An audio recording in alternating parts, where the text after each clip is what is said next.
Is Happy silenced? Right click. Oh, misses the right click. Looking for surrounding and he gets it on the DK. There's no TP for him anymore. Got it. That's locked in. Oh my god. Those are farm. This is not a fight that Kiwikaki can win here in the upper right. Can he win it somewhere else? Oh, but this is a moon. Does he have enough damage to be miscalculated? No way. Last serious. Tunnel dead. Right click. Happy. How can you save this DK? You have no resources for a potion. Trying to nuke. Doesn't work. Scaffold. Funny composition, not the right one by Johnny Cage. Stormbolt. Where all the priests go? Perfect shockwave. You don't have much time. Shockwave. Here we go. One more right click. Lin. Guagua. Oh!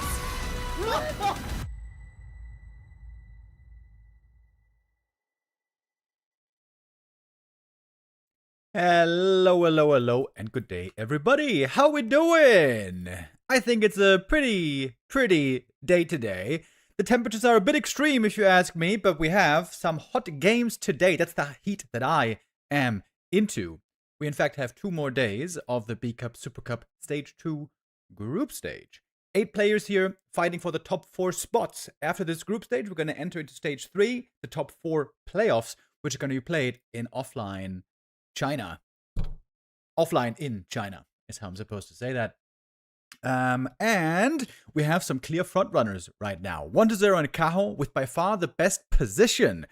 They both need only 1 more win to be guaranteed top 4. They're looking really good regardless, even if they might end up losing the rest of the games. We have 4 more matches today, and we're starting with 1-0. First against FoCuS, then against Life. That's banger games, and we gotta jump in right away because our game is already starting. We're gonna take a closer look at all the standings and all that later on. But now, let's head into map number 1. I called it yesterday a certified banger. And it is. FoCuS and 1-0 always very interesting to watch for me. It has been a bit of a drought for FoCuS lately. 1-0 is the number 1 ranked player in the world currently. But FoCuS has been busting out some interesting strats. He's been losing. He's been losing quite a bit, to be honest. He lost the last 8 matches against 1-0. But he's always getting some map wins. He's got some very close series in there, which most other orcs don't. And his newest addition to the competitive strategy pool is Farseer, Headhunter with Shadowhunter second. Sometimes with Expo, sometimes not. And this is, if you guys weren't watching for the last 2 years, you might be wondering, what do you mean? Farseer Headhunter, that is super standard. That's what orcs always do. It's the easy mode orc. But things have changed. Farseer Headhunter is no longer so strong as it used to be. For a while, it seemed like Farseer doesn't really have what it takes to compete late game with Undead. Rather, Blade was necessary. But FoCuS has been playing the Farseer very, very well. I think it's his favorite hero right now. He plays him a lot. By the way, yesterday against Lin also, he played Farseer, and there was victorious 3-1. FoCuS right now has a 3-3 score in the standings. With a win, he has good chances to make it top 4. With a loss here, chances are pretty bleak. So important match for FoCuS. And a tough challenge.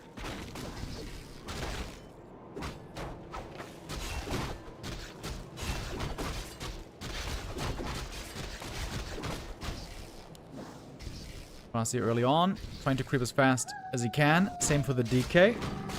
Normally, we say that the Death Knight is going to be superior in the late game. Scales better into the late stages. Very good with Aura, very good with Coil. Whereas the Farseer, decent with Chain Lightning. But the big issue is, the Wolves will just get dispelled by the Destroyers. So the Farseer often doesn't provide too much in the late game. That is the big problem when playing this hero.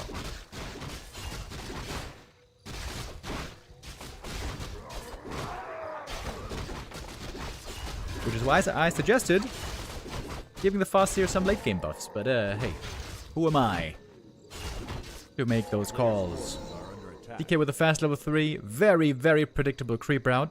The most standard. 3 camps into level 3. And the journey continues. Into the middle. Merc camp coming up next. Going to pick up the big consumable here. Farseer level 3 as well. But you see the DK creep speed is a bit faster.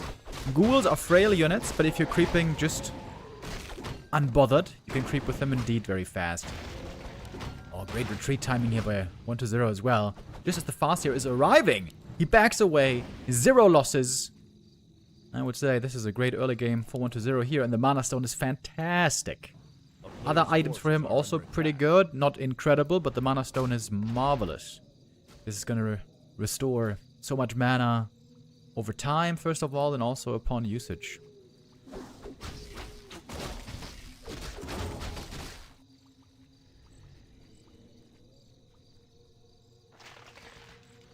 DK gonna creep this camp with 2 ghouls only. Really? That might be a bridge too far. DK ends up wasting quite a bit of time walking around the map. Ends up falling behind in experience, but he wants to find some headhunter kills. He's gonna pick off that grunt first. That one is less important. Over here we got the Lich coming out. Shadowhunter other side. And the tier 3.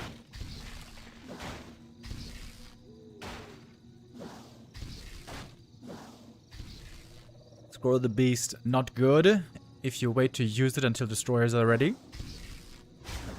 Ideally, if it comes to a fight early, FoCuS wants to use it there. In fact, he might be trying to look for a fight early to get an opportunity to use this scroll.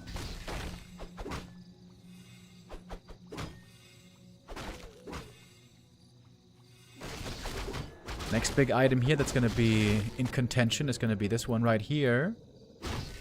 DK should have an easy coil for the last hit. Fast needs to use a Chain Lightning here maybe to get this one. Got it. Experience now very even.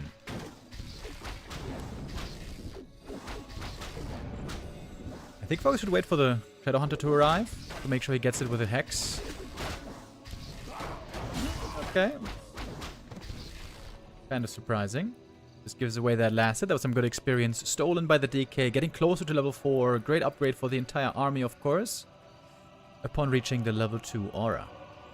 And now we got Coil Nova ready. This one. Boom! Ha! I can see the future, you guys. I am the clairvoyant.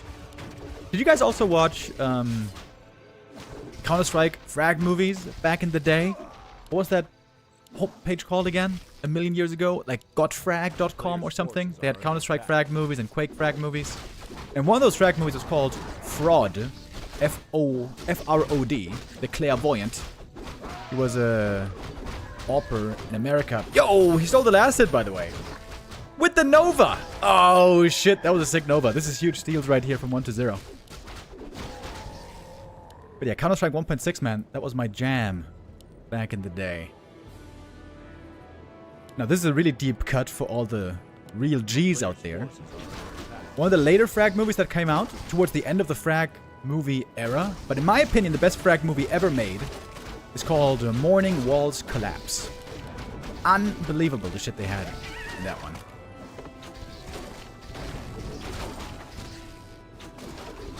Lich ready for the next steal. Trying to play around the HP. Got it regardless though. Oh my god. FoCuS had almost no experience here in the middle. Item isn't great either. Scroll the Beast is helpful right now. Wants to take out the statue in the back, but it's hard for the headhunters to reach. This would be a big kill. We got one wolf on it already. Level 4 fast here for the level 2 Chain Lightning. The statue gets away. That's a huge save. This is all looking really good so far for our undead player. Only now level 2 Shadow. Man, that took forever.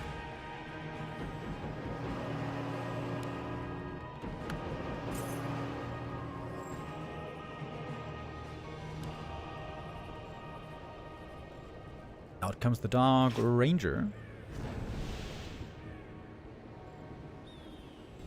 We still have that one of negation on the Lich, by the way, so he can counter a Hex. It really seems like since Undead has one of negation, the tier 2 impact of the Shadowhunter is so much lower. Which is not great news for the Orc players out there. Instantly on the Ghoul in the back. Didn't even get the kill though. Destroyers here, one with mana, looking for kills. The damage is good. Oh, that is so many kills right away. And so many Darker minions. being raised from the dead. TC has not received the ring yet. That one is on the fast here. TC is almost dead. Level 1 heal wave. Not enough, really. For the first big fight, normally you want the level 2 heal wave. FoCuS is just getting run over here. They had quite a few close series lately. This game is not looking close right now. Again, I came back to the state of the meta some years ago. Quite a few years ago now, I guess. Back in 2021. Fast Headhunter was still super strong. Was considered favored against Undead. Those days are over. These days it seems very hard to make Fast Headhunter work against good Undeads. The power of Statue, Destroyer, Triple Hero, and especially Dark Ranger. She looks a bit unassuming, doesn't she? Third hero, only level 1, doesn't seem like a big danger, but she makes it so hard for the orcs to play almost anything. Any ground army you build is gonna be turned over time into skellies. Not always, not every game, but you know, more often than not. That is why orcs for a long time resorted to Wyvern only.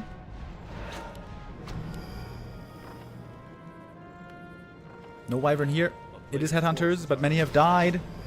And the lead is clearly with 1-2-0 here. Now level 3 on the ledge. FoCuS trying to land a pull-in, a yoink. Sometimes the ensnare pulls the destroyer forward, that then results in an easy kill. And the skellies now have to be blown up by the chain lightning. Big issue for the orc is it's very hard to play Dispel against undead because walkers and shaman just immediately die for the most part. And GG it is. One map, the first map, going to 1-2-0. And if we're completely honest, that was not even a little bit close. That was complete domination. I think in America they call that beaten from pillar to post. I love that expression. I've picked that up listening to the Ariel Helwani show, where they talk about combat sports. Yeah, FoCuS, not a good start here into perhaps his last game of the tournament. If he only gets 3 wins instead of 4, there is a slim chance he can still make top 4 with a good map score. But right now his map score isn't that good, in all honesty.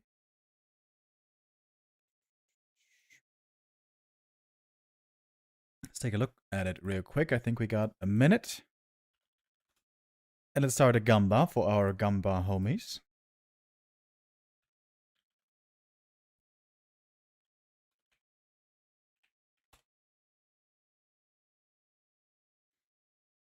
Alright, so this is the standings that we have.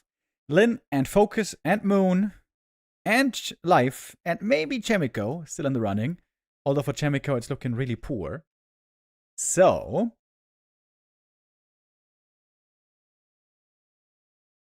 top 3 are probably all going to have at least 4 wins. That seems very likely. But the 4th position might be one of the players with 3-4 with the best map score. Right now, FoCuS, though, doesn't have a great map score. It's going to be at the most neutral by the end of today. Lin, by the way, he's going to have his last game on the last day, the very last match against Moon. That might determine who makes it into the top 4. By the end of the day, we can do a little bit of calculations. Maybe in our heads, maybe on paper. But for now, everything is still very much in the air. Yeah, Chaemiko would have to basically 3-0 and would have to hope for the other 3-4 players to be taking big losses. Chaemiko's almost out. Almost. Not mathematically 100%, but seeming very likely. Chaemiko's last game is, of course, today against Moon. Tough task. Moon has once again been looking really good against Human. This used to be his standout matchup. For many weeks, he was unbeaten 29 series in a row against Human earlier in the year. Why is there no more Wyvern play? Good question from the chat. It seems like Undeads have just gotten very good at countering it. Some with Gargs, some with Fiends. Also, there was a nerf some time ago to the damage of Envenomed Spears. It seems very hit or miss. Honestly, the Wyvern might return, though. Simply because there seems no great best strategy to be out there for Orc right now. They've been looking. They've been looking for the perfect strat, the perfect build for a long time against Undead, but I haven't seen it. I think the most promising thing I saw was Blade mirror image into Berserkers. If you get a lot of creeping in. But against that, the Undead can fast expand. You know, that's a great thing about the DK Ghoul opening. It is so versatile. Good at scouting, good at creeping, good at expanding, good at pressuring. It's, honestly, extremely capable. Whereas the Orc build orders always seem to have clear weaknesses and clear strengths. I suppose the Undead weakness of the build is that you can only play one hero against Orc. Only DK first, everything else doesn't work. But it works. It works. It works very well. In the case of 1-0, he sometimes even plays Ted Fiends, which I think is just simply inferior. But I think he hasn't played that much in recent games. Alright, now we got the second map. Up and ready.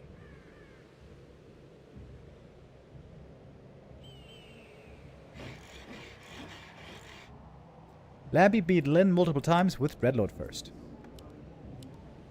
Sure. And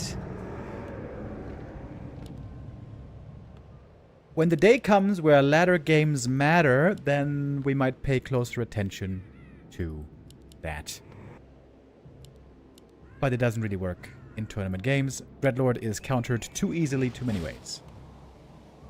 Especially against Orc. Against humans, sometimes Dreadlord can work. If you're both fast expanding and you go to the late game, there's not heavy pressure. But Orc is insanely good at pressuring on tier 2. Best race to do it, probably. And you can punish the Dreadlord insanely hard. Vess, I know where your sentiment is. I'm in the same boat. I would love to see the Dreadlord be competitive, be playable. But that's not really the truth.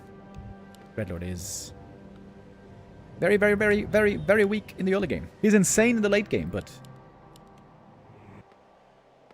that is normally impossible to get to. It's the same build again. FoCuS has found his favorite way to play this. We've been seeing a little bit of Firelord by him lately, by the way. There was one game that blew my mind where he was able to beat 1-0 with a Farseer Headhunter, Firelord, Tower Push. He Tower Pushed an Undead and won. That was absolutely breathtaking.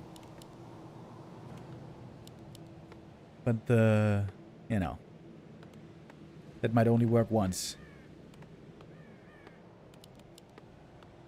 It seems like FoCuS always needs a lot of things to go his way. A little bit of luck to win these games. And 1-0 just has to play his standard and execute on a high level. And then he wins. As he wins most of the time. As I said, it's an 8-game win streak right now between these two. 1-0.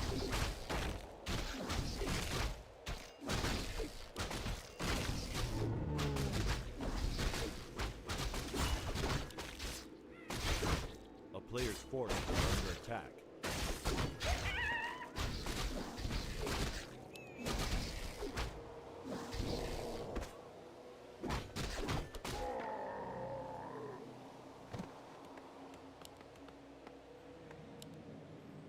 Tech pretty much on par.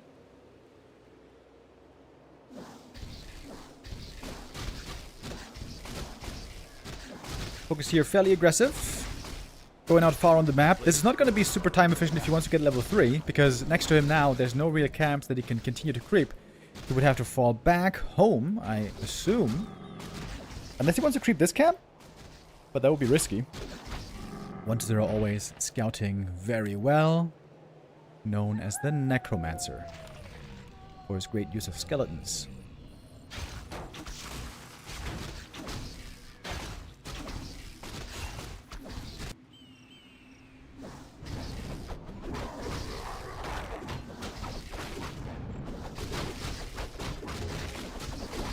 every orc ground unit is too frail aside from Taurens. That is quite true, actually. Okay, it's not exactly true. Grunts aren't frail, but they do no damage. Kodos aren't frail, but they're not good against ghoul armies. The issue is there's no Dispel that you can play, really, against Undead. Like I said earlier, whether you play Walkers or Shaman, they just get blown up instantly. If you had Dispel, you could more easily play against Dark Ranger. Now, Taurens, you guys may know, I love Taurens. And Taurens are insanely good against ghouls. In fact, Taurens are really good against Undead. Against ghouls and heroes and fiends, but they're expensive, hard to get to. And also, they get giga countered by Frostworms. That is very rare to see, but it's always a counter open to the Undead. Also normally impossible to afford. Because as Orc, you really want to have at some point Kodo and Raider. Without Kodo and Raider, you're lacking damage.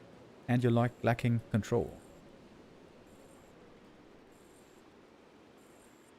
Okay, Fasir here is on a bit of a hunting mission. But there's 6 Acolytes, so killing one won't even be too relevant. Town is under siege. Needs to kill 2. Zap. That is gonna be 2 kills. Alright, not too bad, but the tech is done. And the DK is continuing the hunt. That's 2 kills. He got the Grunt, he got the Headhunter. He might get another one. 3 Acolyte kills, though. Not too shabby. Staff out from the Fasir. Still has that TP. That was not a bad attack for FoCuS. Doesn't just cost the Acolytes. It also slows down the tech. Alright, that was good. Gonna compare the gold mines here in a moment. We'll see how much this cost him. 9,450 versus 200, so 250 gold lead. Plus the 150 for the Acolyte, so that's 400 gold lost for 120. But he also got 2 units of the Orc. DK is ready to claim this last hit, but who's gonna get the item? Shadowhunter's a little bit earlier. Is he gonna go Hex this time? Perhaps he should. DK got great damage items, by the way. Lich gonna love those. Has to be Hex here, surely, right? No Hex. Also no Chain Lightning. Could have gotten 1 ghoul at least with a Zap.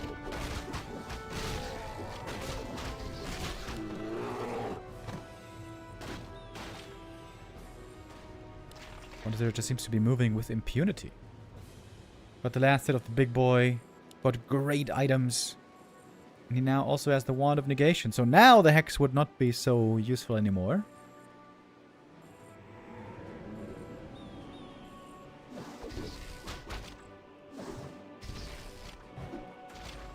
The Bat Rider Explosion needs to scale. Biggest problem against the air units. What do you mean scale? You mean like increase with damage upgrades? I mean, bats still 2-shot destroyers. Unless they have 2 armor upgrades, which is very, very, very rare.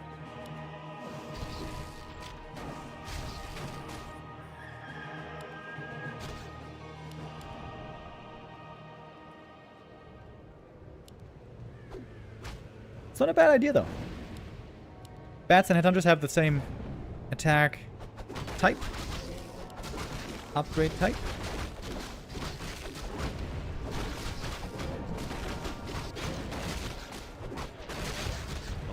There's also an issue when you play against the top undead players. They're very good at sniping the bats before they connect.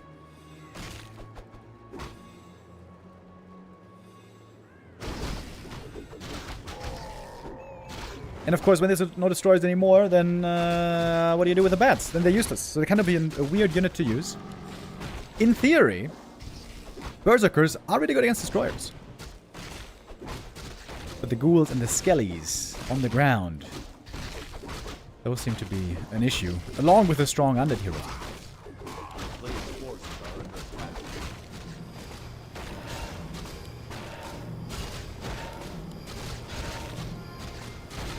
Look at that Lich. Very strong items. Circlet as well. Oh my god, this could be a Giga Lich. But he probably wants to carry an Invuln as well. This could be a good timing here for FoCuS. Frenzy and Destroyer isn't quite done yet. The red camp is woken up. This is going to be a small window, but perhaps he can do quite something. Also, no Dark Ranger so far. Going for the Lich in the back. Thinking about it. Raider coming in from the left. There's going to be another Ensnare ready. Alright, I think that was 3 ghouls for 2 headhunters. So I guess it's a good trade for FoCuS. Thank you, my Alkaline, with the resub. Shadowhunter trying to get in range for the Hex. He's in range now, surely, isn't he? Seemed like he was in range there. But what is there now finally has Destroyer and Frenzy. He really needs the Dark Ranger still, though. Important pickup. Level's still pretty low on FoCuS, except for the Farseer. Level 4 for him, kind of nice, but he has no items. Lich also kind of low experience, but great items indeed.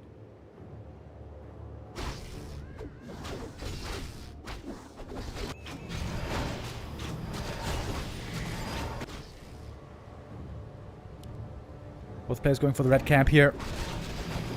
This could be hugely impactful and hugely swinging items.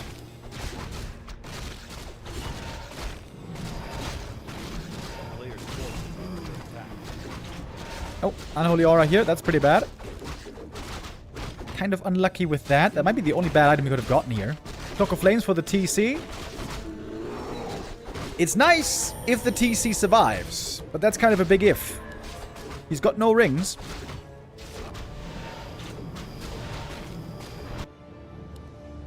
Double heal scroll in the Farseer. Sitting at 50.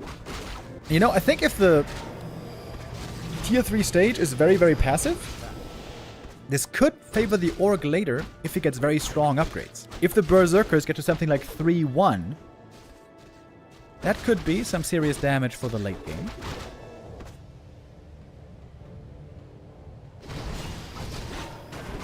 Zero, of course, also progressing, getting stronger on the heroes. That's going to be level 3 in a moment.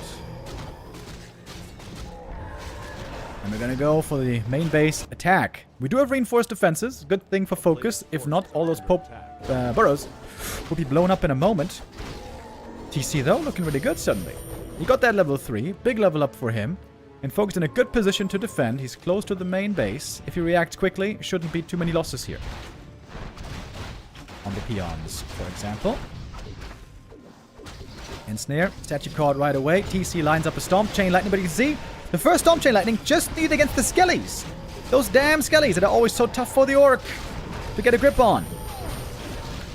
And now the TC breaks it though with the Invo Potion. Nice usage. That's a great combo of Stomp Chain Lightning. Good damage on the ground against the ghouls. The Destroyers in the air, though still very healthy. And they have mana as well. Here come the Ensnares. How much piercing damage is left for FoCuS? Maybe not too much. Using all of his mana here. And we got reinforcing Berserkers. Heal Scroll comes in. Code of Beast going down. Damage drops. But a TP out is forced. One Berzy. Oh! Doesn't make it away. Alright, FoCuS holds. Holds. Staying alive. Time to recover some mana. And time to get more upgrades. I think upgrades here are the key. Like I said, 3-1 is what you like to work towards. But one of has got more money. 600 gold still. He's lacking the big Dark Ranger level up. Dark Ranger 3 would be fantastic. Oh, there's one free creep camp still over here for FoCuS. He went for a tiny. Whoa! That seems greedy. Alright. Normally we only see orcs doing that when they handily won a fight. This was kind of even, if not even going a little more to 1-0.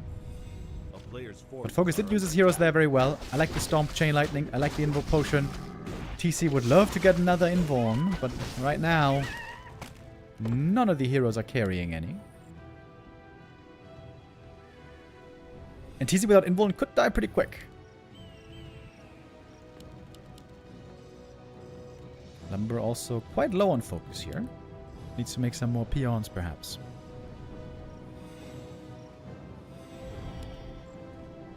What is there here? Heavy on destroyers with 1 armor upgrade. Alright. Time for the next tango. Time for the TC right away, of course.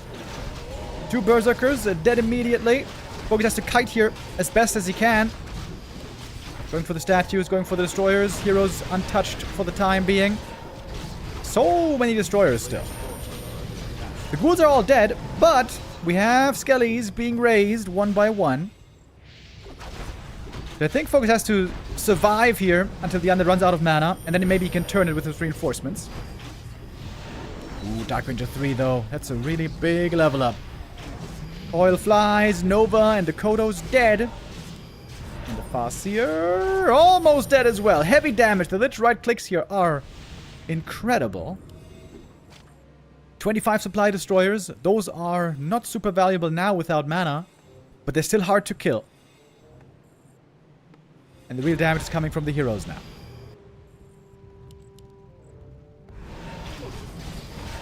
Wouldn't 2 to 3 bad riders make a difference?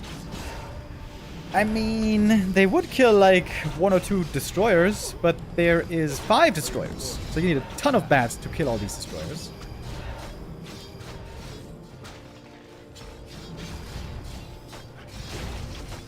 Expansion did pay off, I suppose.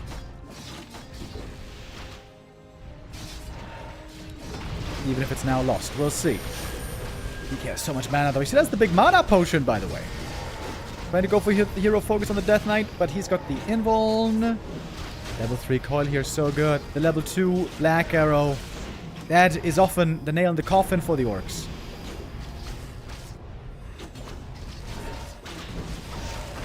Going for the Lich now though. If there's a Hex... Nah, doesn't have the damage. Doesn't have the damage anymore. Trying to get the hero kills here with the Ensnares. That's the right call. That's the only way you can hope to win this game. Not sure that's happening though.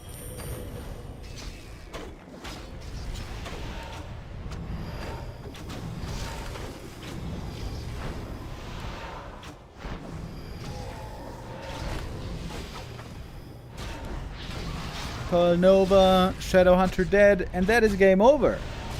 1-0 with a 2-0 lead. Getting closer to his fifth win consecutively in this group stage. Better position for FoCuS this game. He was looking better. But it always seems like such an uphill battle, doesn't it? How can you break 1-0? How can you finally beat his army? Going for the tiny there a bit risky. FoCuS could have played more defensively. If you have a big army at 50 supply already with good upgrades, that's when sometimes you can add in walkers in the late game. You could have played very patient. Stay one base, get more upgrades, get walkers, maybe even Taurens if the game goes long enough. Tiny there did seem a bit greedy.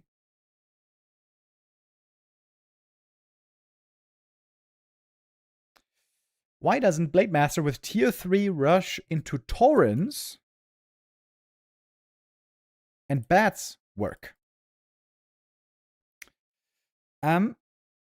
So if the orc plays Blademaster no barracks, which I think is what you're saying, then the under just fast expands and has way more money. If it's one base versus one base, the issue is if you don't invest in early game units, you're so slow with creeping. The under catapults ahead of you in experience. And that's where orc has the big issue, because grunts are terrible in the late game. Ghouls are quite good in the late game. There comes a time when they fall off, but it's very late. Headhunters, mixed bag. If you keep them all alive out of the early game and mid game, and you micro them very well in the late game, they can be good. You know what I'd love to see? Zeppelins. You build a Berserker army, and then if you buy a Zeppelin, you can lift up the Berserkers when they're getting attacked, and you can try to stop the Skelly. You can try to stop the Skelly snowball. This has sometimes been shown very impressively by Lyn. But I've only ever seen it from Lyn. It is very, very, very hard to perfectly micro. If you also have to include a Zeppelin along with everything else. You know, I had a suggestion as well when I made my suggestions. I think Farseer here is a big problem. Farseer is a good early game, which you want to have against Undead, but so bad in the late game.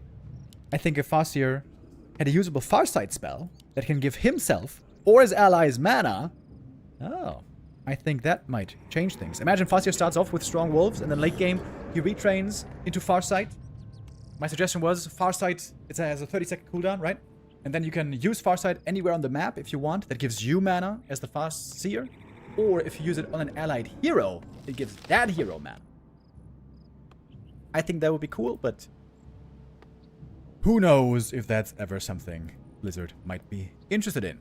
Farsight has been unusable for decades, which is a little bit of a shame.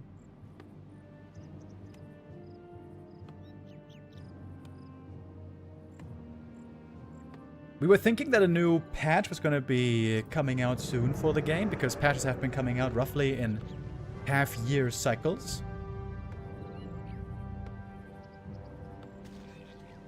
But so far we have heard nothing of a new PTR.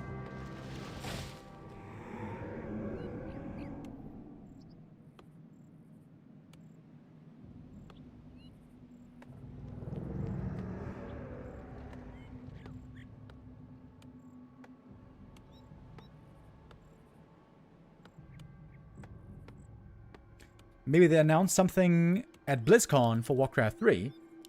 That would, of course, be super sick. You know, many of us have been hopeful after Blizzard's acquisition by Microsoft. We were hoping that perhaps there was going to be more interest in RTS games again. As many of you know, Age of Empires, under Microsoft, under their ownership and game development, they have been releasing quite a few DLCs for their different Age of Empires games. So I know I speak for many of us when I say a new DLC for Warcraft 3 would be amazing. Is that something realistic, though?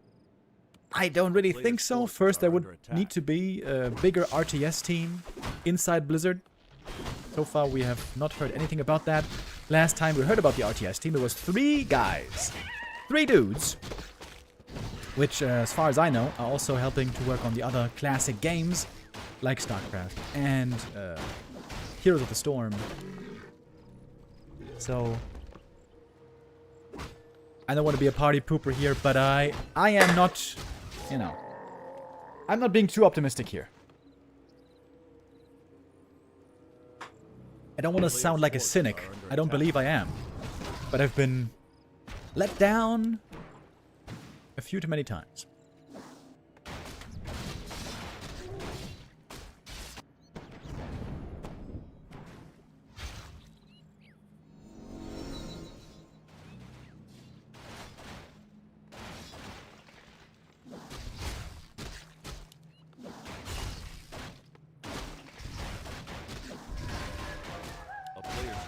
DK already level 2. Oh, excellent scouting here again by 1-0. He studied where FoCuS was creeping at. And so now the Farseer isn't even level 2. This is already not a great start for the Farseer. Normally he wants to get ahead in experience. But here again is the issue. The ghoul creeping is so fast. And against top undeads, it's hard to intervene.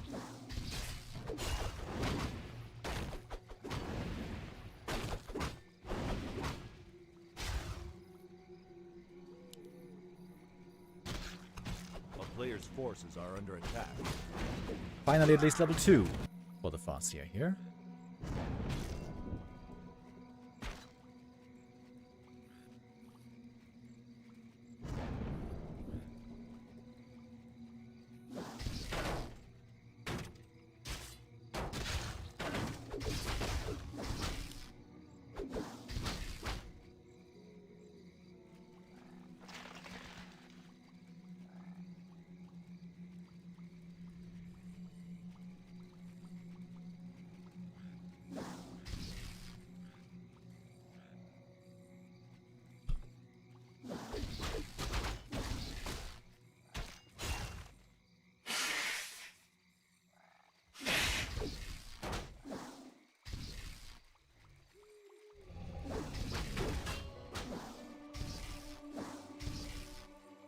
Players' forces are under attack.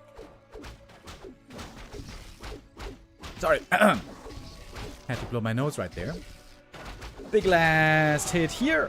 And with the Chain Lightning, it's going to be secured. This is great items for the Fascio, of course.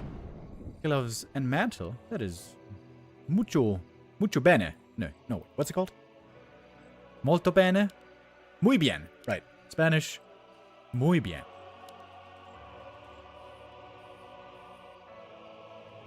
Oh, damn, he's the Fire Lord. It is not a tower push, though. He's going tier 3 here. It does feel a bit like FoCuS is throwing stuff at the wall right now, looking to see what sticks. Sticks and stones may break my bones, but ghouls will hurt forever. Right now, though, the ghouls, without Frenzy, of course, a lot weaker than they're gonna be with the upgrade in about 2 minutes.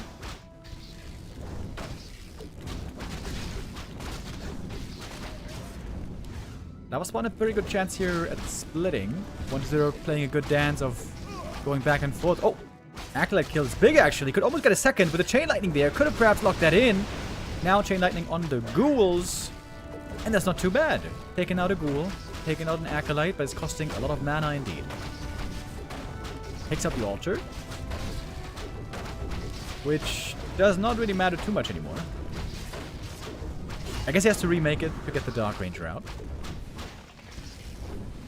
Successful pressure play by FoCuS here, but this means now he's stuck on a Fire Lord, and that might not be that good in the long run.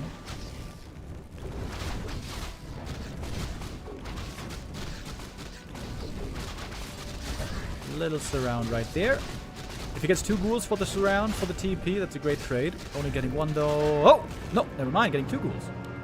This wasn't bad for FoCuS. He got a bunch of kills. 3 ghouls, if I counted right. And the Acolyte, and the altar has to be remade. This was really big damage inflicted.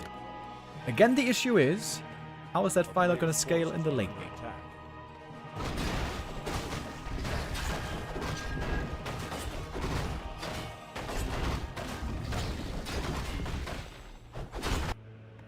Gonna compare the gold mines here soon.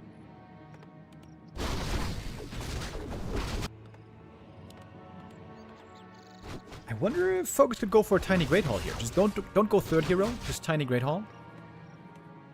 Alright, taking a look now. 8,350 versus 7,950. So about 400 gold difference. Plus the Acolyte. 450 gold. That's pretty damn good. That's pretty damn good, you know? I think this is a solid position so far for FoCuS. One last time, I shall say. The question is, how's the Fire Lord gonna hold him?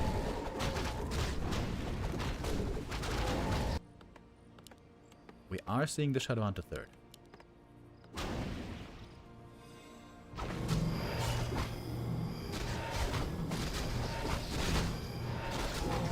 One-0 is looking very broke, to be honest. Raider and Snare. Oh, catches the statue. That's a big catch.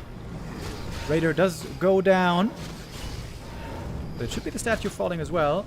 Well, maybe not, though. And Snare wears off. Good return by 1-0. Ensnare may be a bit too far, a bit too daring.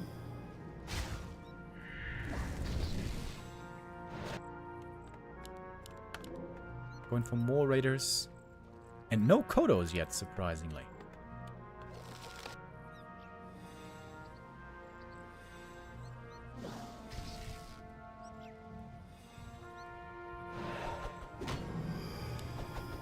Lot of mana on the undead heroes here. And now we got the Dark Ranger. 1-0 wants to keep all of his units behind the heroes, so there's no easy catch from the Ensnare.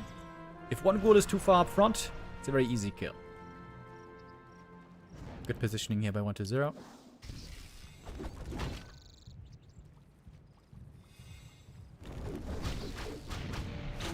And the destroyers have some mana here. Even more now. In we go. Hands down the destroyer, but that one doesn't do much at the start. First, the ghouls have to be taken care of. The Berserker's dead already. Skelly's being raised. Here comes a third Burzy kill.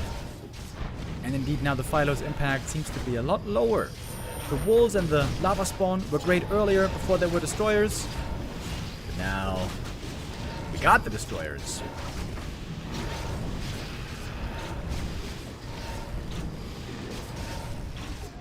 And that is a lot of kills. This might be the 3-0 that we're looking at here, to be honest. Once they're getting pressured in the early game, taking some heat. Players' forces are under attack. But again, seems to have worked his way back into a great spot.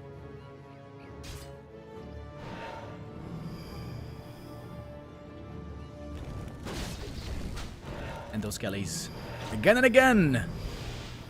Those skellies being tough to deal with.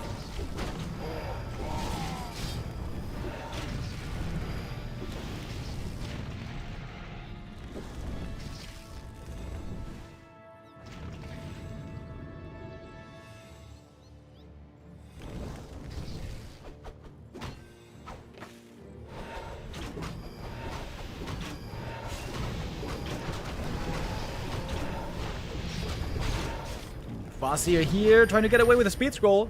We got the heal wave to barely save him. But where is the damage coming from? We don't have Stomp, we don't have Aura. We don't have any frontline tanky heroes for FoCuS here. I was hoping for this to be a closer series today. In all honesty, it has not been that.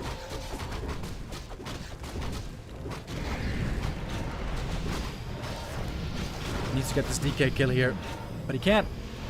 There's only one ensnare. Actually, there's two ensnares. Never mind. Shadowhunter goes down as well, and that's it for match one. GG it is. 3-0 for 1-2-0. I guess FoCuS needs to go back to the drawing board. The Farseer Headhunter style looked good for like a month, maybe two. Now it seems like 1-0 has figured it out again. That doesn't seem to be working any longer. We still don't know. We still don't know what the right build is, what the reliable way to beat the top undeads is. Orcs are having a damn tough time. No question about it. 1-0 are going to stay in the race here. His next opponent coming up is Life. And I was about to say the same thing that I said earlier. FoCuS and 1-0 normally always provide amazing games. Life and 1-0 normally also always provide amazing games. I feel like I am in danger of jinxing the quality of our games today, so maybe I shouldn't even say it. I need to send you guys into a quick break, but we're going to be starting our next match here pretty soon.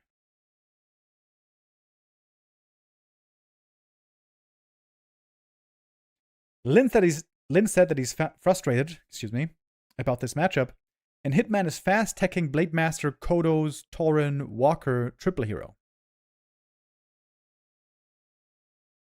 Yeah, Kodos, Taurens, and Walkers are the best units. I agree with that against Undead. If you can pair that with Expo, with Wyvern as well, boom, you got the perfect army. But getting there is so hard. Getting there is so hard on the top level. When the early game and mid game is so important to have good creep speed, to have the ability to take the resources on the map. If you're rushing tier 3, you got very limited tools for a long time.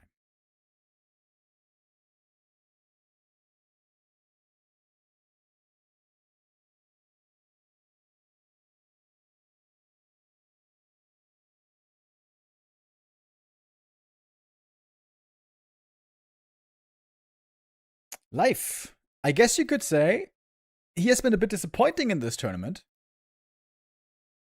Oh, what the hell? Is my internet gone?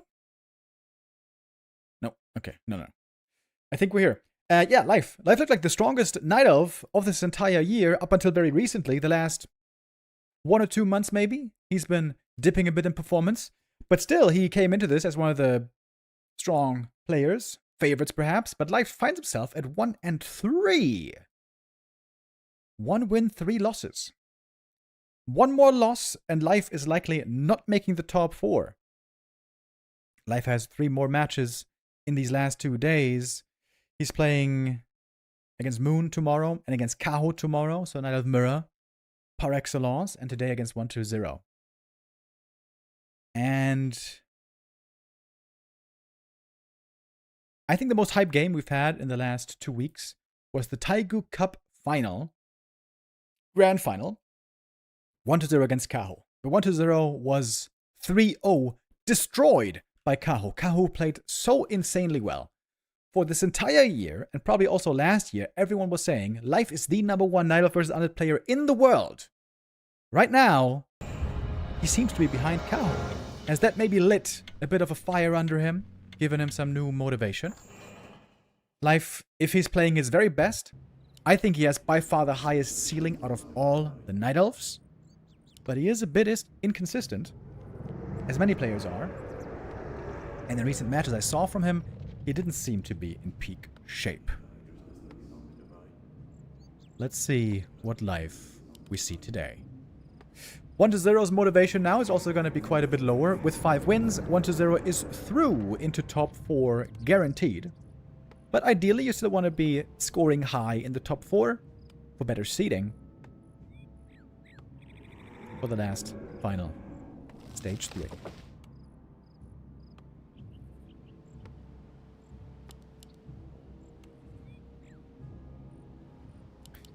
This will have to be Blade versus DK versus Demon, of course.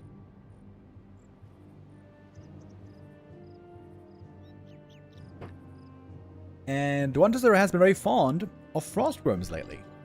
He doesn't play them always. It's not a 100% guarantee. But it's the strat he's been playing the most against the Elves. So there's a couple of things 1-0 could go for.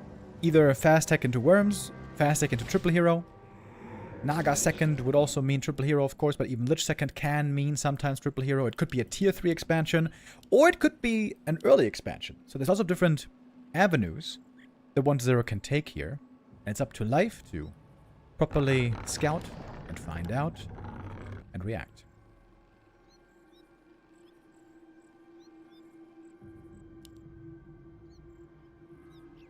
A player's forces are under attack. So Wisps are going to be important early on already.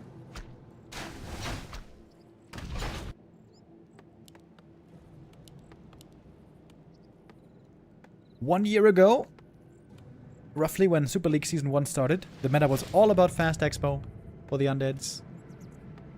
And that was super successful for about half a year, until Night Elves figured out how to perfectly counter Fast Expo with their own Fast Expo. Since then, it seems to be a Night Elf favorite strategy, so the Undeads are back to one base play. A player's forces are under attack.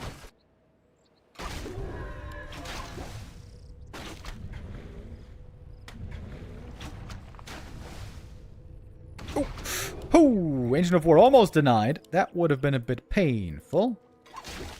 Don't want to do that. Skelly kill here is level 2 for the Demon. He's going to take that gladly. Got the Claws, very good early on. Also good later on for the Naga. Of course, at some point he wants to have some defensive items as well.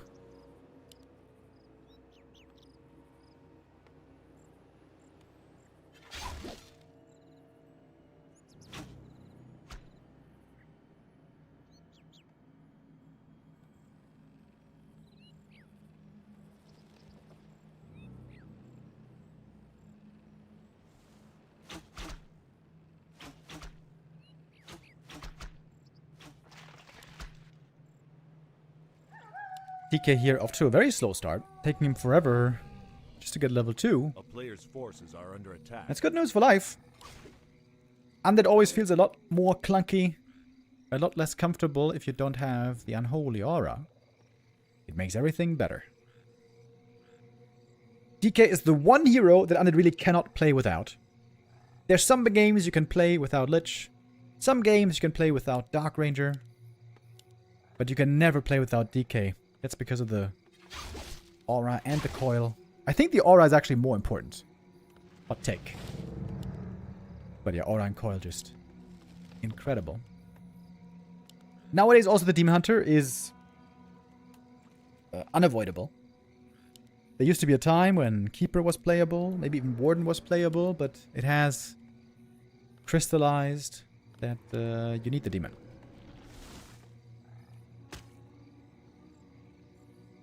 Got an Acolyte moving out here.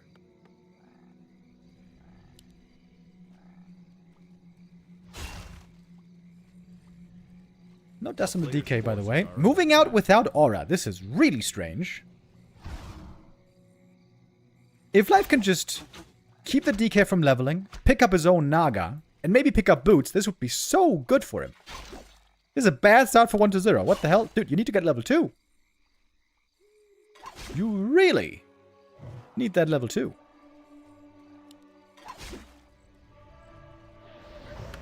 Boots now for the demon. Much more maneuverable here.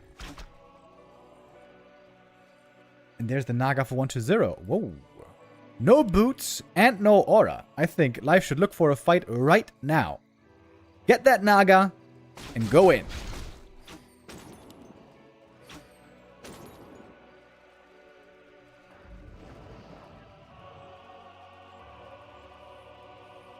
Being cautious though. This demon is actually a bit frail. No ring, no circlet. This is such a weird game. What the hell is going on? Death Knight level 1 at 5.5 minutes.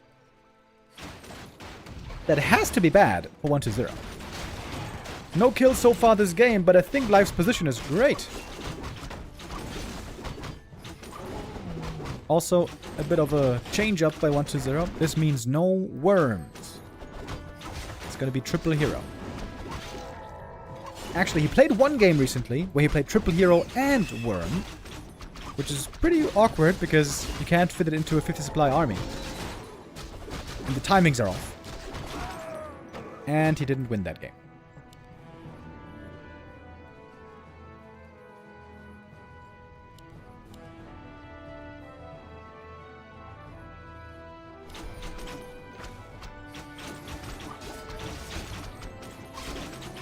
Oh, little Juicy Wisp detonate here.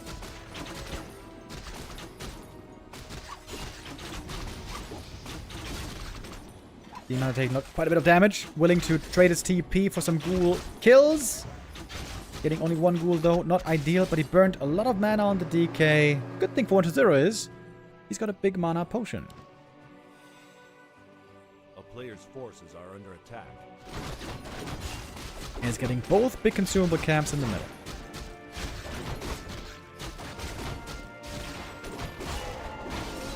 Double big mana. Can sometimes be a bit too much mana. Also, there's a cooldown shared between these potions.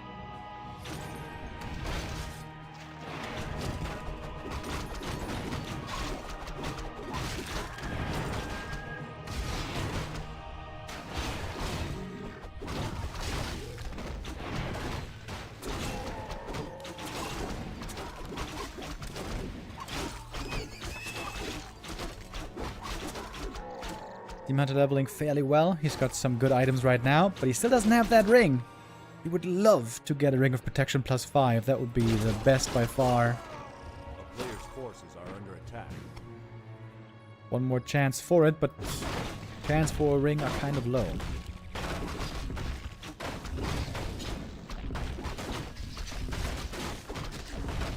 Oh, one ghoul dies to the creeps.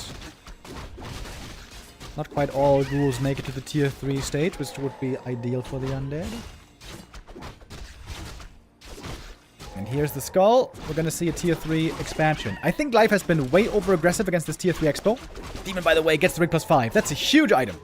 That is the perfect drop right here. This makes him so much better for these fights. I've said many times before, Life should just counter expand against the expansion. I think he is too aggressive most of the time against this. But he likes being aggressive. Buys the staff, buys the orb. If he doesn't buy that, boom, he could be putting the Tree of Life right here. And get the orb a little bit later. Because if 1-0 is going to be able to defend next to the expansion on Blight with a Narrow Tower, then it's going to be very, very hard to win a fight there.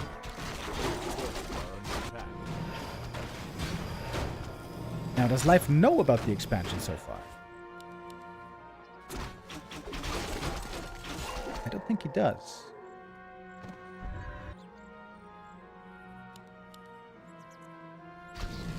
No signs still of a Tree of Life.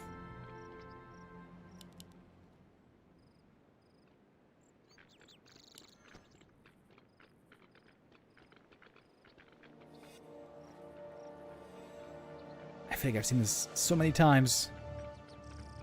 Life sees the expansion here, sees, oh, I'm too late, I can't expand, I have to all in. But this is such a strong position. We got the Blight, we got the Nerub.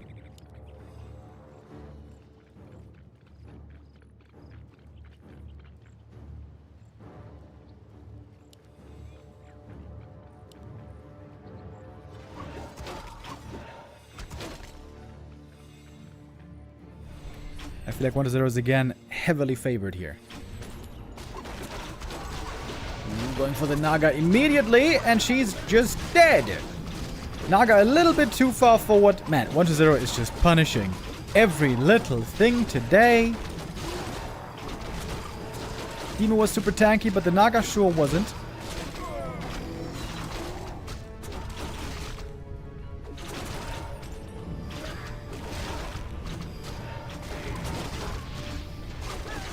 Picking off the Dryads now with ease. Nothing to worry about for 1-0 anymore. 4th map win in a row, including the previous series in this count. 1-0 looking unstoppable today. 5 wins already in this group stage. He's looking for his 6th. While Kaho looked amazing against 1-0 about a week ago, 1.5 weeks ago. Life is not quite the same. He's missing a little bit of that life fire. The fights early, getting ahead early.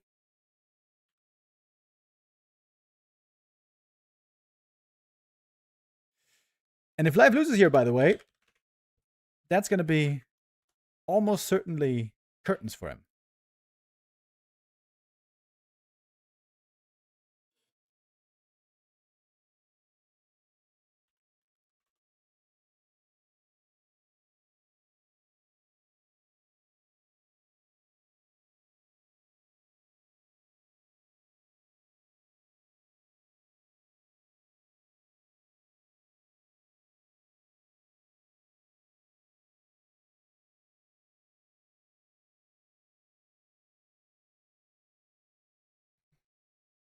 By the way, tomorrow, there's going to be a game I'm really excited for. It's going to be the rematch of Kaho versus 1-0 from the Taigu Cup, from the Grand Final. That match where 1-0 was finally bested. Looking ahead at tomorrow, these are the games we're going to have, in fact. Life versus Moon, Kaho versus 1-0. This is super banger. Kaho versus Life. And then Moon versus Lin as well. This could be the final decision of who makes the top 4. After today, we're going to look at the updated rankings, the updated standings, and then we're going to start doing a little bit of math to see who's going to have a chance, how, where, and when.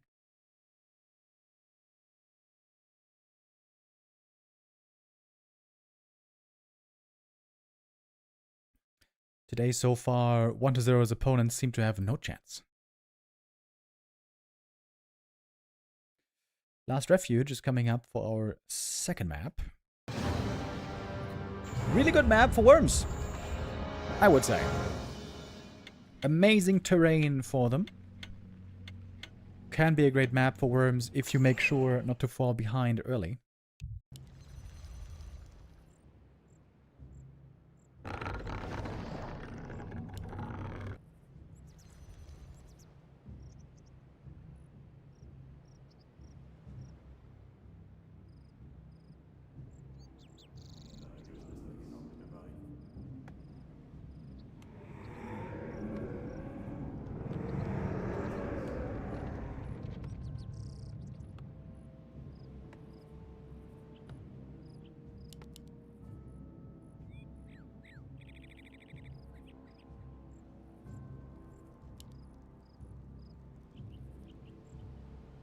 A strong, high-level demon. I think that has to be the key. Maybe you shouldn't be as aggressive as long, even if the DK is low level. Maybe you just say, Let them live free. And creep yourself freely. This is a great map to get a strong Demon Hunter on, because here we have the Merc Camp for quick, big experience.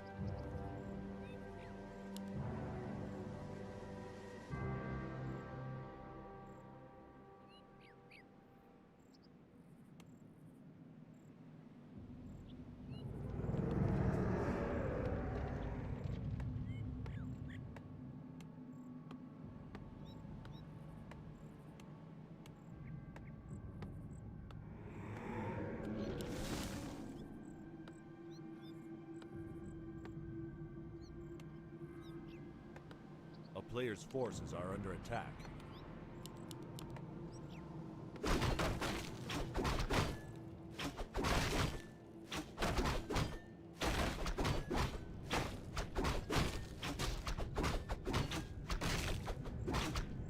Oh my god, if he gets the last hit here. Oh. Could the Acolyte steal the last hit? Maybe. Maybe not. Demon picks it up quickly though. It's not really a delay for life. Archer can clean up this camp with a bit of extra time. And the Demon can go for a fast level 2 here if he goes for... Whoa! Whoa, whoa, whoa, whoa! Yo! I wasn't expecting this! Fast Expo by 120. Life can try to counter-expand quickly against this. 2 minutes 40 is the quickest Night Elves can do it normally. Wisp comes in for the Deado. Commander wants to create as much space here as he can. There is the Tree of Life. Got the full experience, as far as I can tell. Commander here trying to slow down the Undead as much as he can, of course.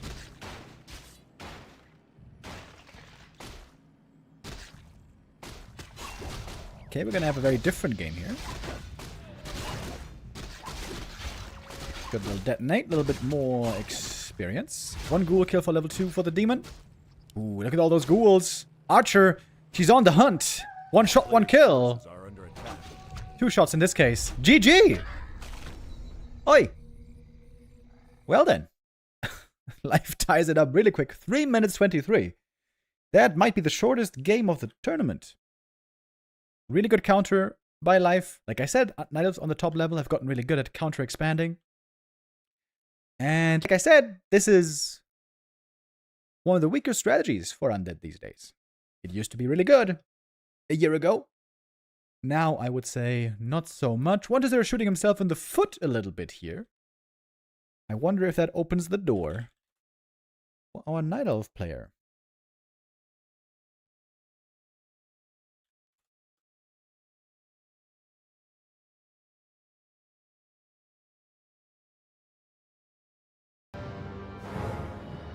Springtime is coming up as our 3rd map. If you want to get really cheeky here, you can go Lich Middle Expansion.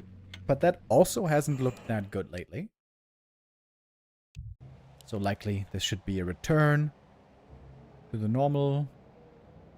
Oh, on-base play. We got a little bit of a lag here at the start. But looks like now we're good.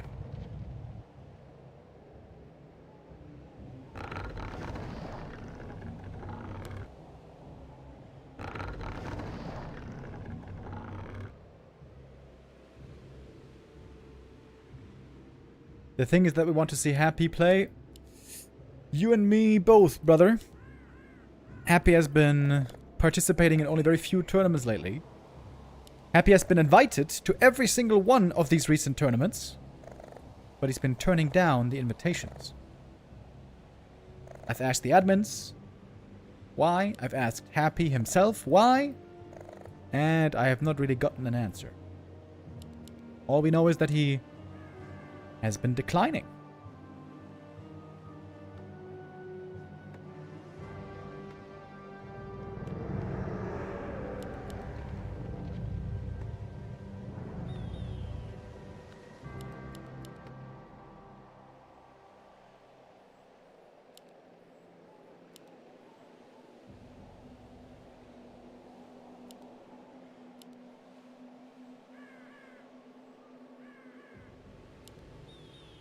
What is there not going for a lich here?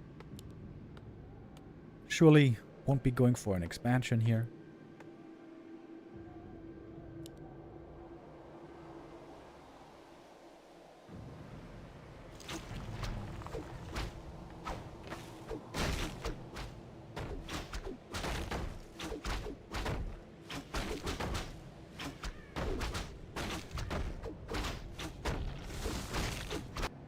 A little bit of a cheeky acolyte pull. Gonna slow down the creeping here just by a little bit. Demon Hunter will pick up the first item, but how is he gonna get level 2? And especially level 3. Level 2 is easy for the demon, level 3 not so much.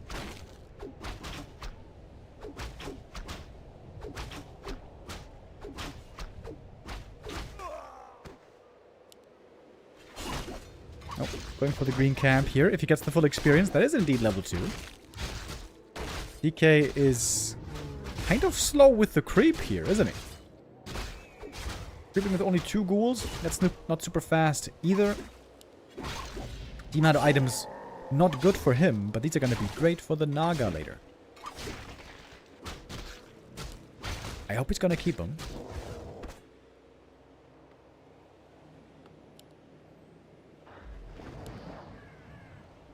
Tech on life.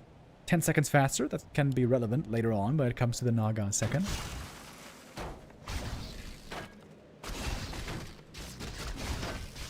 Players' forces are under attack.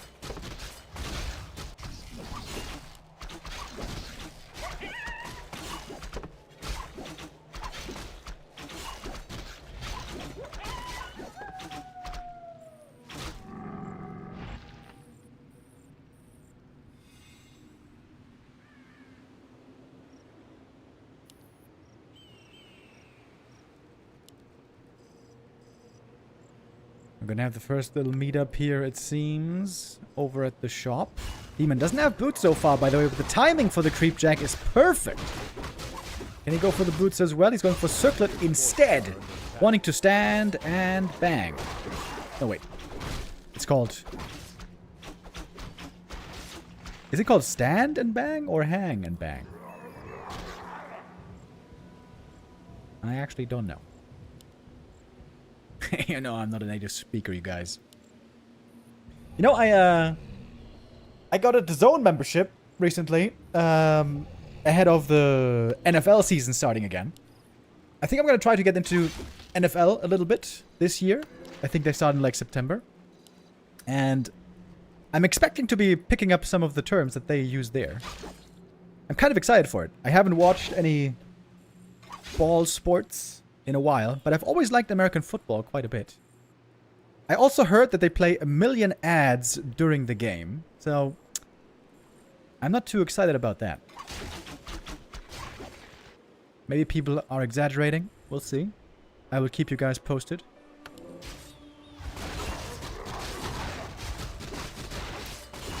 NFL, let's go. Bengals, let's go. Aren't the Cincinnati Bengals super bad?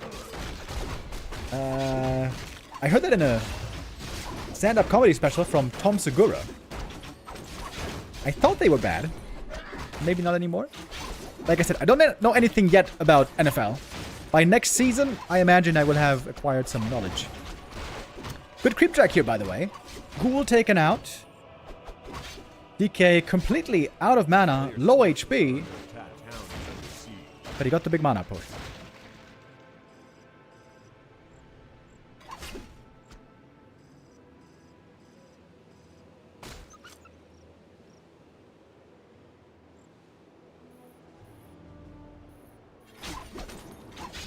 Oh, DK caught. Doesn't make it back home. That's a huge cat. What a great game for life. And suddenly this series looks so different. Map 1 looked hopeless, but now it seems like we might be close to a 2-1 reverse. Level 3 Demon here is fantastic. He's gonna get a big item right here. Naga also has some good bit of item support. Ooh, Rune Bracers. Dream item for the Demon as well.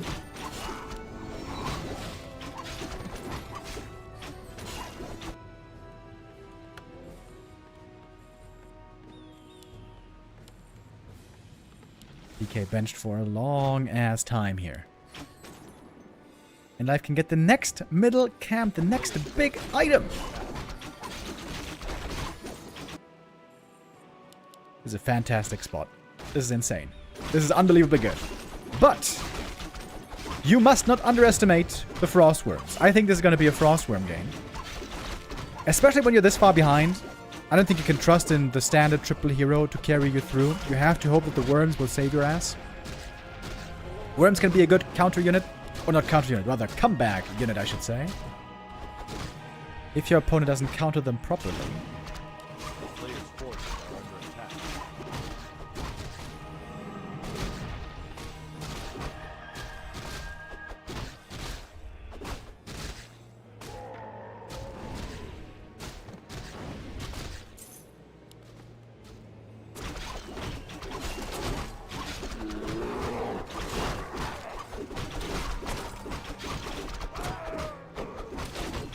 Big mana potion. That one's going to be sold by the Demon Hunter here. He's going for a Telly Staff.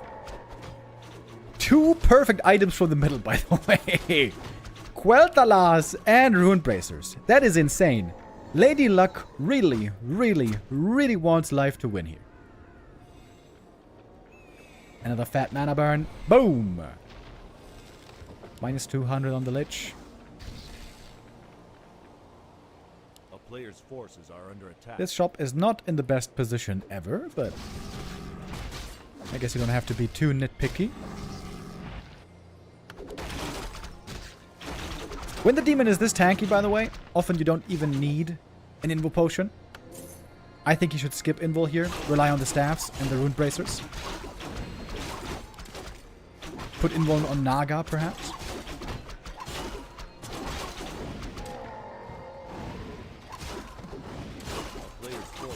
Ring +5 now, and then he's got perfect items. Ring of Regen. Not perfect, but some money.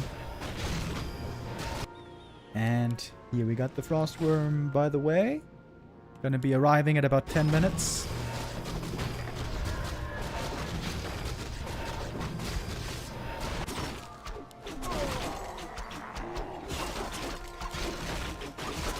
Lots of creeping.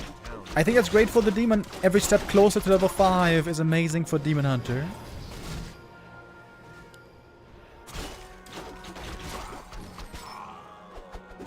Players' forces are under attack. Claws +12! Hell yeah. Very nice for the Naga. Creeping up the map now in a counterclockwise fashion. One of their items, by the way, not that good. He's got the Hood of Cunning. That's good on the Lich, but it's pretty much the only good item he has.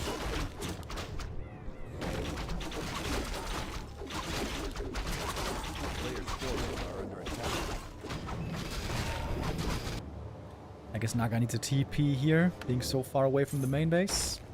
Going for the dust. Very important. Don't want to forget about that dust.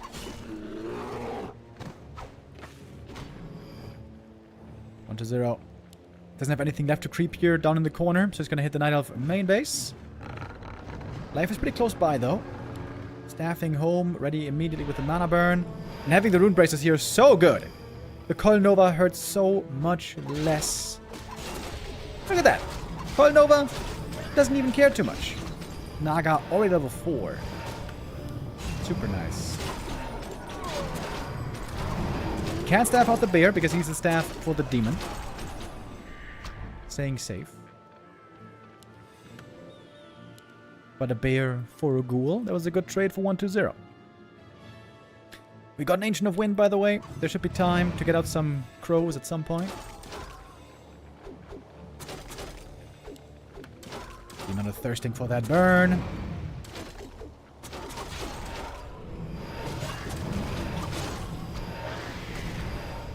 Fog Lightning. Second kill. Life again trying to be patient. Playing around the stats. There's not too much Moon Juice left, by the way. Oh, and the Naga. Oh, the Naga left behind. He needs a second staff. Desperately. And with that staff, saves the Naga. Big play, but we got 2 worms now in the air. And Bear's still taking a beating from these worms here. Naga low HP still. Needs to use the Fork Lightning. Get rid of the ghouls. Demon in the front line, still looking like a baller. Good mana burn there as well. There's a big mana potion, though, still on the Death Knight. Naga. Forgetting about the Fork Lightning here for a little bit. Oh, Worm goes down. Level 5 DK. That's huge. Level 3 mana burn immediately. All the mana is gone. Worm out of the fight. Destroyer out of the fight. Fork Lightning is in. And the Lich is dead. And that's going to be it. GG. Ooh, a little bit of a heart attack moment there. Naga almost went down, but nice, quick, snap decision by Life, selling an item, getting the staff, saving the second hero. Nicely done, nicely done.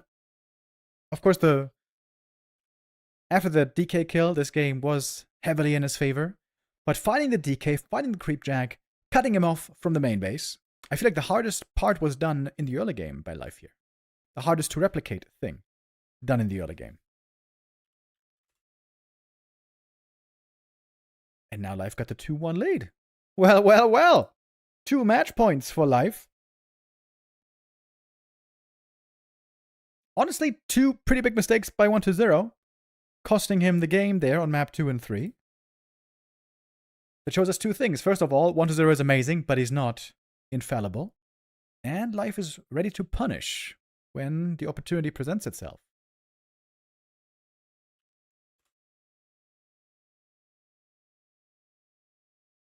And that's good to see. Life seems to be finally waking up from his slumber in this group stage. It has been surprisingly unsuccessful so far. Life only 1 and 3. Used to be for a long time. Number 1 elf in the in the standings, excuse me. Has been overtaken by Kaho in recent weeks. In fact, Kaho's game is coming up against Moon after this series right now. Moon gonna have another game beyond that against Chaemiko. It's gonna be our 4 games today for the B Cup Super Cup. After that, we're gonna have another bonus show match with Moon against Sock.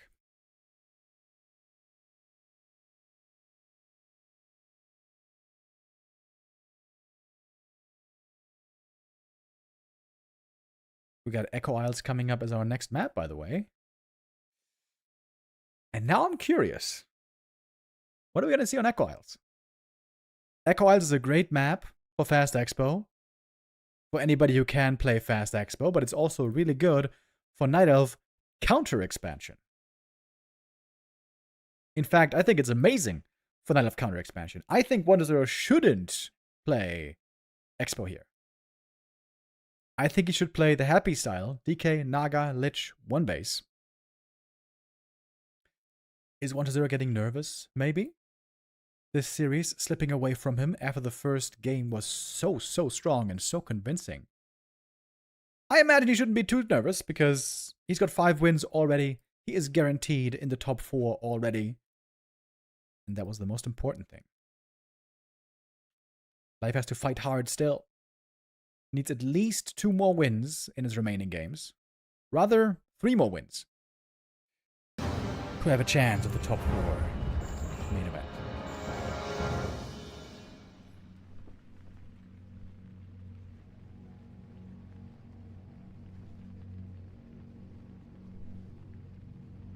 Yep. I think we got a little join bug over here.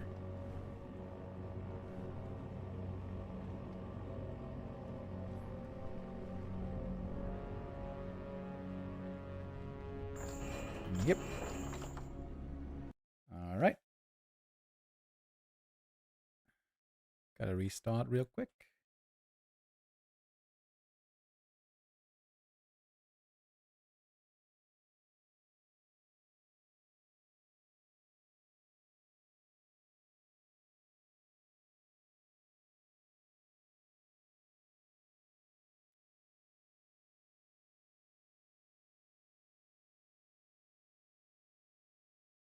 Unfortunately, the Flow TV issues could not be solved so far. Since one of the newer patches in Warcraft 3, Flow TV seems to be experiencing desyncs, and then, you know, when you're on Flow TV, the game disconnects, it desyncs, and the game crashes. Before that was the case, it was always very easy for especially Neo and me to be using Flow TVs. Many others didn't. But since that is buggy, we gotta be all in the same lobby. And the more people you have in the same lobby, the higher the chance of join bug. Because we're coming in here from all around the world. We got Germany and China and Korea and Ukraine and I guess that's it. Alright, next try for the next map. Map number 4. Who do you got? 1-0 or life? Can we take it to a 5th map or will things end here? What's 1-0 going to be playing?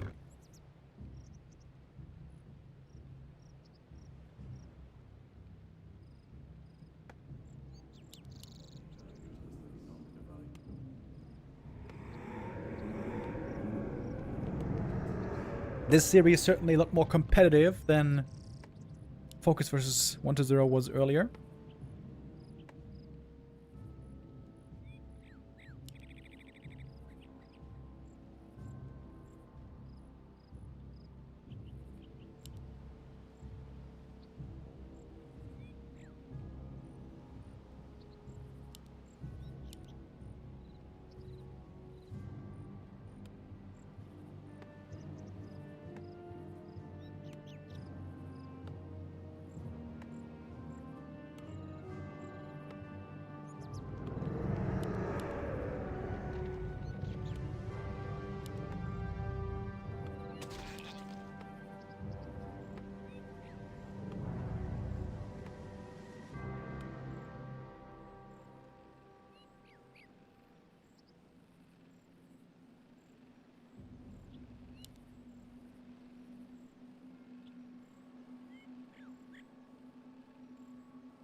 I would be surprised if we're going for the expo here. For that, you need a 7th acolyte normally. Of course, Life can always scout this well with the wisps. We got one right there already in position. 2 more moving out. Life is ready if it comes to the expo. But there is no other acolyte, so this is going to be one base, indeed, straightforward, quick tech.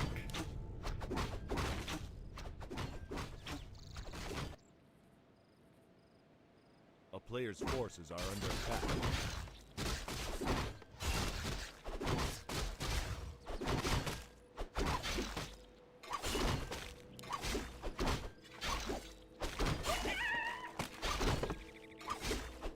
That's a damn good start for the demon right there. Ring and Slippers is amazing. Now we could buy Claws of Attack. Give those to the Naga later. Yeah, love that. This demon is really strong already. Up by 1 level as well. But life's a bit low on units at the moment. A player's forces are under attack.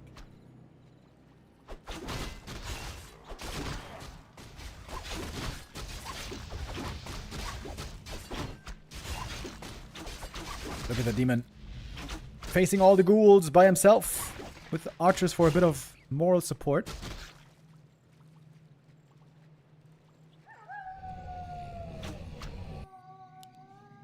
Tech is a bit late though. Maybe delayed because of the Claws of Attack. Oh, there's no coil yet. Demon could get 1 ghoul here if he's eager enough to chase all the way. A player's forces are under Which he attack. is. DK. Still no level 2. He needs 1 little guy more. Oh, if the archers steal it, that would be so sick. Wait! No, no chance. Good retreat there on the archer. That one almost died to a coil. Demon did take quite some damage. Moon Juice ready for his pleasure.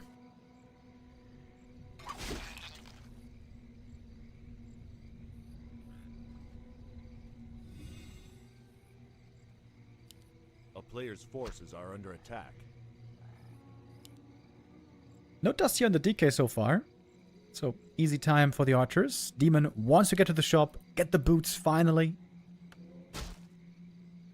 It's often awkward on Echo Isles to get to the shop. It's so far away from the main bases. But now he's got him. Now the demon has really strong items. But he's still lacking that level 3.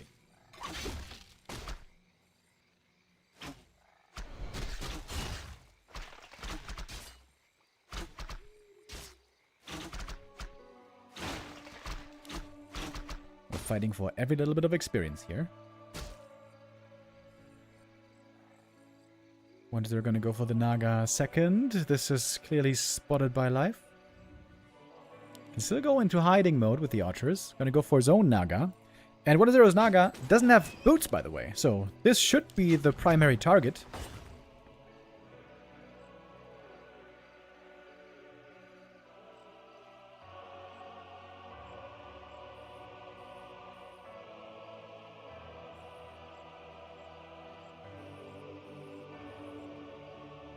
We had a little bit of disconnects lately.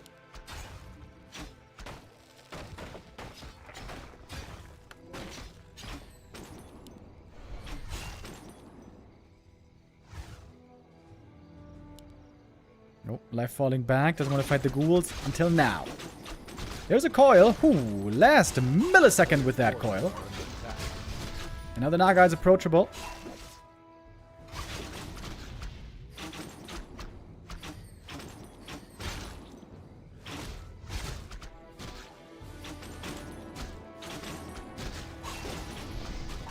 Not to hurt.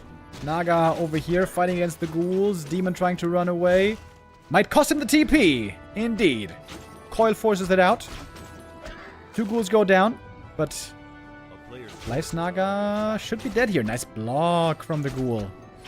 Killing that one. Other Naga. Oi, low HP, but she survives. And Archers again. In Shadow Meld. Demon coming back for the next round. I think that's not too bad for life. Lost the hero, but got some ghoul kills. We're still quite low on experience here.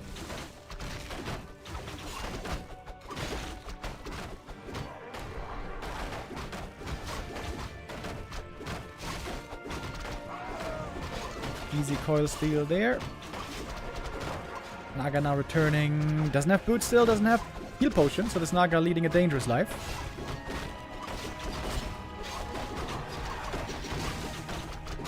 Engine of War is going to be taken out here, actually. But the item in the end might still go to life. Protecting tier 3 on both sides. Oh, archers going into a bit of a weird direction. And I think life got the last hit. Yep. 2 archers go down, though. Item was big mana, likely to be sold. Demon, is he taking something else from the market? Not at the moment.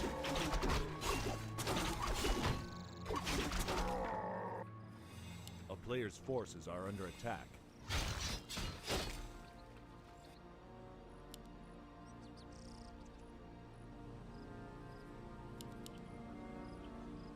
In the main base again, the shop looking quite exposed. This was not punished earlier.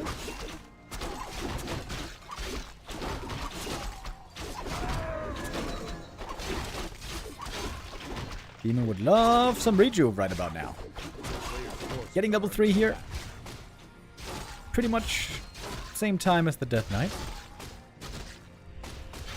Ooh, Naga with really good items for 1-0, by the way. Double Claws and Mantle. Great for her. Life seems to be a bit low on items here.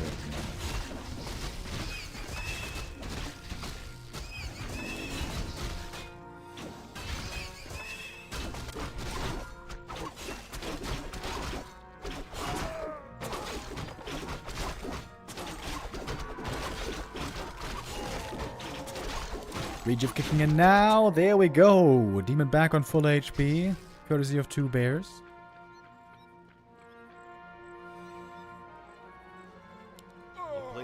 forces are under attack.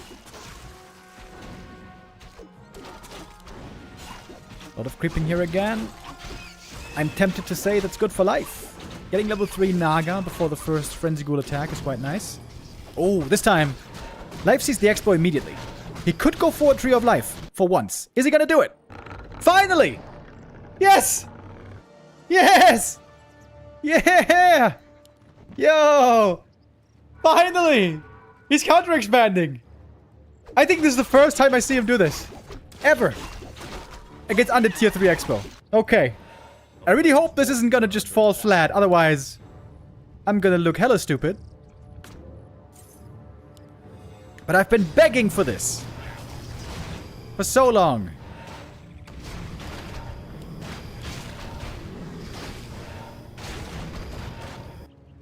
Let's see if it stands the test.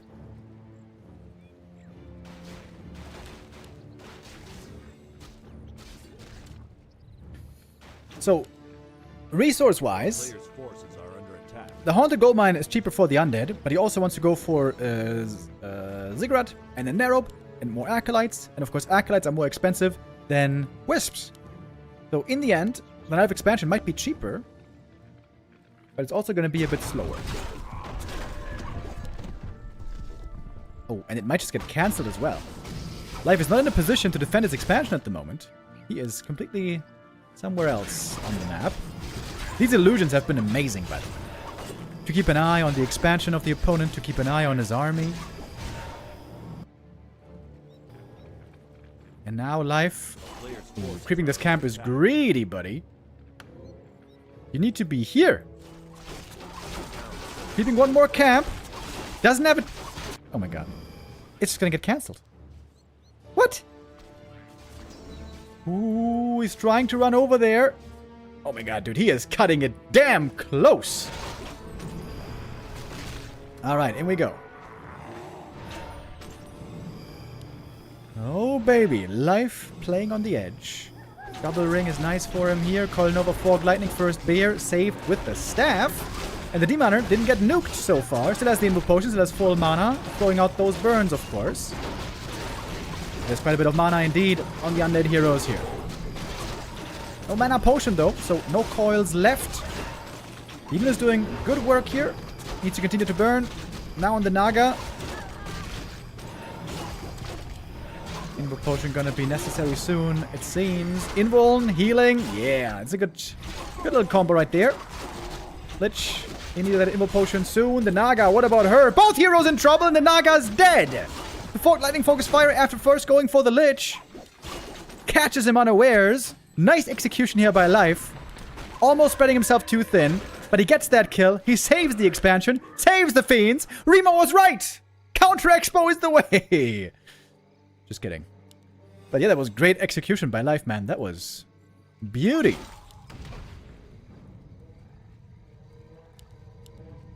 Naga now almost level 4. Players' forces are under attack.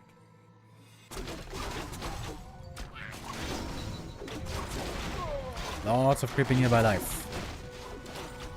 He doesn't have an invuln anymore, so this is certainly something he has to be careful of now. Even in supply here.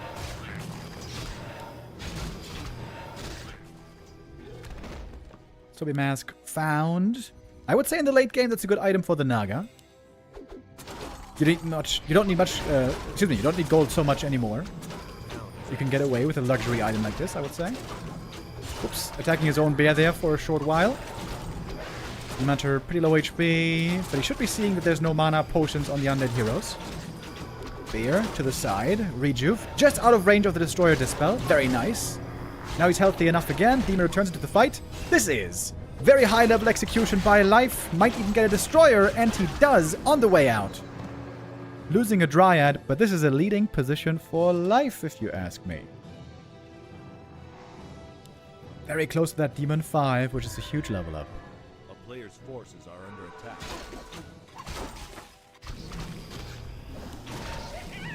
Lich getting level 3 only now. Seems to be a bit late on that. Naga to the shop. Going for a staff. I guess Invuln was on cooldown. Or his staff. Wants to give that to the demon, I suppose. Yeah, that makes sense, actually. I shouldn't sound so surprised. Lots of statues here for 120. This is... well, this has to be destroyers then. It's too many statues to be efficient. 1 lumber, 3 ghouls only, so not that much lumber. Hard to transition into something like... I don't know. Unholy Frenzy?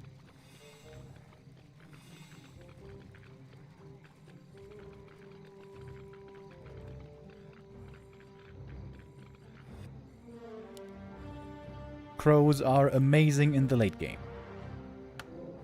The closer we get to 80 supply, the higher the upgrades reach, the better it is for the Night Elf normally. And bears plus crows plus a few dryads are amazing against the Fiend Destroyer army. The issue is, talents do nothing against necro wagons. So normally when the game slows down like this, undeads go for necro wagons. But again, the lumber is low. Oh, actually there it is. Wagons coming, but no necros.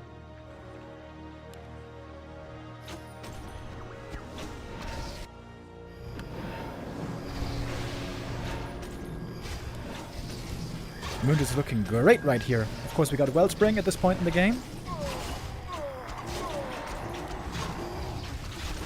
This is great for life right here. He is eliminating so much mana. Even got a Fiend kill. It's a huge lead for life.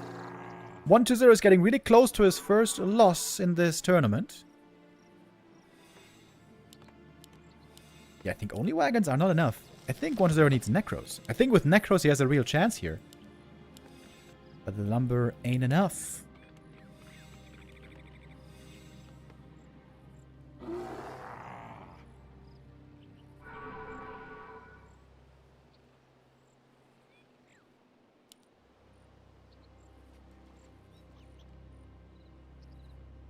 Demon's so close to that level 5. Double Ancient of Wind. Crow's already on the way. What's the upgrade saying? About to be 1-2.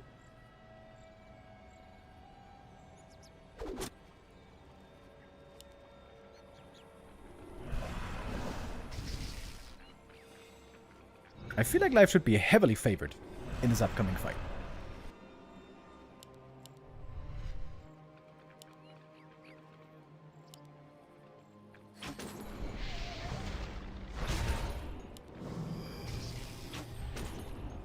Does he dare one more mana burn? Not really. Another little rejuve.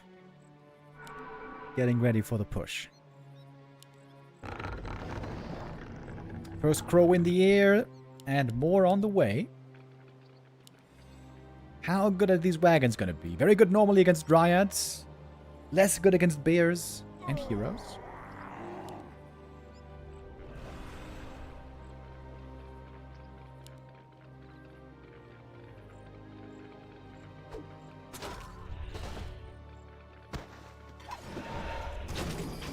Alright, in we go. We don't have web! Oh, 120 has no web. Now he's researching it. That seems a bit late. Yeah, has to TP out without web.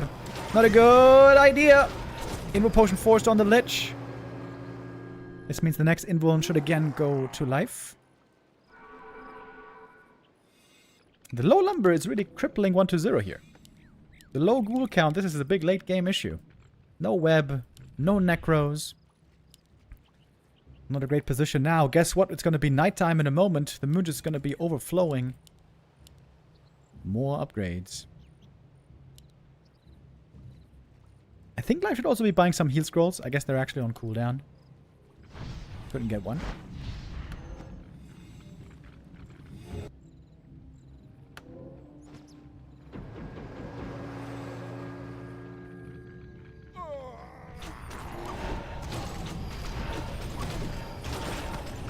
In we go. Oh, the crows now all caught though. Man, those crows were really badly out of position.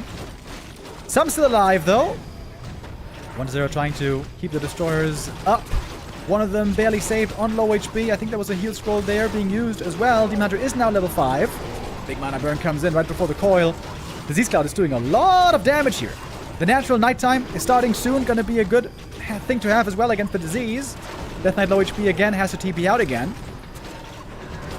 Life may have lost more here, to be honest. Did he? I think so. That's the way it's looking in the supply. Life was taking to master training. Meanwhile, now he's got Cyclone as well. But he lost a lot of units here. I guess we're not done yet. Team Hunter wants to sell something for a heal scroll. Doesn't have many good items. I wouldn't hate if he sells this ring +3 for a ring +5, just to have something a bit better.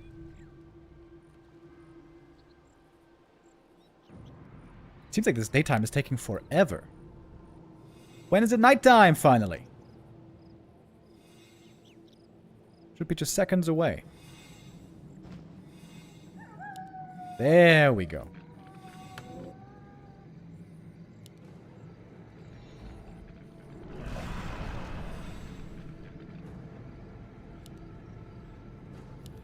Life not back up at 80 supply yet. I think I was a bit overeager calling this game over. It is certainly not over. 1-0 right now has a clear supply advantage. Mana burn the Lich. He wants to prevent the big Nova. That's pretty cool. Heal scroll to keep them safe. The crow's in the air. Mana burn the Lich as well. Wait, did he Nova? I think he Nova. Yeah, he actually did Nova. Didn't have the mana burn there. But we have the Dust against the Fiends. The Demon back in the fray. Half HP. Still has the Invul Potion here. Mana pot on the Death Knight. He needs to be burned next. And he is. Wagons, though, in the back. They're damaging the Dryads. Dryads not really dancing the way they're doing against humans normally. Demon Hunter, low HP. Invul Potion committed right here. Supply-wise, we have the Undead clearly ahead. There seems to be no dust anymore against these Fiends. The Burrow now doing so well. Demon staffed out. Back home. And what is there? Somehow has enough? Really? Alright. I'm waiting for the first guy in chat to say, you see? Counter Expo isn't good. Well, the Counter Expo game might be lost here in the end. But he got into a good position thanks to the Counter Expo. I think that is fair to say.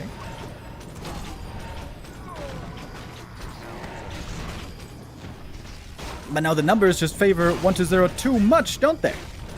The wagons here had such huge impact.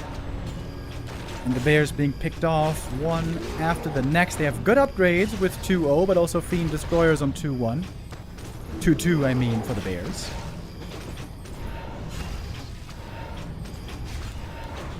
Would have more Dryads been better? The Crows here, to my big surprise, didn't look that good.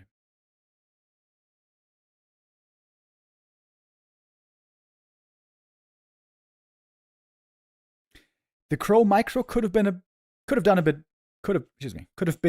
better. Was Life feeling the same way? Was he thinking he had this game won already? Was he getting a bit complacent? Maybe. I don't know. I can't quite say, but I'm excited that 1-0 tied it up, and we're going to go to a 5th map decider, which, would you believe it, is going to be happening on my favorite map, Shattered Exile.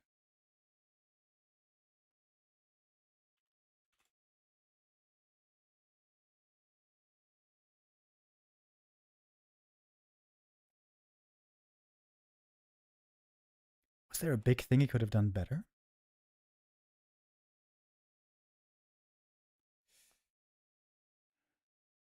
If there is, it is not evident to me.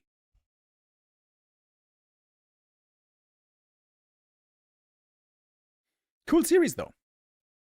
We are tied up. 2-2 it is. If Life loses here, he is almost guaranteed out of the top 4.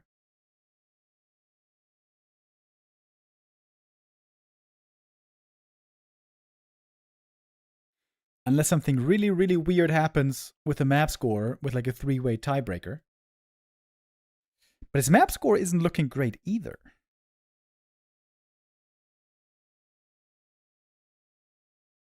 I guess if he 3-0s the other games in the Night Elf mirrors.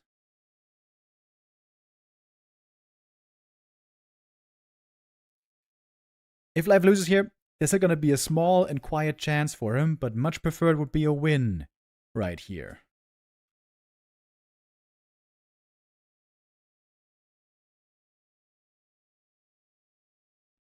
We're going to see 2 more Night Elves after this series. We're going to have Kaho versus Moon coming up after this.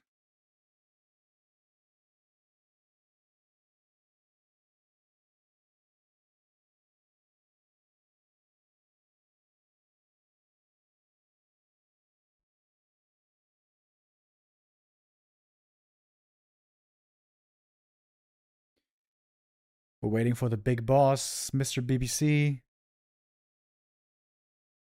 to join into our lobby and give us the go.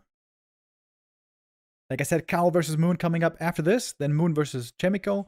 Going to be our last match for today's B-Cup Super Cup. And then Moon's going to have a 3rd game in a row. Because also in the bonus match, in the show match, in the Gladiator Cup, he's going to face Sok today.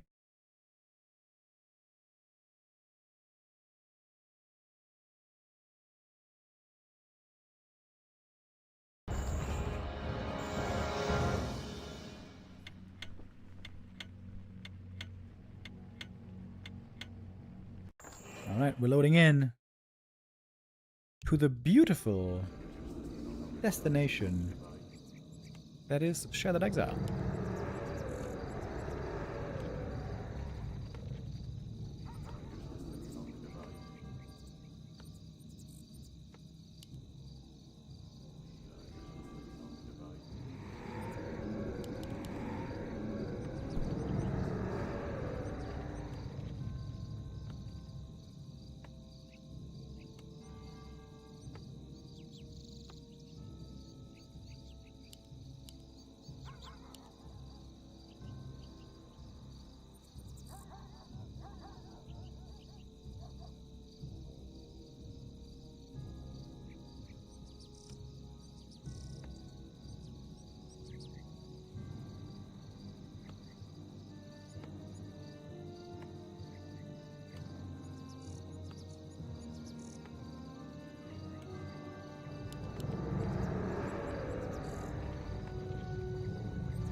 Thank you, Senji Bumaye, with the resub.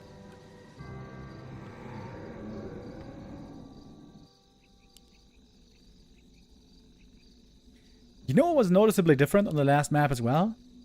Demon Hunter didn't have any great items. He just had a ring +3, and that was it in the late game. Compare that to Springtime, where he had Quel'Thara's boots and Root Bracers. Way different story.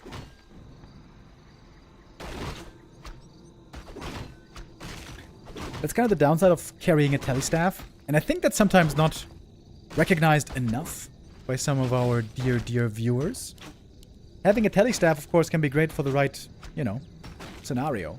But it's also a big downside for certain heroes, like a demon, not being able to carry another tank item.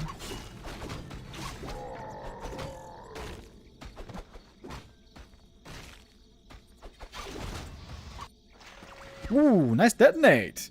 1-0 here, a little bit sidetracked. Gets the first 2 skellies detonated. That's a clear mistake. And that gives the demon level 2, by the way. If he doesn't deny the troll here. Oh, and I think he shall not. There we go. Nice little start for life. Can start the mana burning.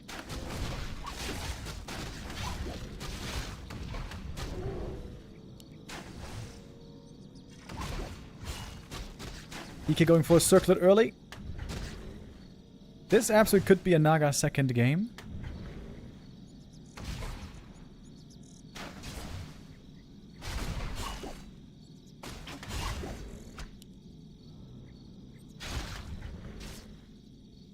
Again, a bit annoying here for the undead to not have level 2 for a while, but he's gonna have it in just a moment.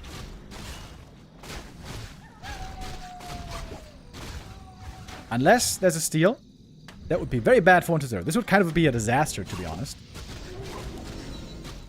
I think Life doesn't know that these guys are magic immune.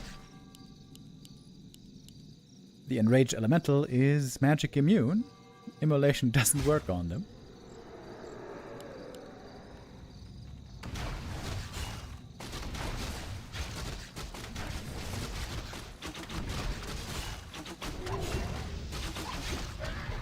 Bastard goes to the DK, but one ghoul taken out.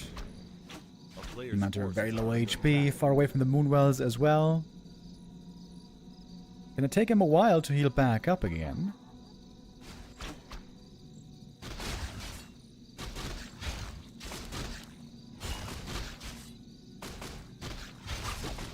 Ooh!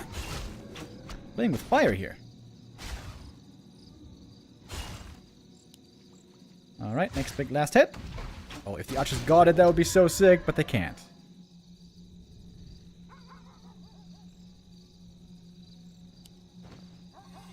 I like the Moonwell placement here. Can nicely heal in the middle of them.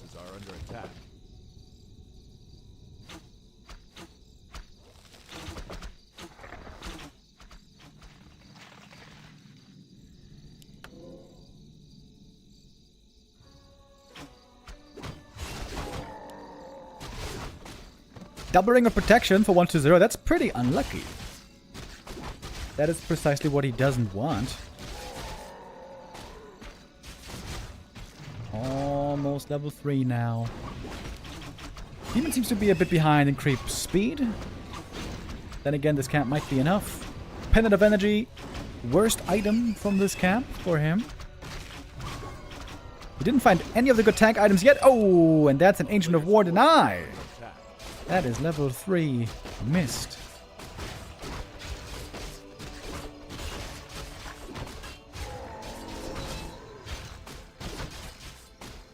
But shouldn't be for too long.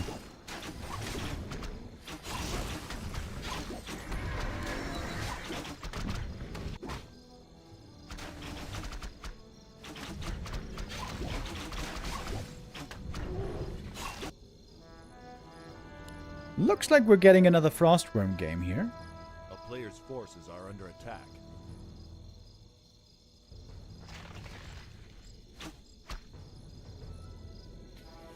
Alright guys, I see that there's some arguments and flaming going on in the chat.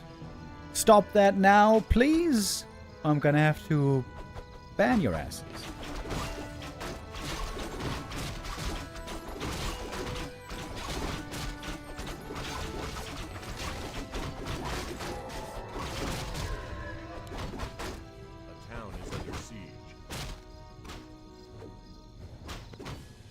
Good item here for the demon. Something a little bit in the way of defense. Ring of the Archmagi. Very nice indeed.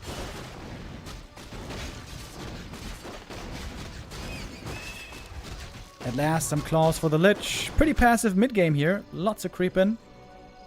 Even with another bad item. More gold from that. Scroll of the Beast coming in soon.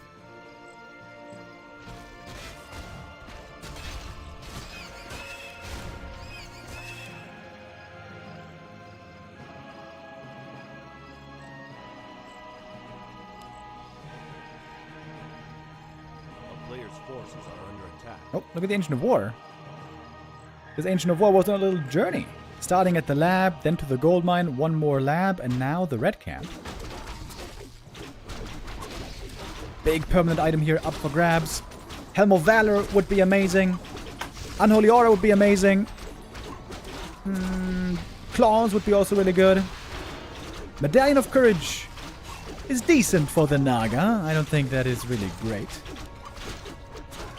But not a bad item.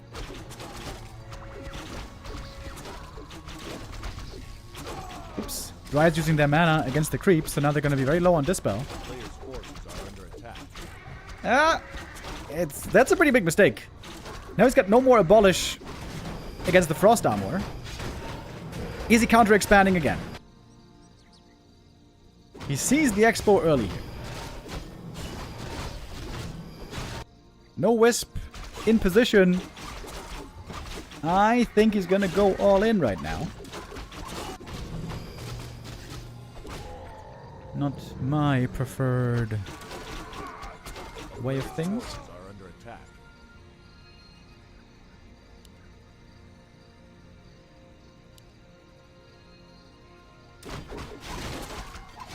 Oh yeah, he's setting up the attack.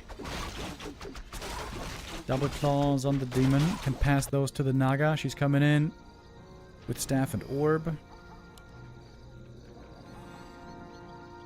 There is no Naga here, so if Life is not next to the Nerub, he should be pretty free to move with the Demon Hunter. Life is quite strong right now. I don't want to deny that. This is a good time for him to fight, but time is against him with the Expo soon coming up.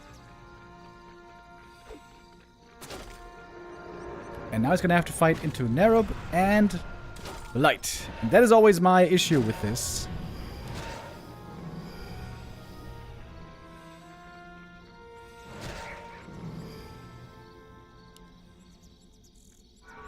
And I wonder if he's having second thoughts. I wonder if now he rather would have A town is under siege. started the Forces are under expansion. attack.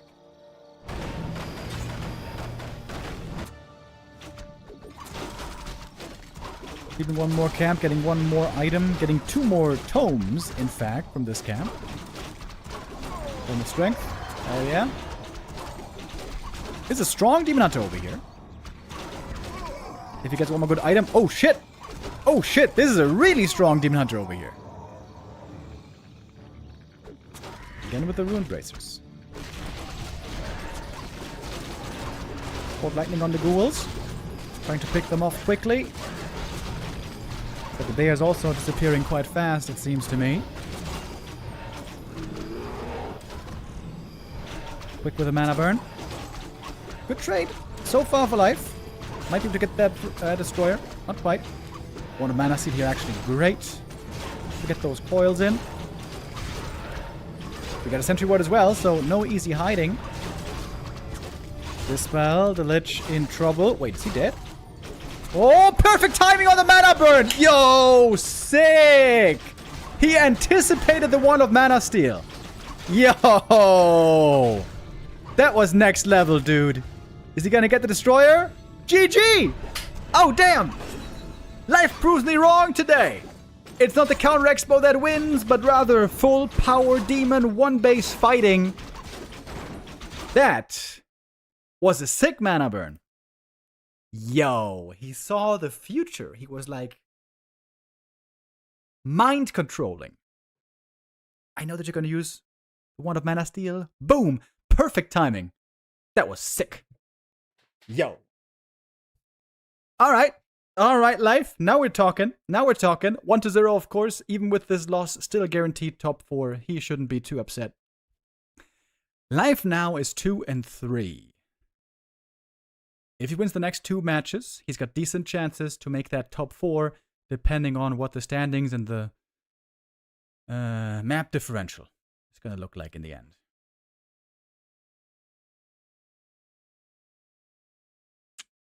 Cool move. That was beautiful. Just the picture-perfect timing. Unbelievable. That anticipation. A feast for our eyes. Indeed, the first loss for 1-0 in this tournament. Not so unbeatable by, or against, Night Elf anymore. As I mentioned earlier. In the last big tournament, the Taigu Cup, which was 1.5 weeks ago, it was Kaho beating him. In the grand final today, it's Life. And tomorrow, Kaho versus 1-0 is going to be happening, the rematch of that Taigu Cup grand final.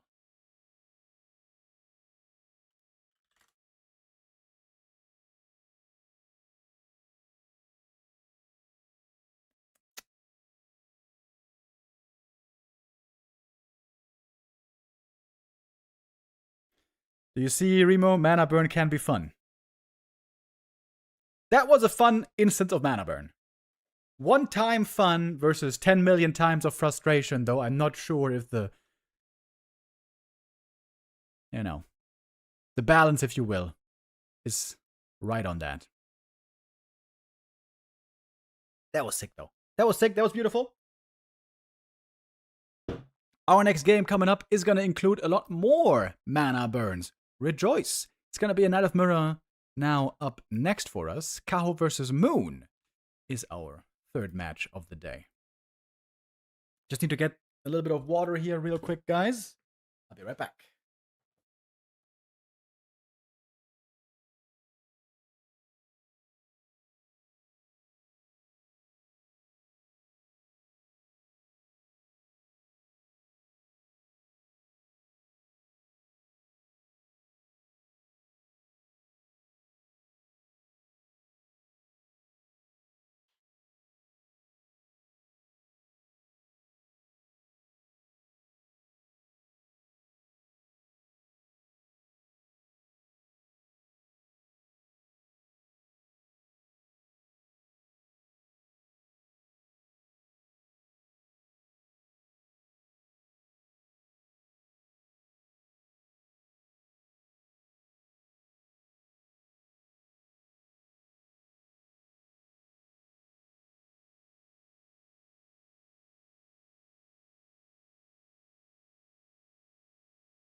All right.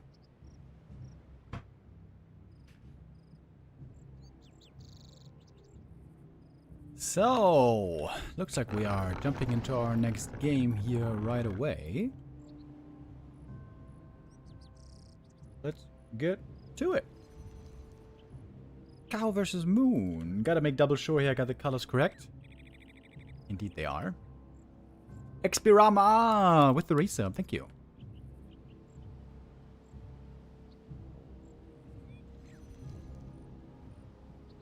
Kaho on a high right now. This guy has been doing amazing. Once again, I will remind you, the winner of our last big tournament, the Taigu Cup, is Kaho, highest ranked Night Elf in the world right now. He's also on a 7-game win streak against Moon at the moment. The two have faced a lot of times each other this year. About 10 games already. Only one went to Moon so far.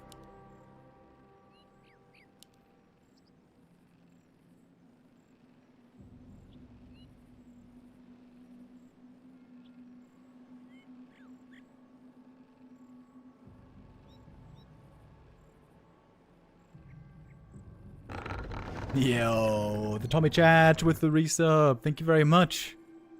111. 9 months away from 10 years, dude. That is amazing. Thank you.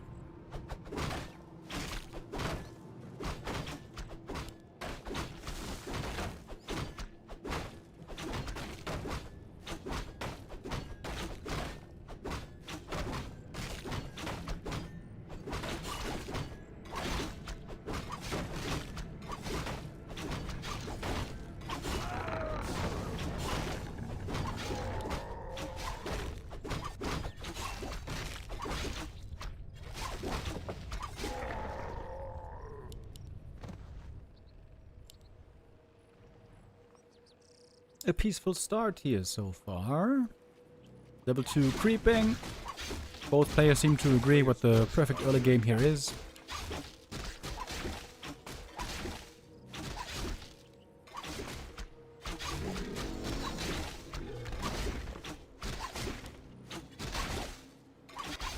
If anyone's gonna get funky here and not play mass bears, then likely that should be Moon. That being said though, even Moon plays almost always bears these days.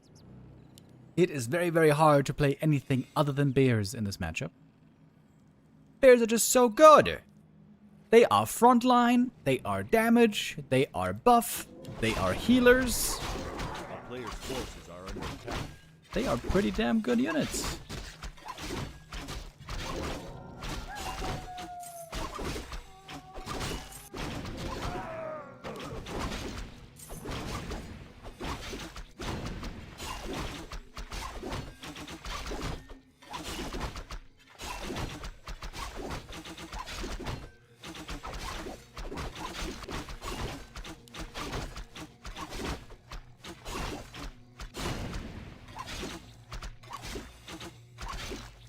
Player's forces are under attack.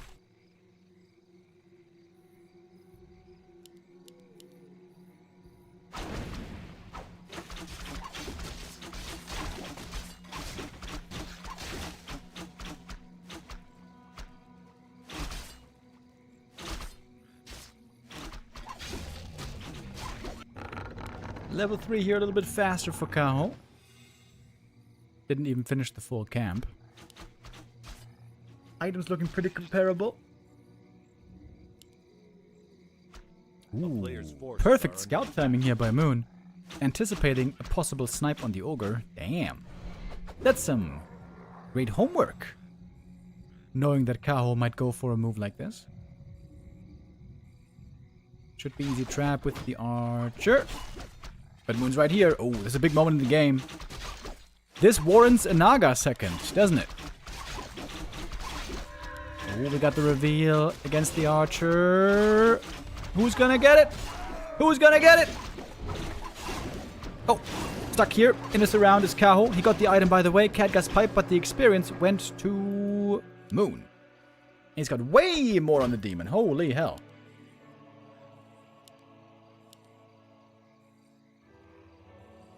Waiting for the keeper to come out. Over 30 seconds still.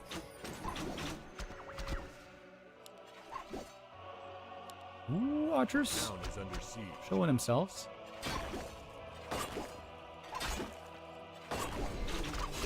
If Moon had gotten the item, this would have been a huge disaster for Kaho, but with a 50-50 split between item and experience, I think it's okay. Sold the item, by the way. Not appreciating the mana regen.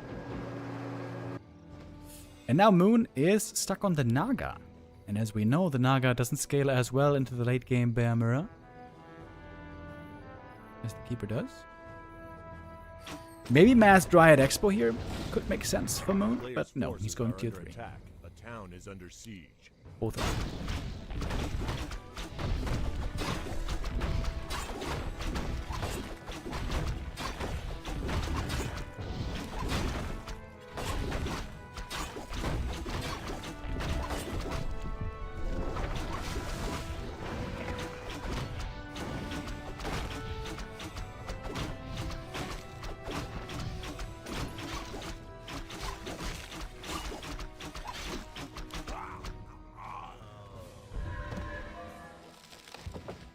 Moon's Demon looking a little naked here. Only a single circlet to boost his stats. We would like to see more than that. Kaho looking way better equipped. Double circlet and claws and gauntlets. And he's being annoying here.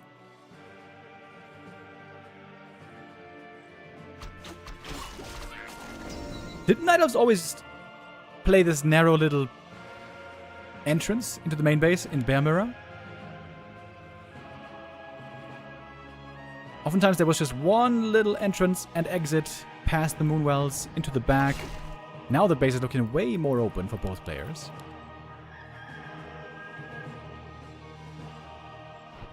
A player's forces are under attack.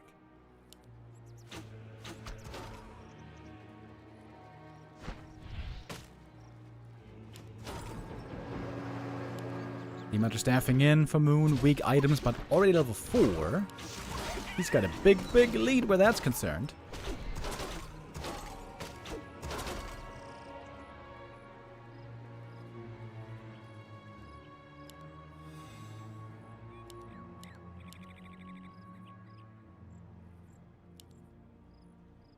dancing around the orange camp here, waiting for the bears.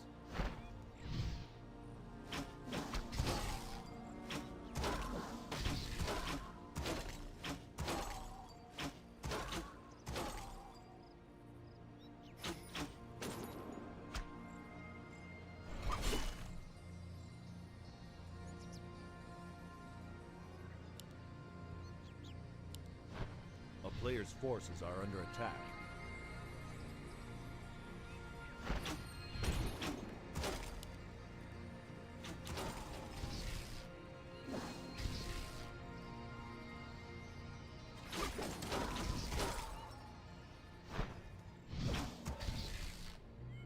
Now we got a serious advantage with Kaho here. He's got the first orb, giving that to the keeper to be able to spread it from range. Entangle on the demon right away. There's no abolish? No, there is. Moon did quite abolish in time. Bit of a mistake there. Kaho still not committing fully. Playing around his cooldowns, playing around the rejuve.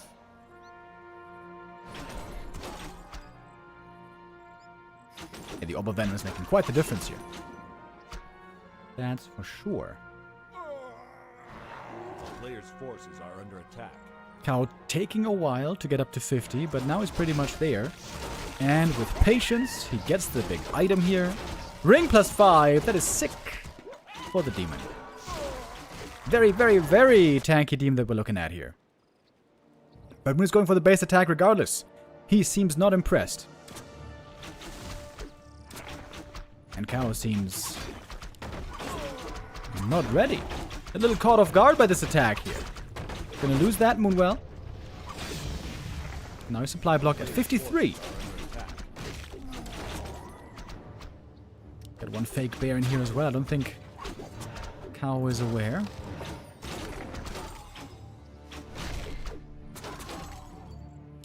Kaho again taking his time. He's waiting for the reinforcements. 2 more bears are about to join.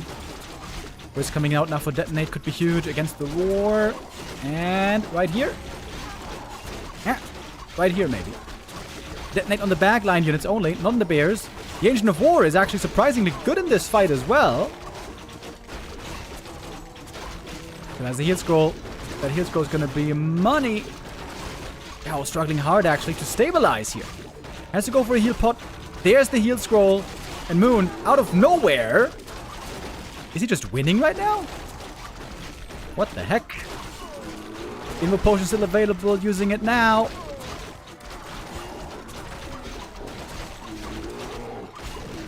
I see that Kaho is just crumbling in the main base. Crazy. Ancient of War push. Demon Noi stabs out just in the nick of time. Another heal potion. This is all quite expensive. Now, Kaho is looking for exit kills though. Says, we're not done yet over here. And actually, this is going to be quite a few kills being found here still. Archers, of course, at this point in the game, no longer so good. Maybe be saved with some shadow melds.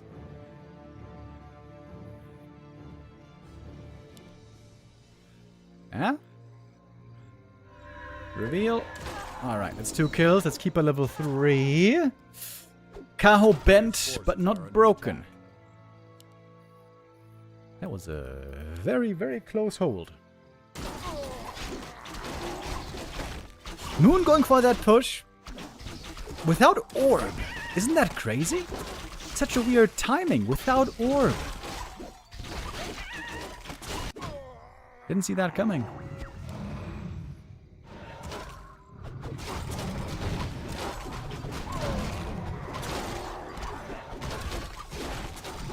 Demon Hunter for Kaho keeps scaling. He's looking damn good. Gonna get that level 4 here finally. But Moon is way closer to level 5. That's certainly true. I think he needs a good demon item here. Either Quel'Thala's Boots or Ring of the Archmagi, something like that. Scourge Boneshines would be nice. What's the item here? Rune Bracers. That's bad. That's sold. More money.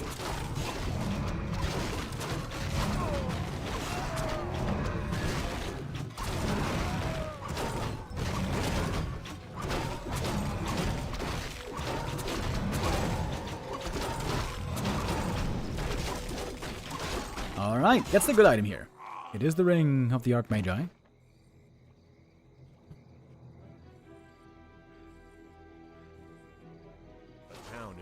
Both back up to 50, but a bigger bank on Moon. Better upgrades also on Moon.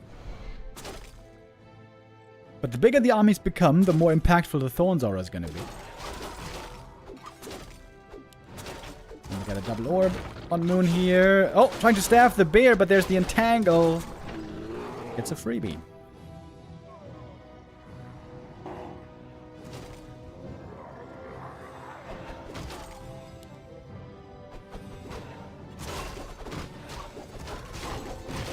Kaho going for his own special late game edition.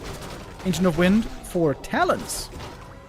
That's right, Kaho has been playing Bears plus Talons lately, quite often, in these Elf mirrors. But he gets another bear. The power of Entangle, so good when there's no Dispel close by. Speaking of Dispel, though, the Detonate here from the Wisp removed much of the Roar from Kaho. But we got Mark of the Claw. Roar reapplied. Demon Hunter. Oh. Bit of a scary position.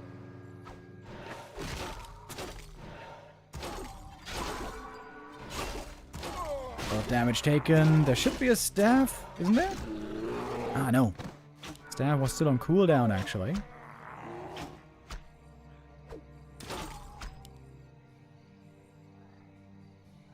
And it's a nice thing for Kaho. He knows his staffs are always going to work. He doesn't have to be worried about Entangle.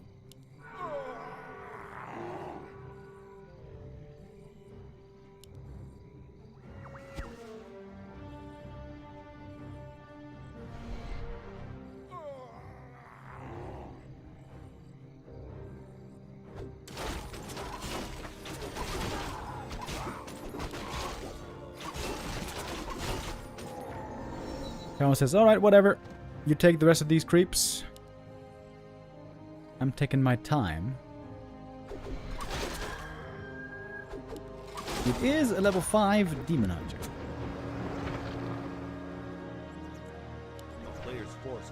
And Talon Master Training is still far away. We got Moon in upkeep. He's incentivized right now to go for a fight.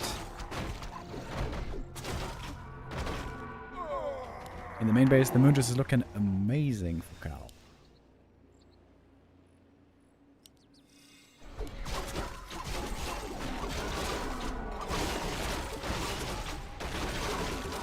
We'd love to see some detonates here for Moon. Dispel now against the Rejuve. Demon, low HP. Gonna be staffed out. Back home, healing up, and back in the green. Teleporting once more into the fray. Thorns are, of course, doing a lot of work here in these extended fights. The damage return is huge on these bears. And on the demon as well, not to be forgotten. Double Orb of Venom doing big time damage as well. Level 4 now on the Keeper. Now we got the level 2 Entangle.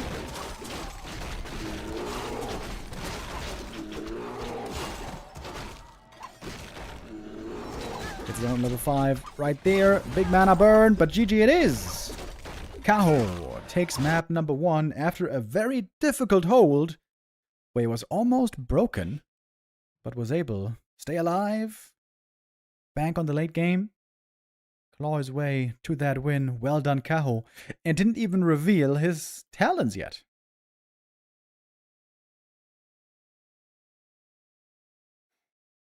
All that investment in that additional tech did not yet come to fruition. But the Keeper level 3 really seems to be a big turning point there in these Bear Mirror fights.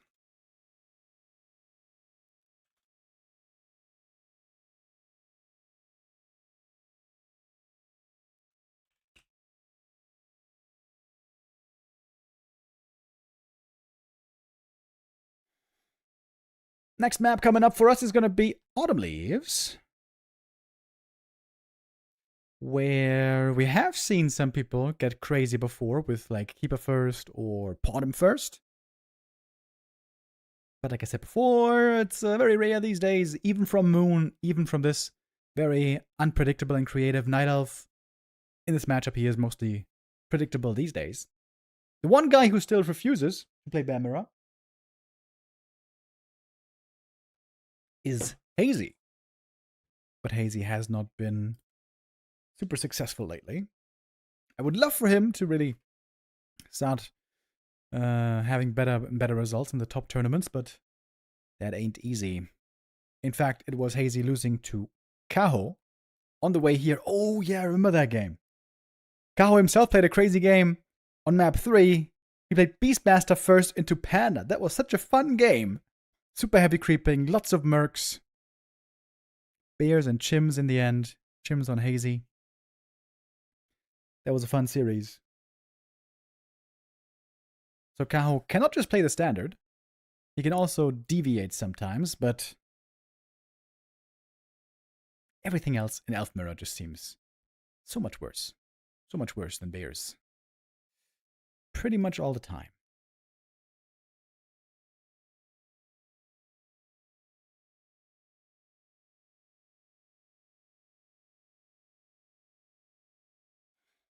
There were only 2 humans participating, and they eliminated each other. Yes, that's true. That was a bit unfortunate for the human fans out there. Sok and Chaemiko were meeting in stage 1. And yeah, that's how the draw ended up. They randomly drew the players against each other. We ended up with 5 mirror matches. Orc Mirror, Knight of Mirror, Knight of Mirror, Human Mirror, Knight of Mirror. So, with this stage 1, you can be damn sure there was no rigged matchup determination going on. For the most part, the favorites prevailed. Chaemiko was a surprise. Ice Orc was a surprise. Everyone else, though, we kind of expected that way.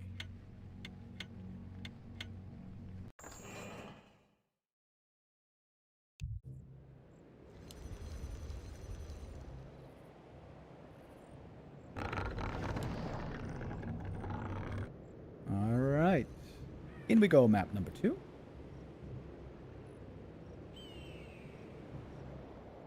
Kaho now in the bottom left. He's got the 1-0 lead.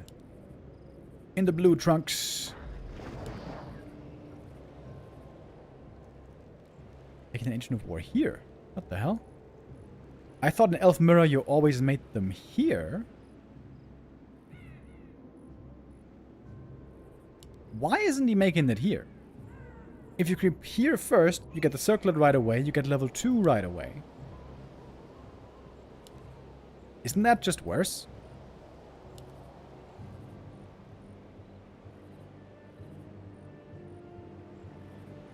Of course, Kaho is aware that almost everyone creeps the shop first in Elf Mirror. So he might have something special in mind. It's just a Demon Hunter against a Demon Hunter, though, so far.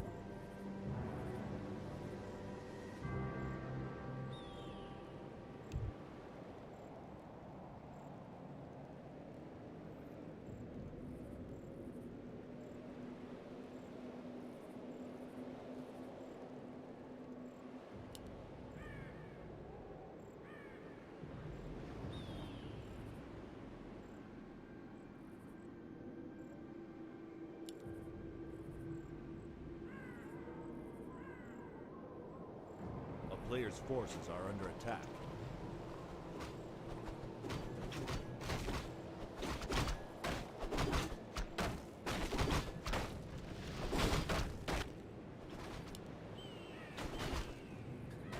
Both heroes once again gonna look for some strong items early. I think this was a big issue for Moon Map 1. He was just under-geared heavily on that Demon Hunter. For the longest time he only had a circlet and nothing else.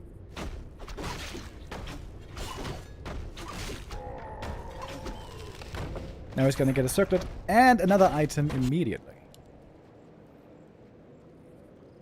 Kaho a bit unlucky with those gloves. Players' forces are under attack.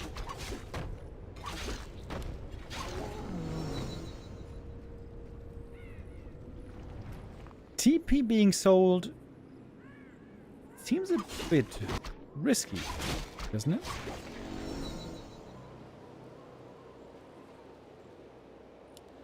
I wonder if that's going to be something that Kaho is going to look to exploit. He himself, though, also selling the TP.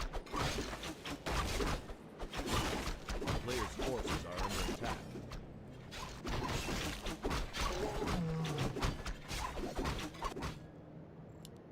We're looking at some stacked Demon Hunters here.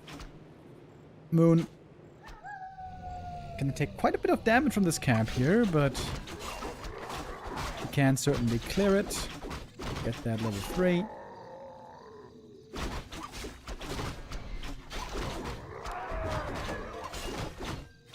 That was an Agitome as well. Very good. This demon is looking great. Just needs a bit of healing.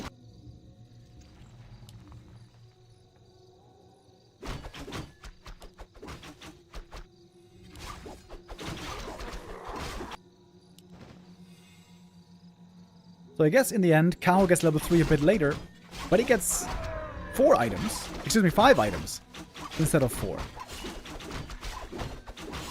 Getting slippers here, also very good. Players' forces are under attack.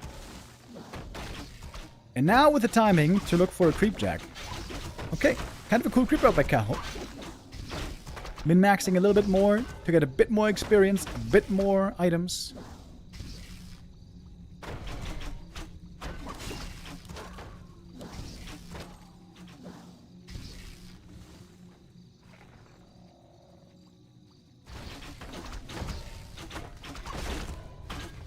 Oh, last hit. No way, no way, no way. Oh, they almost stole it. That was so close with the archers. That would have been sick. Looking for the Ancient of War kill. That one is denied. One archer gonna go down. Kaho is pretty low on healing here. Taking up all the moon juice. Players' forces are under attack.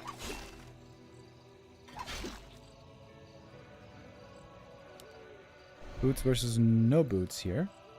Nice archer block though. Keeping the other archer alive. As we're gonna have the keeper joining momentarily.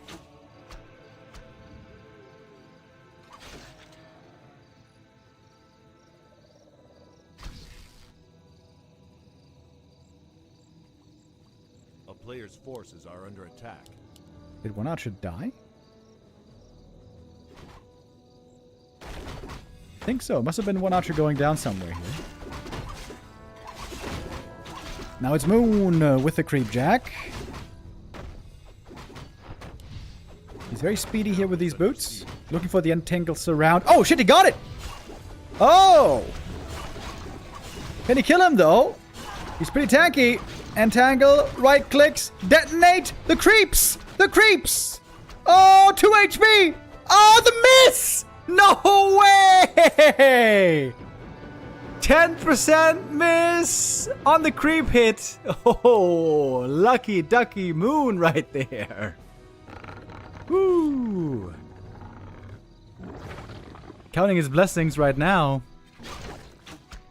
That was a 6th round by Kaho. Almost.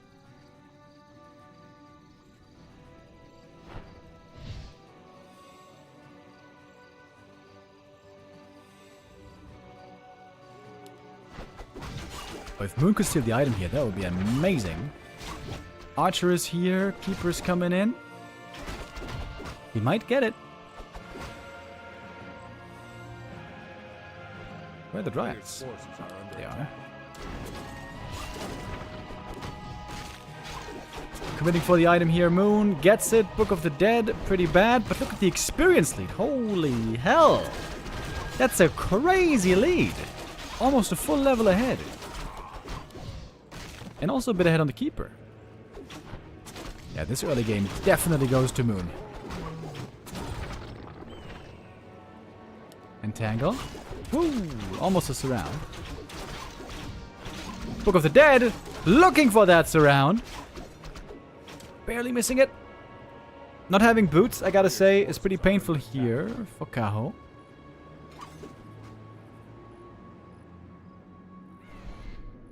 And I guess he's dead. I'm pretty sure next game we're gonna see boots on Kaho. He is really suffering from not having that item. Boom goes the demon. Moon here in a phenomenal position, looking to equalize.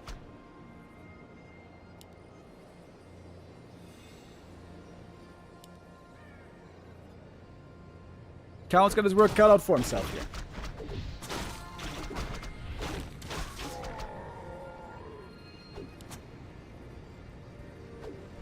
Crazy XP lead on the Demoner. Crazy.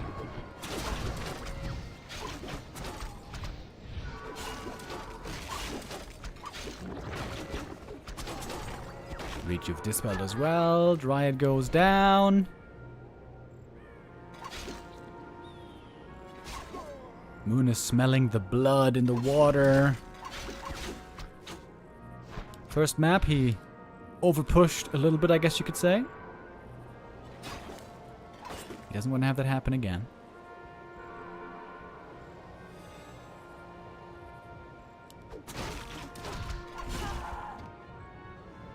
Rip archers, their time is over. A player's forces are under attack.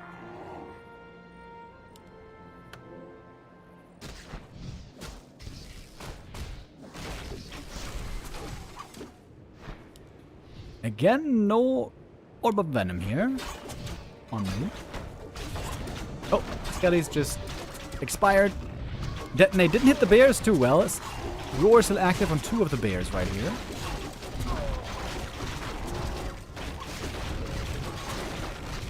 Mud Golem Slow is actually doing so well against the demon. Look at that guy.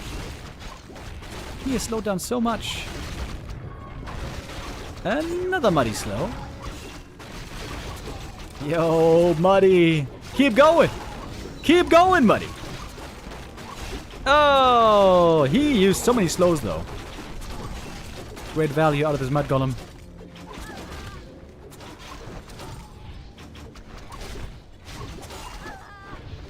And everything for Kaho is so hurt. My god. He needs a heal ward. With great desperation.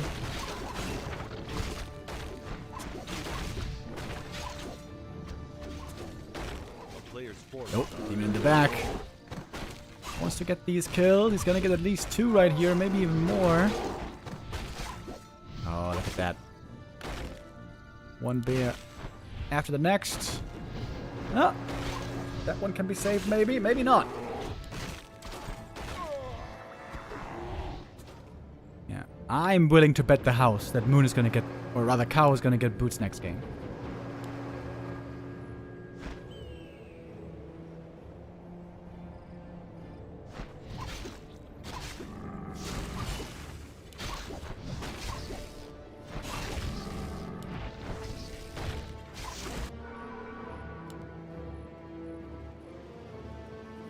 Players' forces are under attack.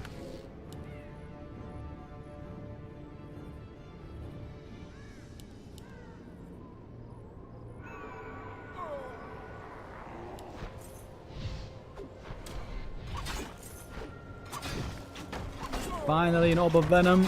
Moon still doesn't have his. But it's got Invuln and Heal Scroll.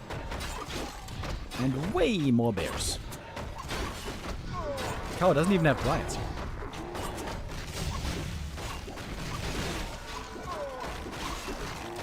Yeah, the Reach is crazy. No Dryads for the Dispel. Entangle also so good here. Another bear goes down.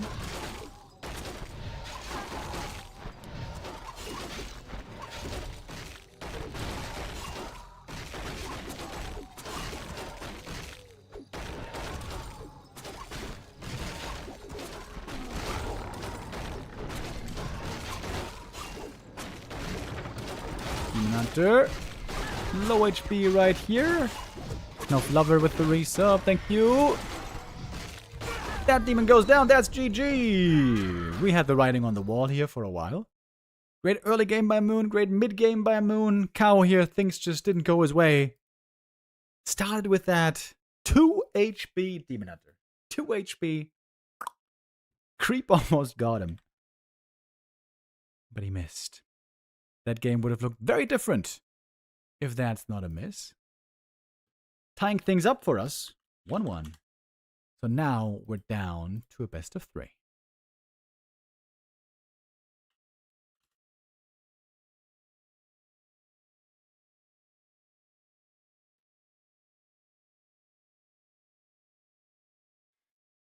Our next map is going to be Last Refuge. Does that mean we're going to see anything else? Probably not. More demon. More bears. Seems very likely here. Moon with triple duty, in fact, today, my friends. He's going to have another game here in the B Cup, Super Cup after this against Chaemiko, and then another show match, end of the day. Play all 5 series, Gladiator Cup against Sok. It's going to be kind of late at that time in Korea. Almost 11 p.m. already.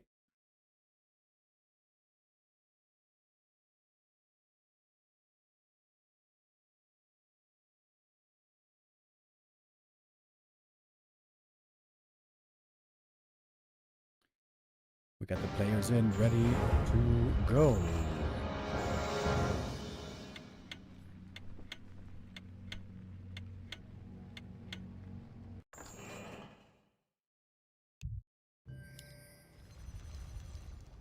Sometimes you get a bit unlucky. It seems like in this game, Kaho did get a bit unlucky. Everything seemed to be working against him, hoping to have Fortuna now on his side.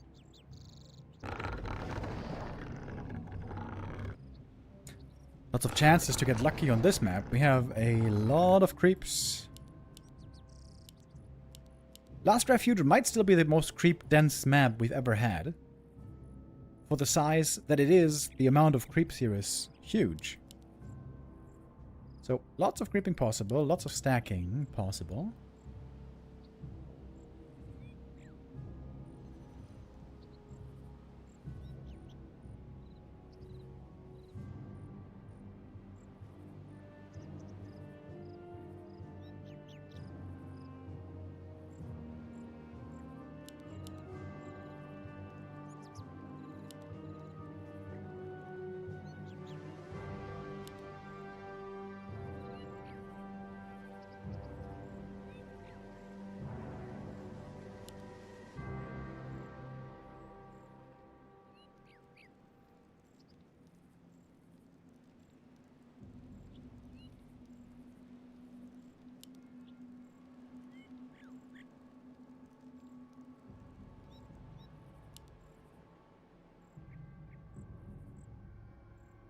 Gonna be a quiet start into our game here, and it seems like we pretty much know how the first couple of minutes are gonna go.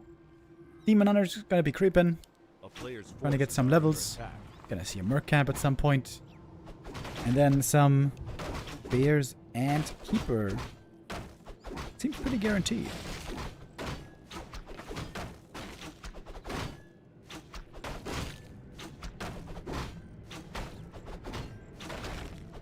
I'm dusting my mouse right now.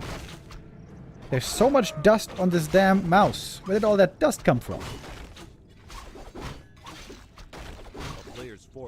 In case you're curious, I got the Logitech G502X mouse. Amazing mouse. I think Logitech makes the best mice in the world. Logitech, big time G.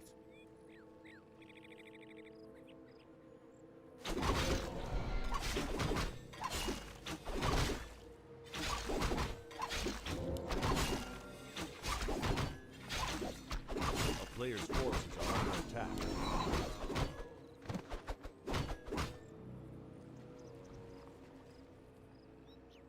If you get a Wand of Illusion here, that helps with creeping quite a bit.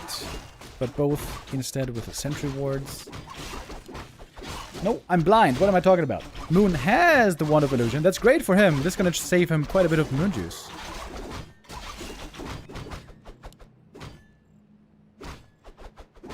Could have crept the full camp, but doesn't deem it worthwhile.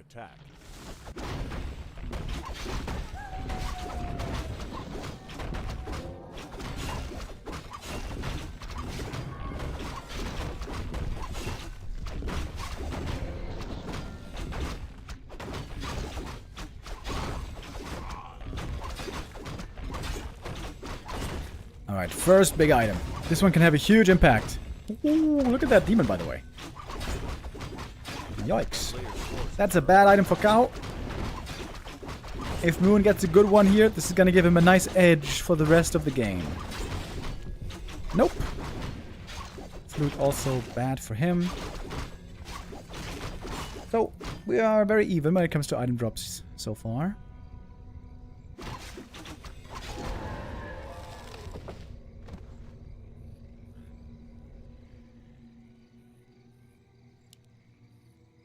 My Logitech mouse is double clicking after 1 to 2 years, and it's really annoying. A lot of my friends have the same issue.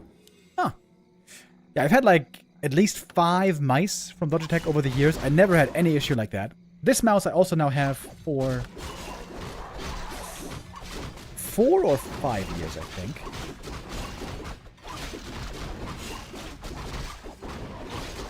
No, it's not 5 years. It's 3 or 4 years, I think. I guess sometimes you can get a bit unlucky. But I never had any issues.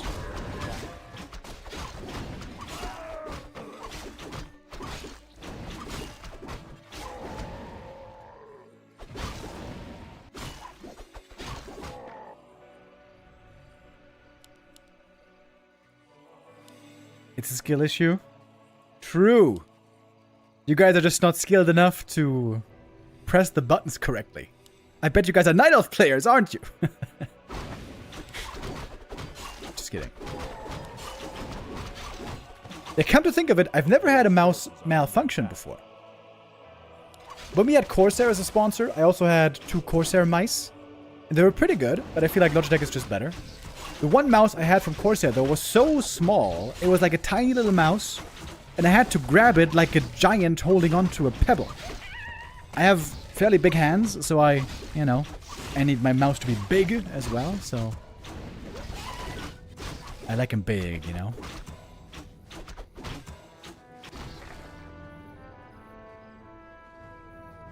A town is under siege.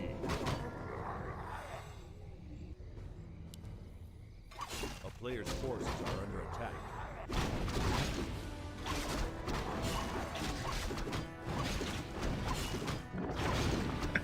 Ain't at the chat saying he's gaining weight right now, over 80 kilograms.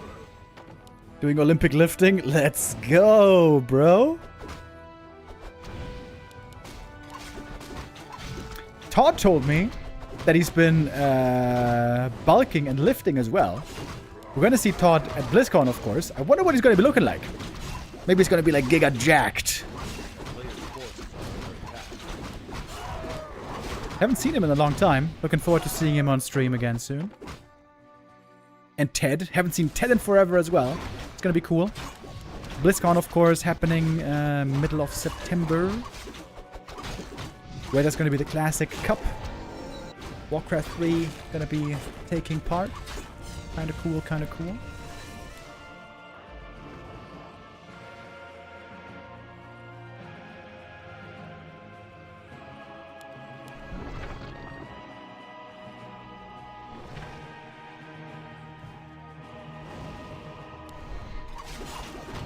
Oh, looking for the Book of the Dead Surround. Didn't quite get it, but the Book of the Dead is really good here right now. While there's no wisps. Can you bring some from the main base? Not really. Dude, this Book of the Dead is amazing right now. Demon Hunter almost going down one more tank and he would have been dead. Oi! Moon's losing everything, though, here in the corner. Maybe the Keeper can get away. Trying to get in front with the Dryad to block. Damn, nice play here. Oh my god. Book of GG is back, boys. Gay, GG. That game looked good for Moon for a while, but that was the best book of 2026. Deserves a Pulitzer Prize. And just like that, Kaho on match point.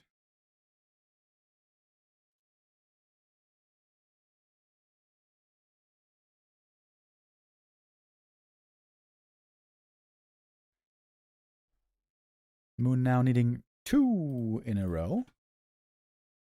Echo Isle's going to be our next map, by the way. If you want to get cheeky a little bit with Fast Expo, this will be the map to do it.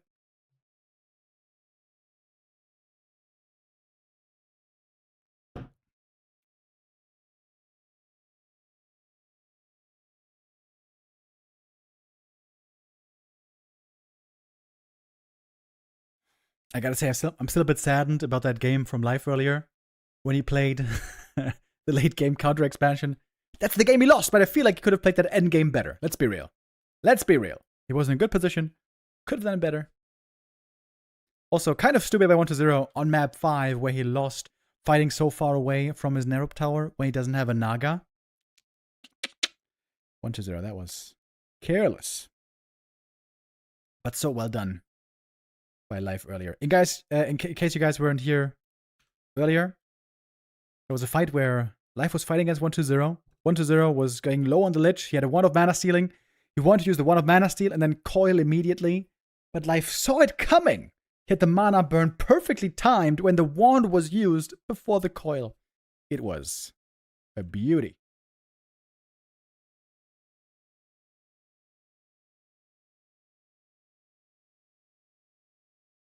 If Kaho wins, he's top 4 guaranteed. Yes, indeed. Same as 1-0 earlier. 5 wins guarantees you a top 5.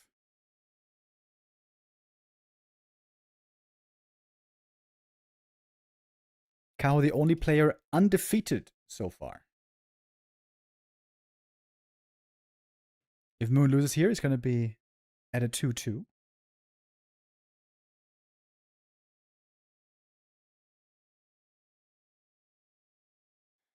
Remo, you didn't complain about Moon having no wisps nearly enough. I'm disappointed. Ah, you mean with the Book of the Dead? Yeah, I could have brought one, but it would have taken a long time to arrive still. Yeah, maybe you're right. I guess he had like 20 seconds to still have a good detonate there.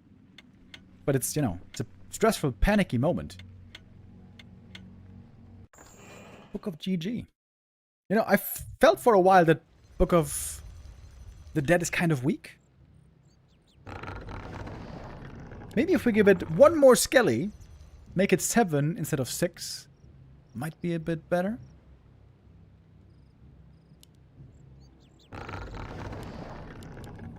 But it certainly looked good there.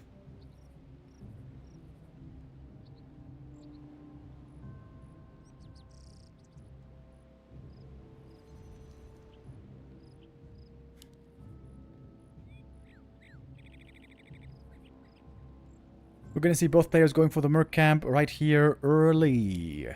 Get a fast level 2. Get some mercenary support. Item here can be hugely influential. Ring of Regen amazing. Circlet amazing. Claws amazing. Even Ring, actually, I would say. Amazing.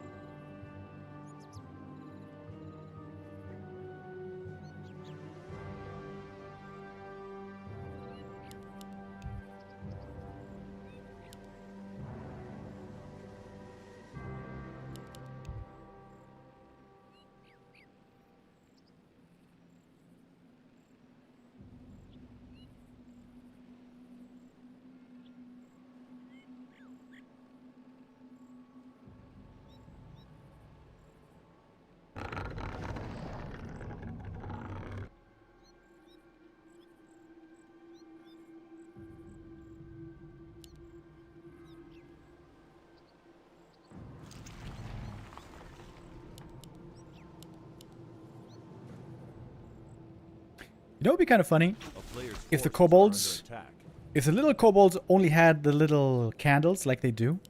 The bigger kobolds had like big ass chandeliers on their heads. Do we have any Warcraft lore experts in the chat? Why is it that kobolds all love those candles so much? Maybe they're even like addicted, right? They're always talking about candles all the time. What is that addiction? I guess it's because they're tunnelers and they need some sort of light. Have they never heard of like lanterns though? Wouldn't that be better? Both players here with a decent item, Periapt, but it's not amazing. It can be used quite nicely for more efficient Moonwell healing, I suppose.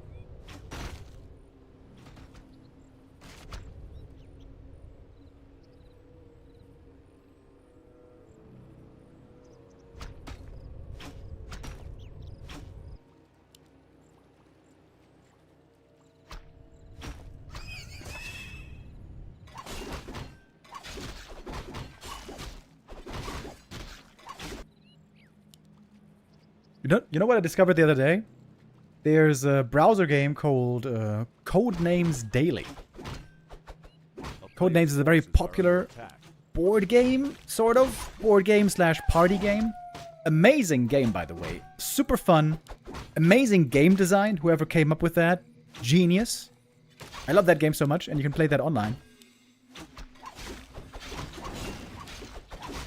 And I think I'm going to start doing that every day. Ooh, nice little snipe here by Kaho. Pulls out the creep. Gets the null. Gets the cloak.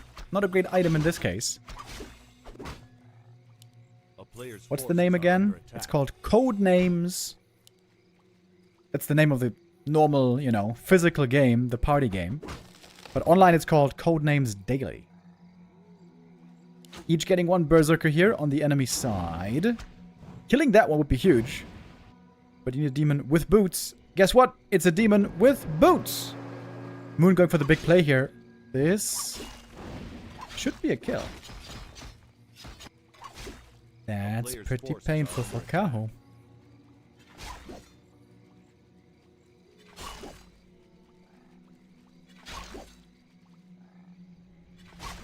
Deny would go a long way here.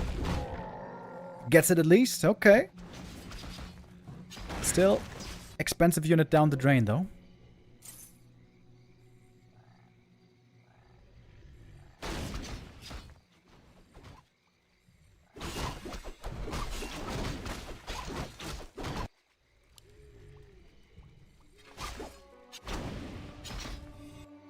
Wait a minute. A player's forces are under attack. Did he buy the ring +5?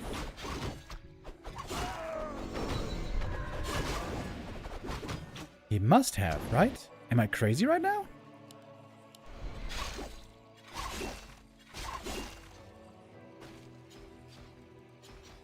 Yeah, he did. Wow. 300 gold for the ring +5. It is a great item. It's also very expensive. So, the Berserker plus the ring, that's 550 gold spent in the early game. On these two things alone. Players' forces are under attack.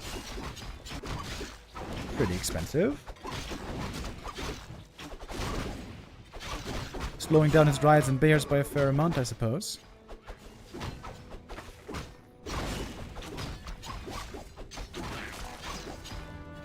Moon now also got a ring, the smaller version. The heal potion is great.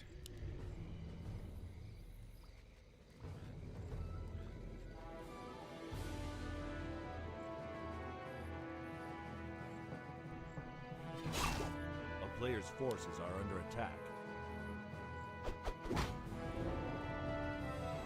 Kind of a tough camp here without Ancient of War.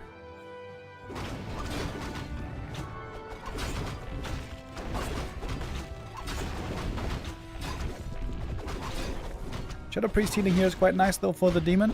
Even if it's just a little bit, it goes quite a long way. Moon again with more experience than the first hero. It seems like he managed this basically on every map so far. Circlet. Good pickup.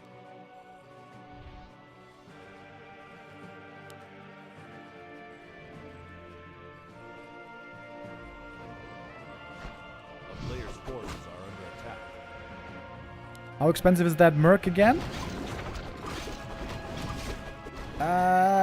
It's like 230, 240. I'm a main race undead. We don't know how much mercenaries cost. We just make fiends and statues and ghouls.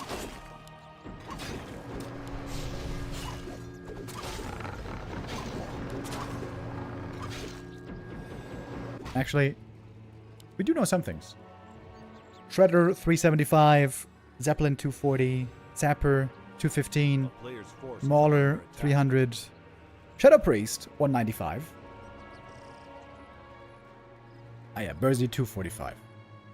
Yeah, that was mostly right.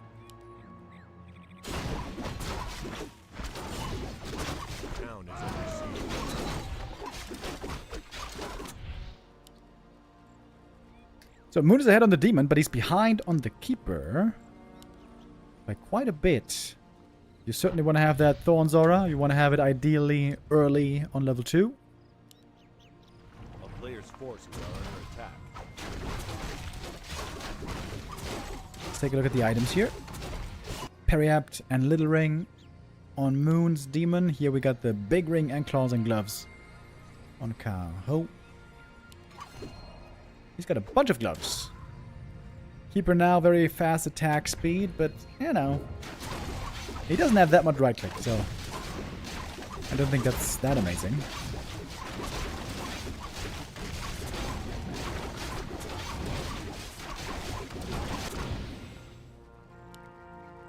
Belt of Giant Strength.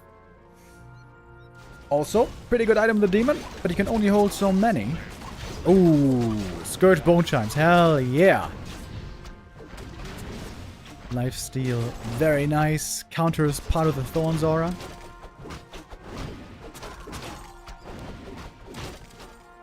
It does seem like Kaho's item quality is a bit superior. Oh, both going to the shop.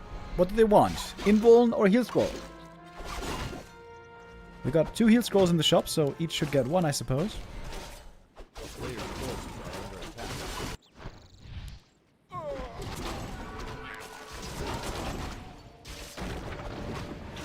Now almost level 3 Keeper as well. So I guess in the end, not really an experience lead, just by a tiny amount.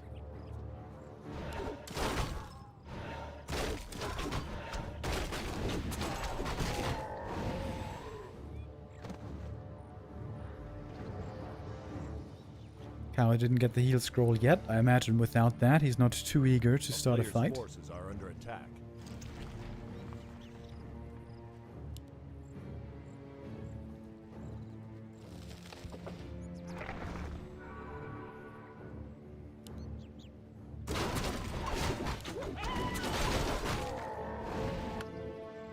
What is this?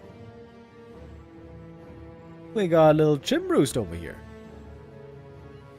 First time this series. It's been a slow tier 3 stage.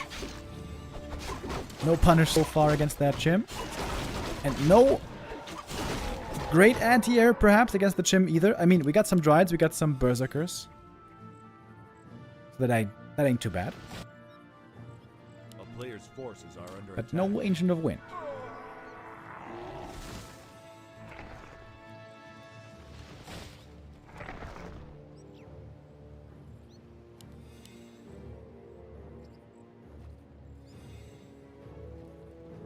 Moon going for the expansion. Oh, at 50 supply. Okay. Kaho's gonna have a strong 60 supply timing. He can make one more beer to fit perfectly into 60 with a single Chim. There's no wisp across the map. I don't know if Kaho has any idea that he's facing an Expo here.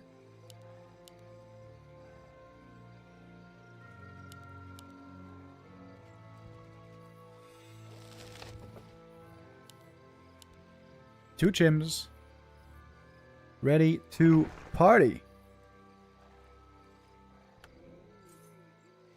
It seems like they're still hidden.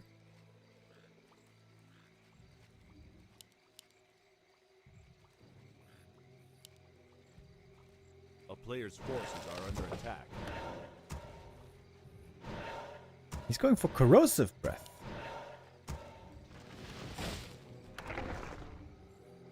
What's he gonna do with that?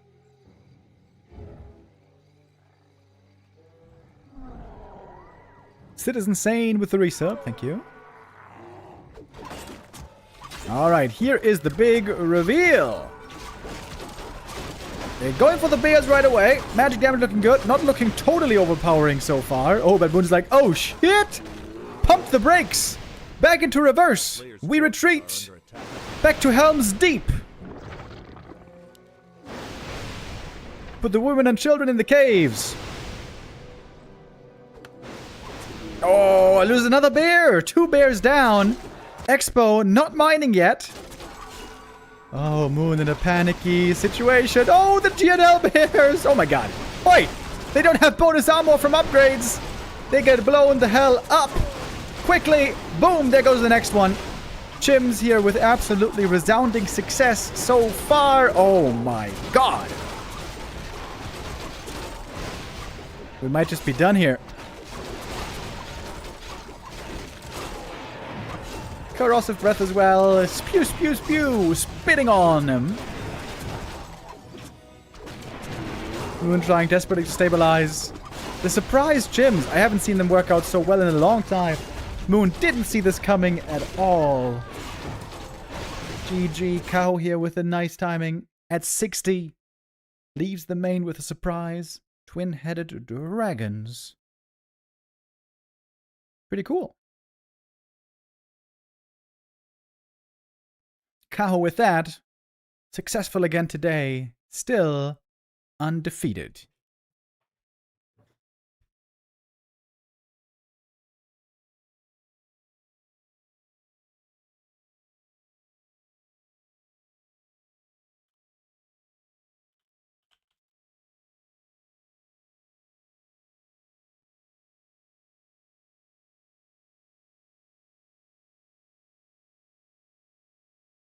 And with that, we have only one match left for today's B-Cup Super Cup.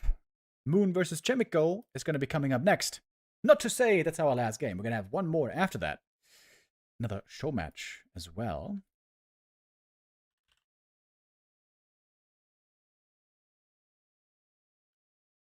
And this is the last chance for Chaemiko. If he loses here, he is for sure out of the tournament. Moon, if he loses, still with a chance. Still 2 more games tomorrow.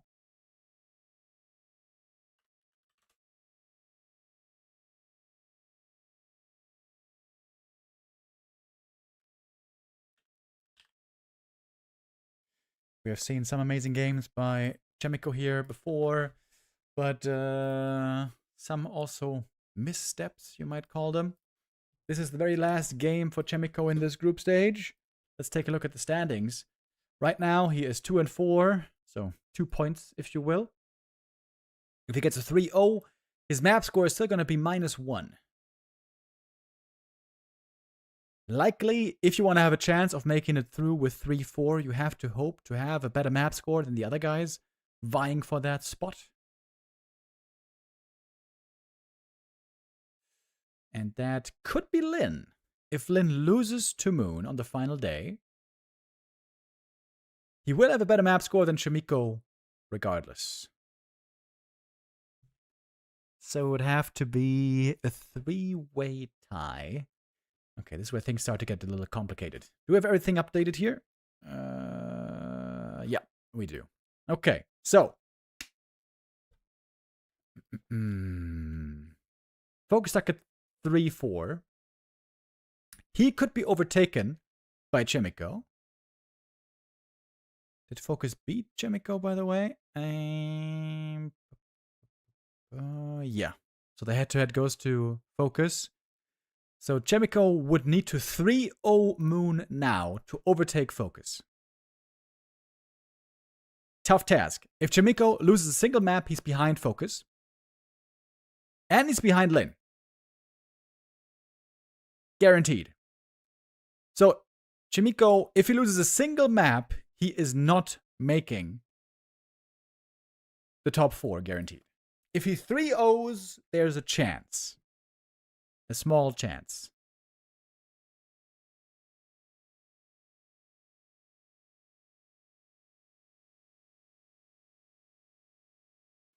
But it's looking slim. The chance is looking slim.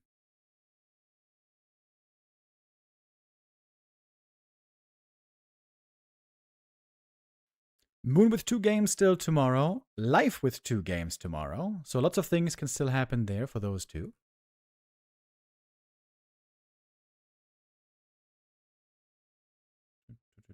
Even if Moon loses here, he could still make it through if he beats Life and Kaho tomorrow.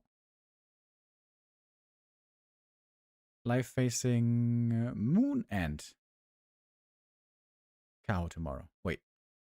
Oh, yeah, Moon is not facing Kaho. Moon is facing Lin and Live. Yeah.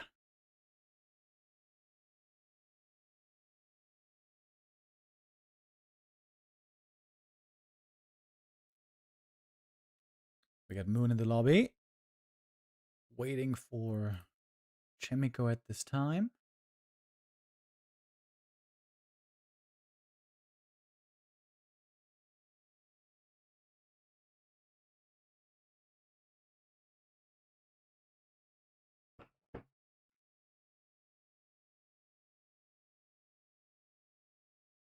We've got 3 Moon games today. Absolutely, I can add that one in already.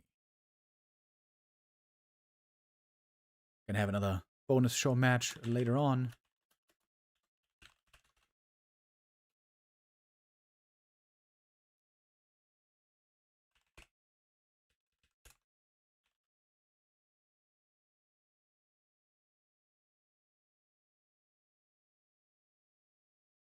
Oh, we got Yangfeng in the chat right now saying, Moon told me he will go to China anyway, even if he doesn't qualify. Oh, shit. For some business and show matches with Sky. Oh, nice.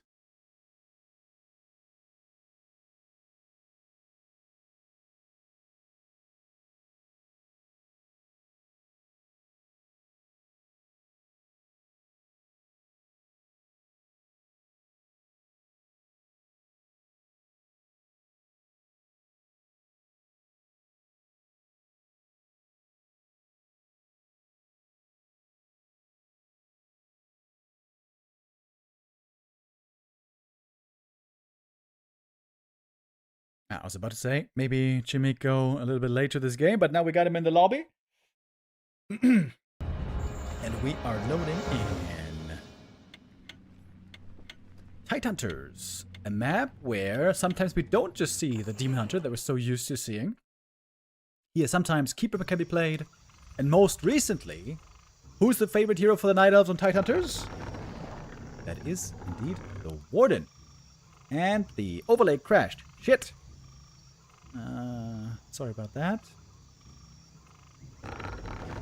Gonna have to restart that. Gonna not work though until map number 2. So for now, gotta go with a Blizzard overlay.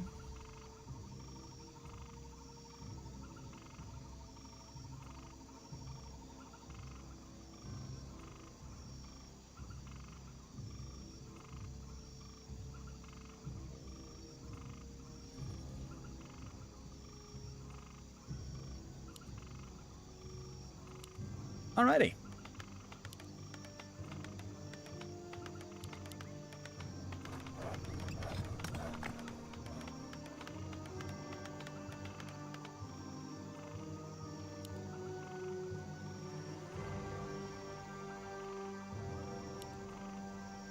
And there she is. Warden once again. In my opinion, best Warden in the world right now is surprisingly not Lawlight. Lawlight hasn't been in amazing shape in a while. In my opinion, best Warden right now is Kaho. I've seen him look amazing with her here over and over. I think the Warden has a really good win rate right now on the pro level. On this map, only. Every other map seems to be a lot worse for the Warden. But here, her creep pattern, her harass opportunities, her level up timings to 3 and 4 and 5 seem exquisite. Are under attack.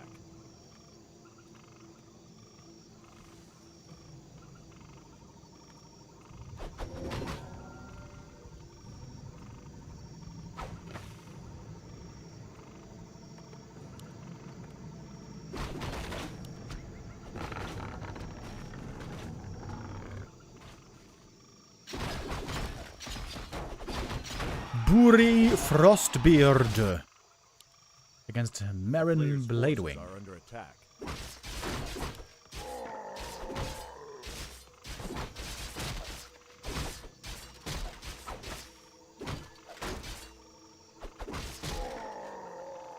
Is one of the Warcraft MKs named Magni Bronzebeard, by the way? No, right? I think that one only later was created with World of Warcraft. Fun fact, there's a great Magni Bronzebeard skin in Direct Strike. Oh, big last hit. Who's gonna get it? Not the fan of knives. MK picks up the last hit here. Double ring of protection. A bit unfortunate for him. Warden gets surrounded. No blink, of course. 10 seconds for the nighttime. Has to TP out first. Standard play with the Warden is having double Ancient of War. It's all about leveling with the Warden. And the double Ancient of War creeping helps a lot. MK now on the move.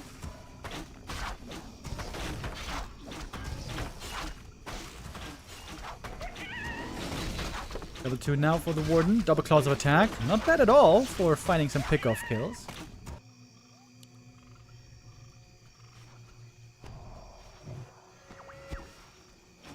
Little detonate. MK's low mana. Only one Stormbolt at this moment.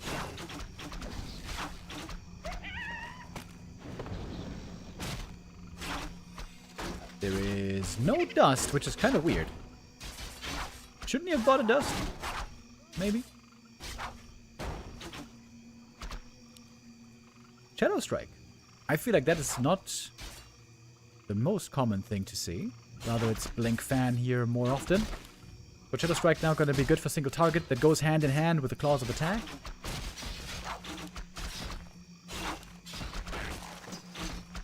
And Slippers. Damn! Look at that Warden. Plus 16. That is really good.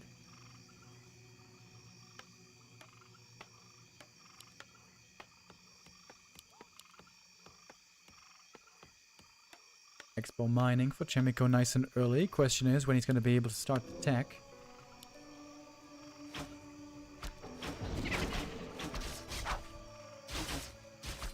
Archer...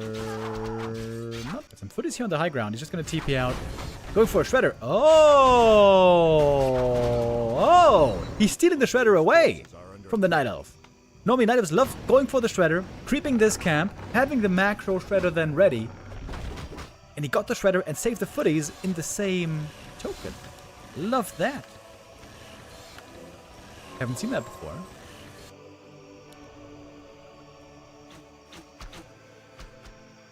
Warden, now level 3. This is where one of her skills gets quite dangerous.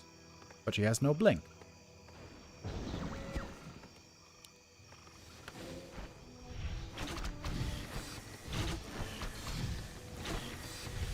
If he's got level 2 Shadow Strike here, he can maybe look for that MK kill. We can't see it right now what he has. Counter Expo now coming up. Should be very safe. Right now the Warden's feeling strong. We got full map control for the time being for Moon. But the Footy Scout should be able to find it.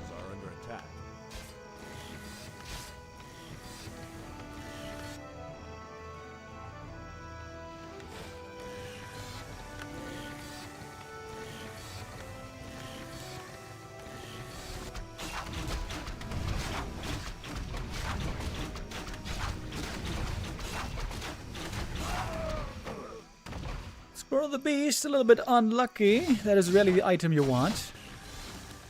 A player's forces are under attack. Good creeping here with the footies. It's going to be level 3 MK finally.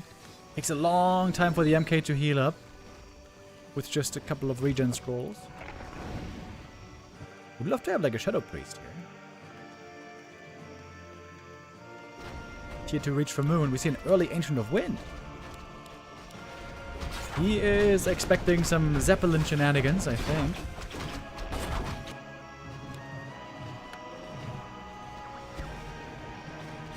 Alright, MK seems to be mostly healed again. Ready to unveil his level 2 Stormbolt. He's gonna find one easy victim. Boom, shakalaka. Now, first time we see the level 2 Shadow Strike. Zeppelin picked up. And yeah, the timing is pretty good on that Ancient of Wind. First Hippogriff, gonna be ready against that soon. Top gonna get cancelled though.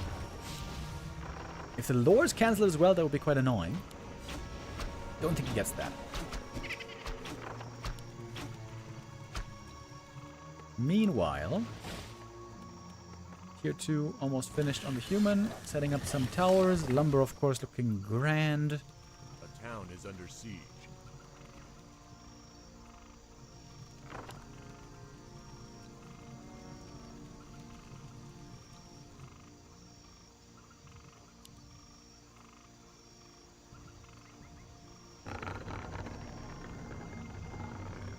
Were the 1-0 versus FoCuS games one-sided?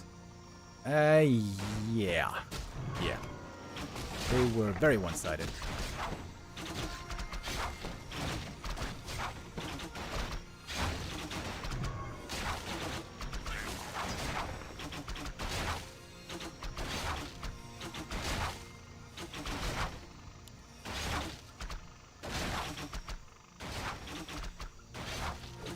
Normally the Warden loves getting a quick level 4, and then with level 2 Blink you are crazy mobile. But of course here it's now a different skill build. Players' forces are under attack. Alchemist second, to bring all the healing necessary against the Warden. This is the common choice with tier 3, with Griffins and Dragonhawks. So far actually, no tier 3. Invul hit scroll picked up here by the MK.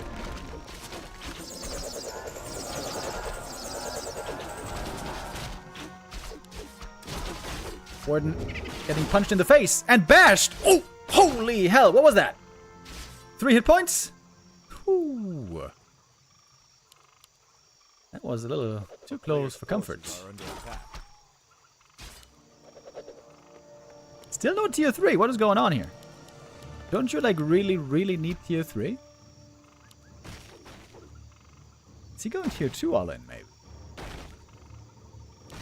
Maybe he doesn't want to give the Warden the time to get level 4 and 5 and maybe 6. But no tier 3 means no animal war training. The town is under siege. A player's forces are under attack. Warden still with a good amount of mana here. Almost level 4 now. Okay, now we got the tier 3. Seems like that could have been a bit sooner, but alright.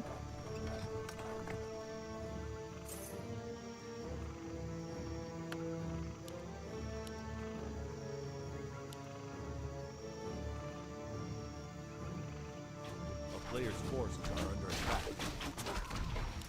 We got some talents out already. That's the nice thing about the Ancient of Wind, of course.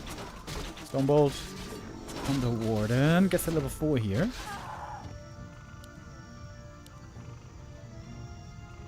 Chaemiko still has the heal scroll. Remember, if Chaemiko loses one map here, only one, he's guaranteed bottom 5. Bottom 4. And will not make the main event. If he wins 3-0 here, there is a small chance he might make it.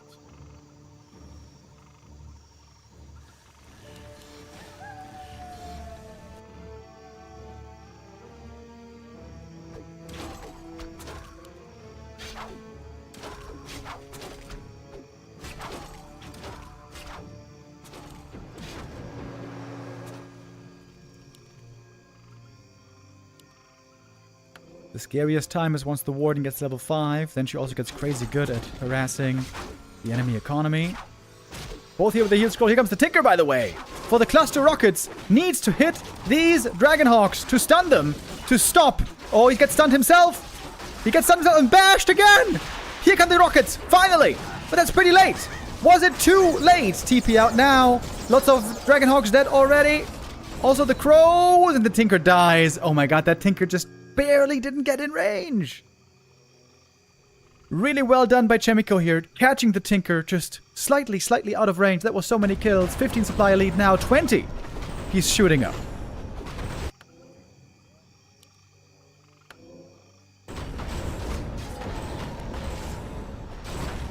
Big experience here for the Alchemist as well. This should be level 3 for him, or almost. I'd love to see this ring on the Alch. Seems like MK is tanky enough. Oh, this Belt could be great for the MK.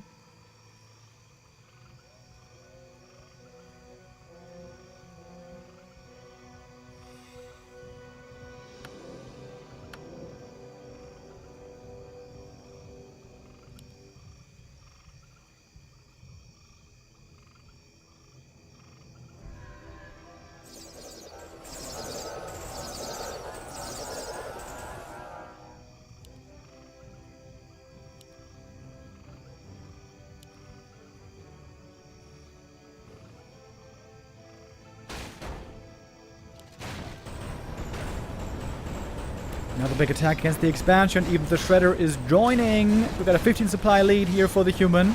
Got some Ivories coming in. I like that. Arcane Tower amazing against the Warden. We're seeing 2 coming up right now. Spreading the Dragonhawks to prevent being Giga Cluster Rocketed. I think in StarCraft they call that cloning. Spreading in an arc.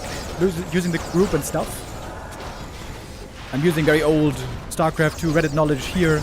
But it was a great knowledge being displayed by Chaemiko, and that is not the correct post-game because our overlay crashed, but that was a great game. Great game by Chaemiko here. And again, I gotta say, Moon's Warden really doesn't seem that good. And I feel like Moon never had a good Warden. I'm not trying to be a Moon hater, you guys. I know we got lots of Moon fans in the chat. But I think Warden just really isn't his hero. I think he might do better with a Keeper on this map. Hot take, perhaps.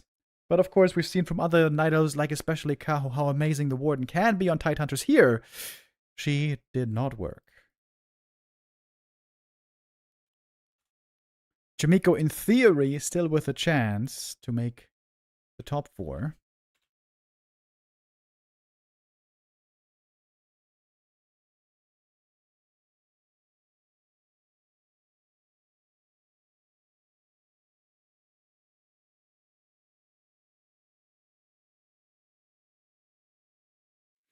Echo Isles coming up as our next map. Another map that used to be considered very good for Warden. I feel like nowadays a lot less so. Like I said before, I think Tidehunters really is the best Warden map we have right now. Northern Isles can also be pretty good. But I would more expect a return now to the Demon. Human Fast Expo, of course, expected on Echo Isles.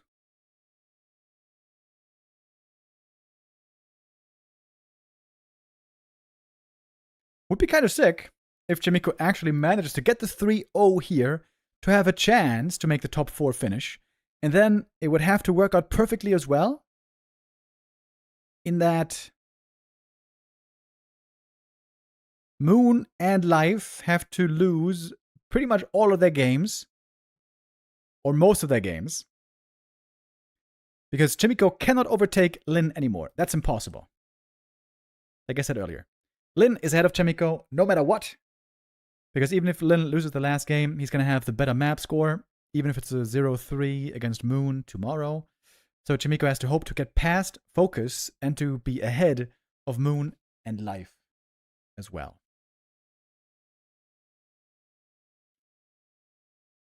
And in theory, that's possible. If Kaho wins all of his games, and then if Moon and Life both have a fairly weak map score with 3-4 map score, win score, there's a chance. A slim, slim chance. The only human player in this group stage, Chaemiko, fighting still for his small chance. Okay, hopefully our overlay is working again.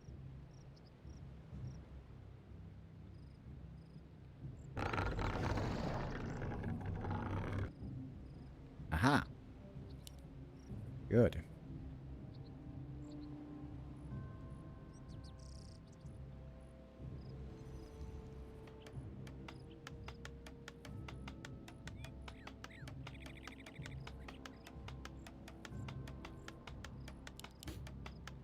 Moon and Life will play each other, so one of them will win. Yes, but with a 3-4, they could still be overtaken by Chaemiko, depending on the map score.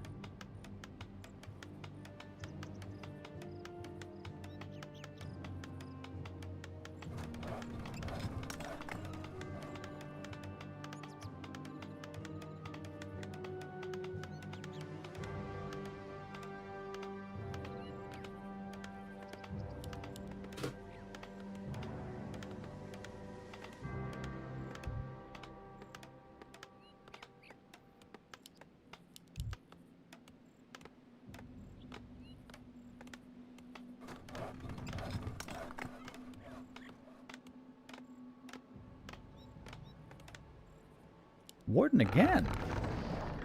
I was really not expecting this. There is one huge upside of Warden on this map. That is that there's no Shredder and no Zeppelin for human here. So, if you harass the peasant economy with the Warden, you can really inflict huge damage. But you need some good levels. Level 2 Fan of Knives can be pretty good against the peasants. Level 3 Fan of Knives, of course, where things get crazy.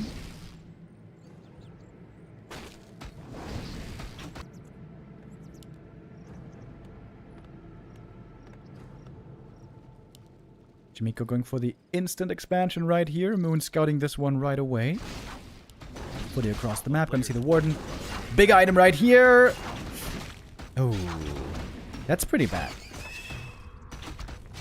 That's the worst item he could have gotten, I'm pretty sure.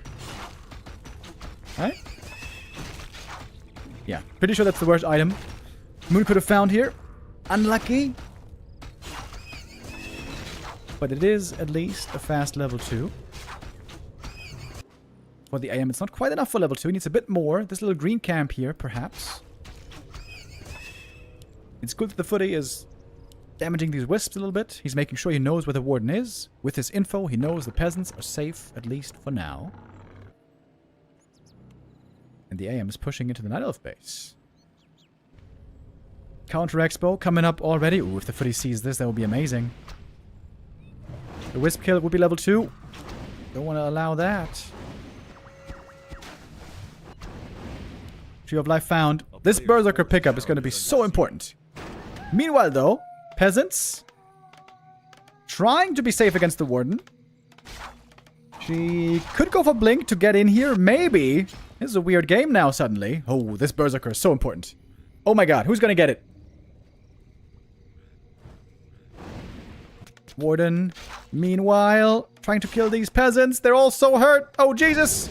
And the Berserker goes to Moon, but the expansion is cancelled regardless. AM still no level 2. Moon doing a great job here, preventing experience, getting some more peasant kills. He's getting 2 here. Other 3 might be safe, but the next Fan of Knives is actually ready in just a moment. Oh, there was Detonate. Did you see that? Detonate last second to again prevent level 2. Oh, we got a fan. We got a fan. Not like a Drake, but rather something else. I wonder if anybody understood that reference. Boom! Oh, wow, that didn't kill anything, but the right clicks will. Peasant goes down. Here comes the next Tree of Life attempt. AM finally got level 2 somewhere. Got a Wisp kill at last. Somewhere. Not sure where.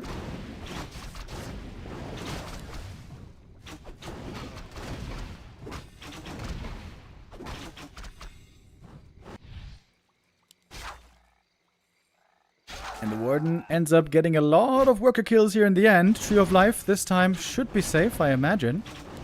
AM also losing HP. He's going to have to fall back at some point. He's going to need to shop pretty soon. I'm starting to feel like this is looking quite painful for Chaemiko. Tech late. Peasants killed. AM hurt. Shadow Priest would be great for him here, actually. Oh, yeah, there he is. A little bit of healing. That's nice.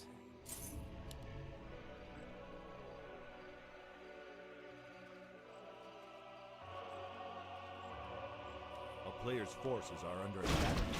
1 kill for the level 3. Warden coming back for some right clicks. Getting the mana drained. Doesn't seem to care. When the mana's gone, you may as well tank the Arcane Tower. Oh, this tech is going to be so late. Oh my. Moon doing a good job right here, holding with his archers. But we have defend on these footies. They're actually quite hard now to deal with. Warden now staffing back. With that, the pressure is over. Shadow Priest did see the Tree of Life here on the retreat.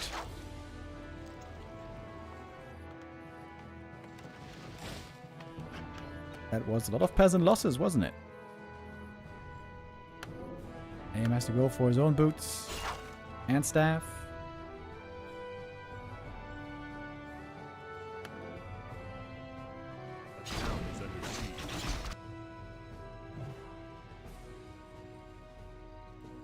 I think Moon's in a fine spot, though.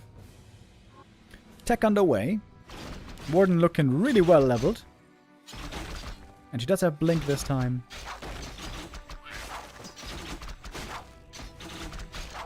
She's still holding a skill point here, which is kind of weird.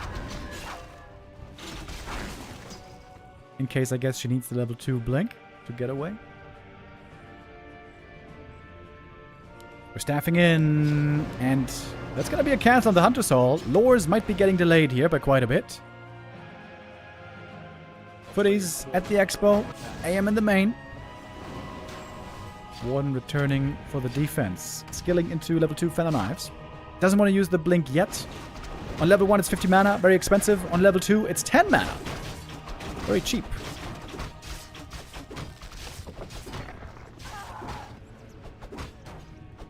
Lots of mercs for Moon here. A town is under siege. Pretty good for the early game against footies. Maybe not that good in the late game. Against MK and eer. Is it eer, actually? I don't know. Forces are under It attack. might just be Rifle Caster. Moon here with so many mercs. Holy. Mauler as well. Huge army.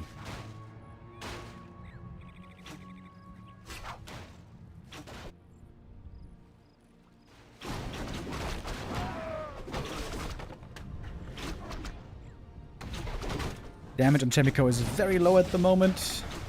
I don't think he can really kill anything here. But he's being annoying.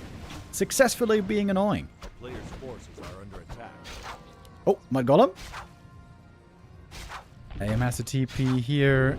Oh, is he gonna greet the staff? No way. No way! No way! No way! Oh my god!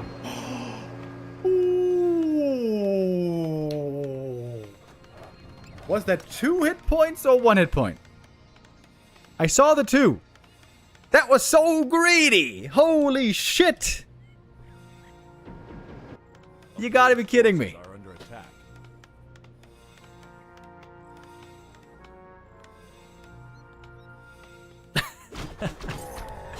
Risking the game on that play, I can't believe it. But hey, it worked out for him. Chaemiko, they call him.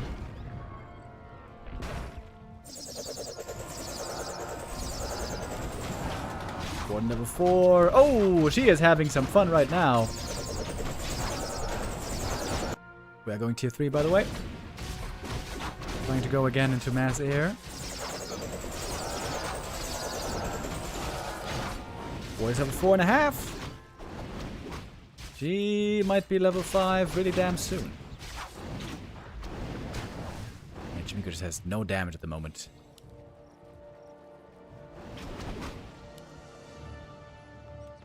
A player's forces are under attack. Alchemist surrounded here. And dead.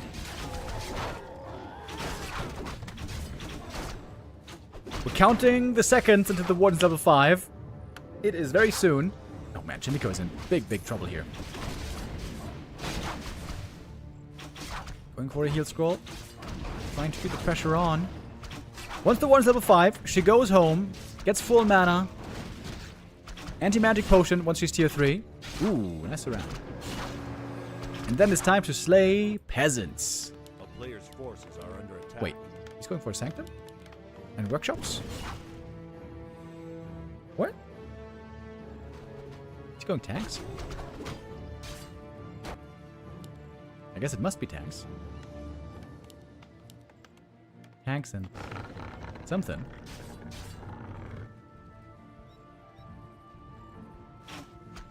Warden in the main. Oh, no arcane tower here.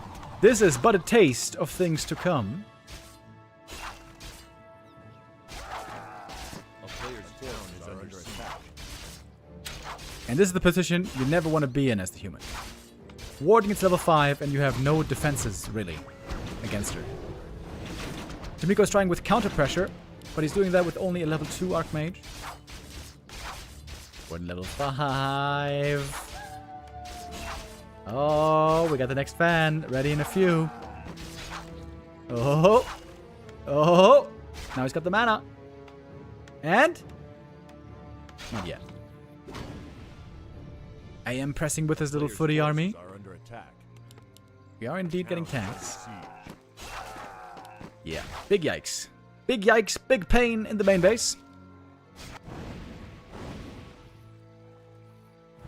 Moon has 1,500 gold. I don't know when he lost his last unit.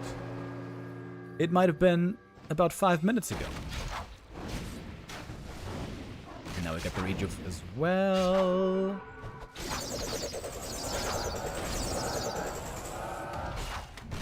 Once more. If Chaemiko loses one map, he is bottom 4. Right now that is looking very likely.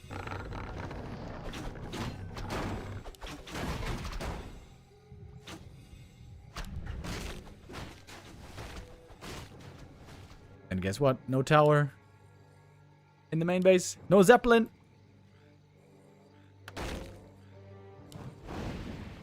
Okay, these tanks have to deliver big time. He has to kill the Trio of Life now. Maybe then there's a chance. The Warden's going to be level 6 in no Players' time, though. forces are under attack. Oi! Look at that fan, baby.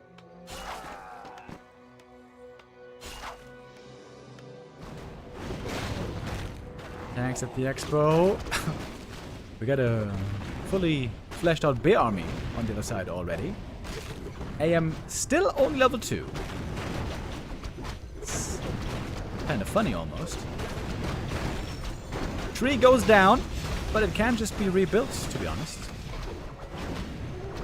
Town is under siege.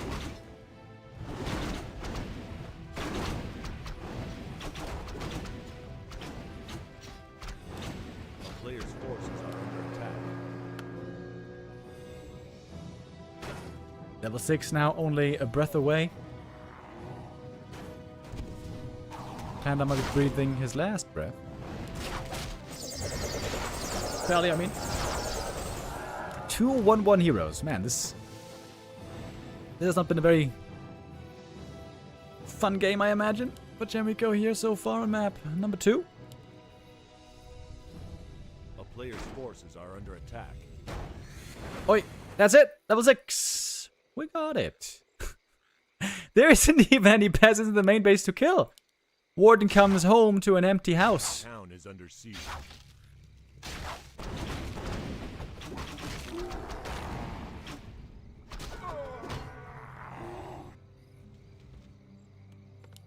With the tanks, Chaemiko is hoping to have a chance. A player's forces are under attack.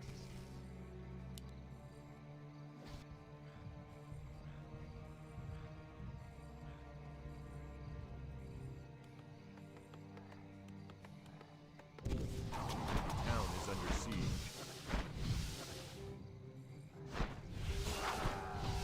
More peasant kills. Oh, mana potion blink fan. Boom! Oi! Player's forces are under attack. Expo and main base now, both basically not mining. That is the power of a level 6 warden. In the meantime, we got tanks moving. Human army in the main base. Human army barely able to hold their own against an army without hero. But now the warden's here. Blink fan coming in. About to hit level 7. Hey, there it is. Level 3 blink now. Super mobile. Player's forces are under attack.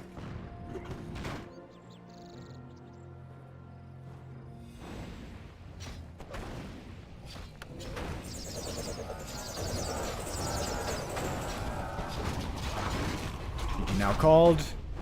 We saw the writing on the wall for a little while. Moon here, having a good game with the Warden. I feel like we may not see that too often.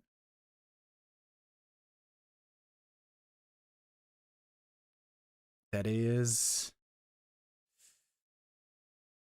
curtains for Chaemiko. Like we said, if he had the 3-0 win against Moon here, he would have had a slim chance to make the top 4 cut. But with this now, he's guaranteed behind Lin and behind FoCuS and maybe behind more. But still reason to play on, still reason to try to get the best finish possible. To get the best prize money possible. And of course, up to 3 more maps for us here in this series.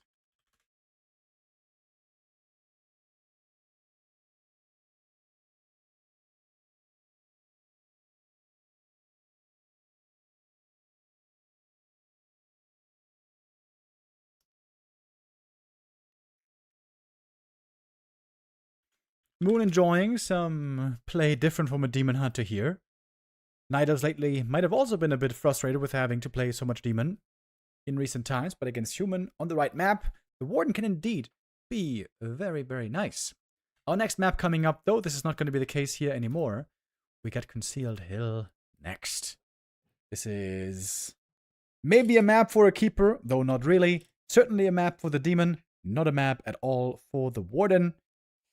Because Concealed Hill, it's really, really tough to creep effectively on with Ancient of War. Gotta be a bit more aggressive. In the past, on Concealed Hill, we saw humans play quite a bit of rifle pushes, actually. Rifle caster push, sometimes tower supported. But that has really fallen out of favor lately. Last couple of months, it has been fewer and fewer rifle games. It's been all about fast expo versus counter expo. So this should be the thing that's most expected here. Could be MK first, could be Archmage first.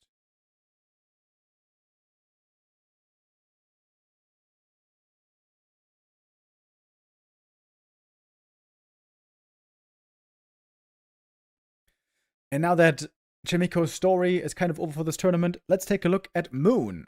So, Moon still has quite a few games to be played, including this one, 3 games.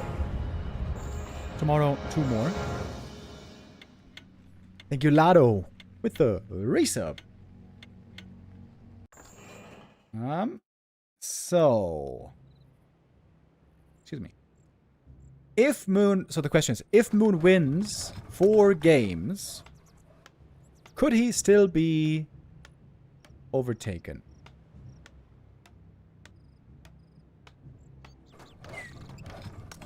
So let's say Moon beats Chaemiko. He loses to Lin, but he beats Life.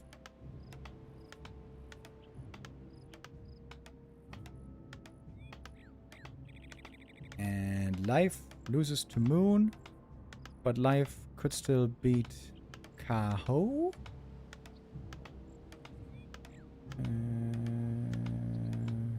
Yeah, no. Right? Yeah, if Moon gets 4 wins, he's through for sure. Pretty sure. Pretty sure.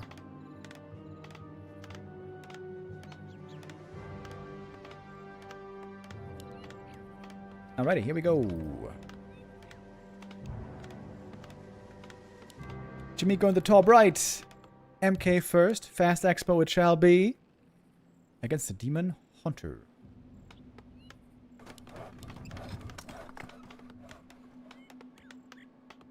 We could have an epic showdown tomorrow, by the way. If Moon and Lin are both 3-3 tomorrow, then the winner between the two is going to be making it versus being eliminated. A player's forces are under attack. Could Moon still make it with a 3-4? I guess that's the more interesting question. Could he still make it with a 3-4? Nope. I gotta crunch the numbers on that in a moment.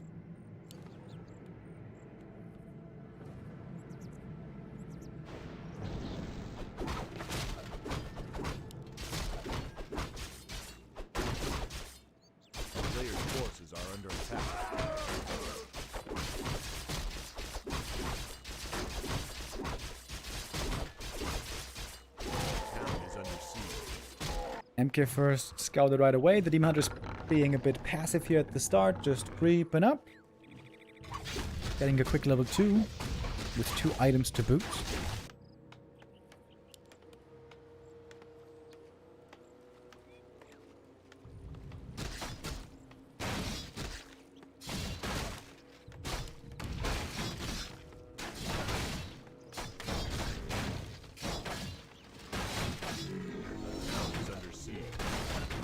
This would have been dream items for the Demon.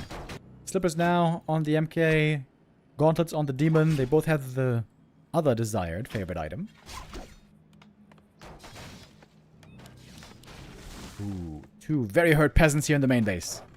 Immolation play is really, really tempting now. Oh, look at that. Ooh. AP super early. That's crazy early. Before the tech, AP hunts. Man, Moon is going giga all in. And ideally against this, I think Chaemiko should actually tech. Normally, you never want to tech with MK first, but in this case, I think it would be ideal. He doesn't have a scout footy across the map. Oh, that's a mistake, right? He should have a scout footy looking for what's going on. Oh, Moon is so ready here to get aggressive.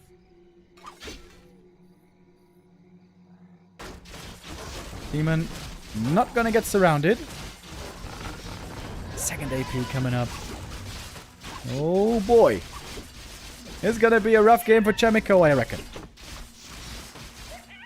Look at that AP. We already got it finished.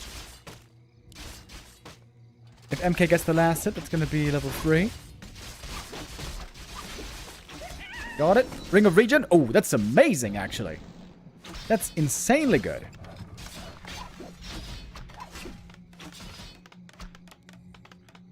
That's a fat power build right here. He really wants that Regen scroll.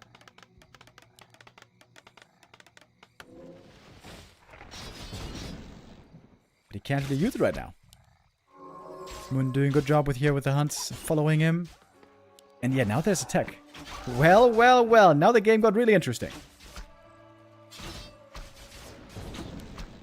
Stonebolt. That is not quite a surround, I don't think. But a TP forced. And more peasants killed. At least now time to get the Regen scroll running. And Moon teching himself.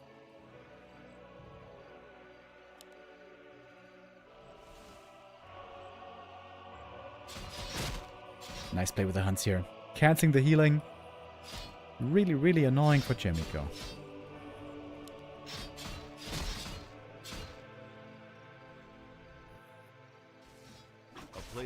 MK wants to get some boots normally. Demon's got him already.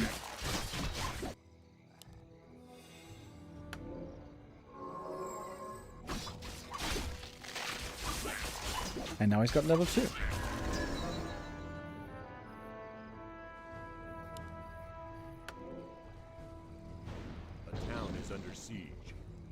Oh, surround though. Oh, Chaemiko known to be amazing at those surrounds. Can the demon fight out? He's getting bashed. He's getting clobbered. And he's getting killed. Chaemiko locks these in every time. That's a huge kill. MK low HP, but guess what? He's got the Ring of Regen. He now has the boots.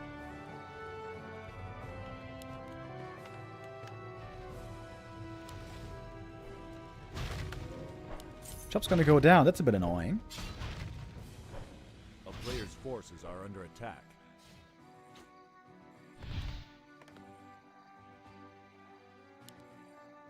Moon now with his own expansion.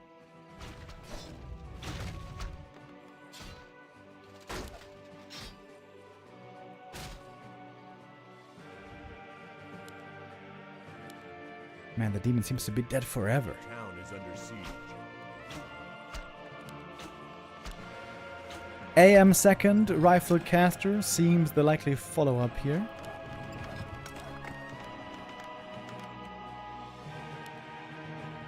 No surprises on tier 2 for Chaemiko.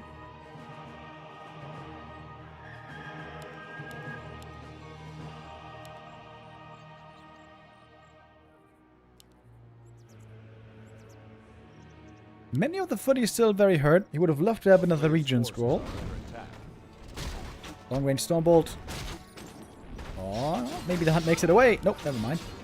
A little bit of a bash bro right there. Bash into surround would be a typical Chaemiko play.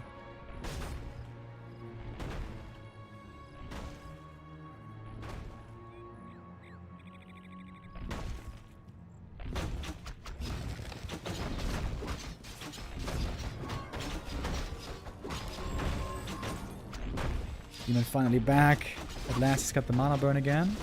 Oh, the sheep block here. Allows another burn on the MK.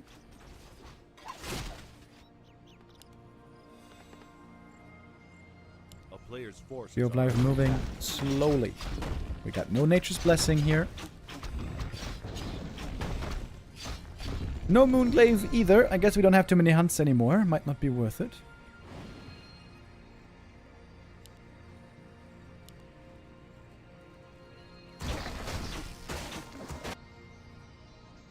Oh, low HP Footy was going to scout, but intercepted.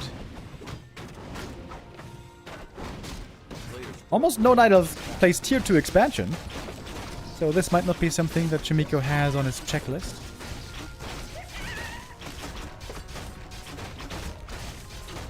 Surely he's not going to lose the Tree of Life, right? Surely? He's cutting it pretty close. But he's alright. Oh. Item on the ground. Talisman. Don't you want to eat a tree, buddy? A player's forces are under attack. What? He didn't eat a tree. What the hell? Huh? Let's see if that gets punished.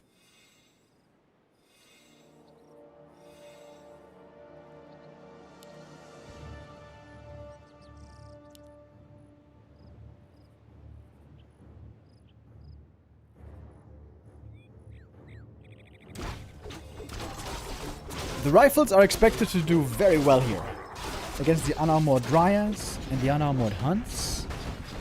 Those rifles gonna have big potential. First attack upgrade as well. 2 towers already in the main base for Chaemiko. Everyone knows how much Moon likes to play hit and run. Yeah, Dryad's already moving. They're ready to lane. A player's forces are under attack. Gotta be careful with the reinforcements here. Is under siege. Chaemiko so far keeping them safe very nicely. Expo now mining time is on Moon's side. And he's gonna play hit and run here until the end of days, I imagine.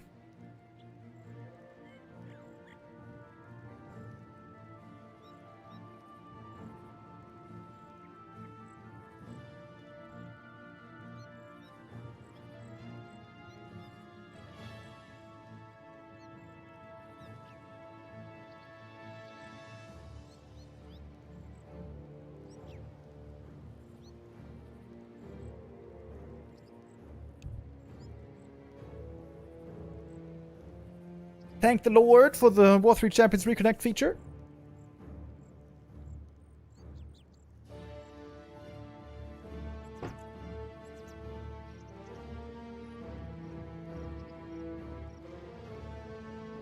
I think we're in Korea Central here, so the ping is great, but sometimes the server is a little unstable.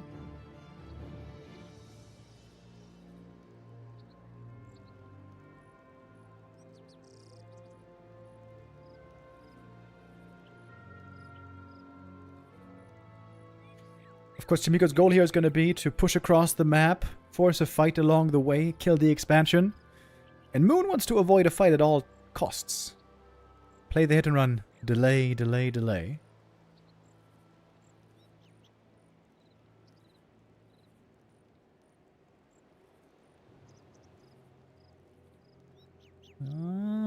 If the lag doesn't stop, we may have to go for a regame on a different host.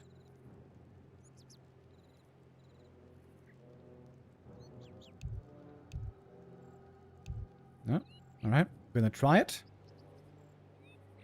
Okay then. Moon always so good with his little Dryad squad. Intercepting reinforcements. MK is coming back, forcing the Dryads away. This all takes time.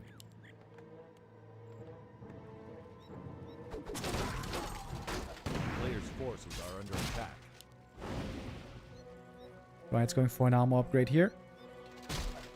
Oh, bash. Low. Actually gets the Dryad. That's a valuable level 2. And Moon's gonna do this now all day. Ring around the rosy. Hit and run being annoying. Oh, he's gonna creep the red cap. Really? maybe just the item that takes a long time. A player's forces are under attack. He gets the Brilliance Aura. Much appreciated by everybody, except for Night Elves. Oh, a couple more bashes here. One more bash, the Dryad is dead. Nope, Dryad gets away. Sorceress is dead.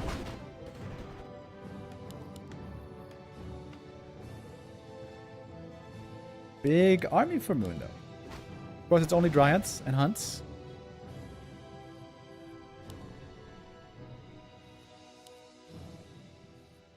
A player's forces MK are looking under like a attack. Giga Chad in the front line. And there we go again. Dryad poking in the back. Being annoying. You know what would be cool here? Call Militia and build a proxy workshop here.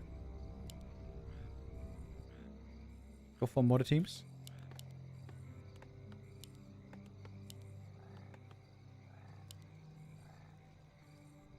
Five riflemen. It's not that many, to be honest.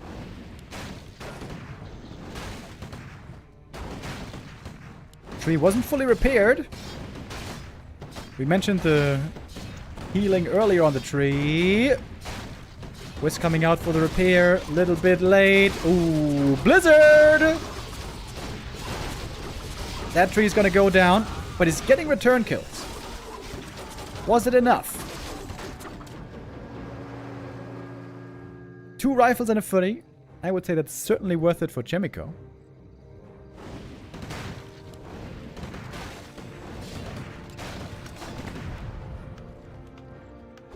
Player's forces are under attack.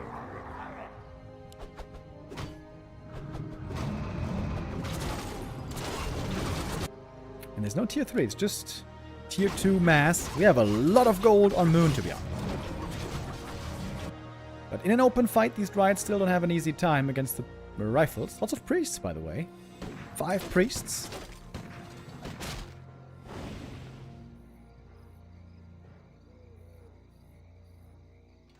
MK fishing for a bash. Oh, there it is. Oh, Chaemiko's so good with these blocks. One more kill, level 3 AM. No more expo for Moon. He's going tier 3 now, but that still takes quite a while. Moon is looking great in the main base, though. Oh, Demon got Quel'Thuz's boots. That's really good.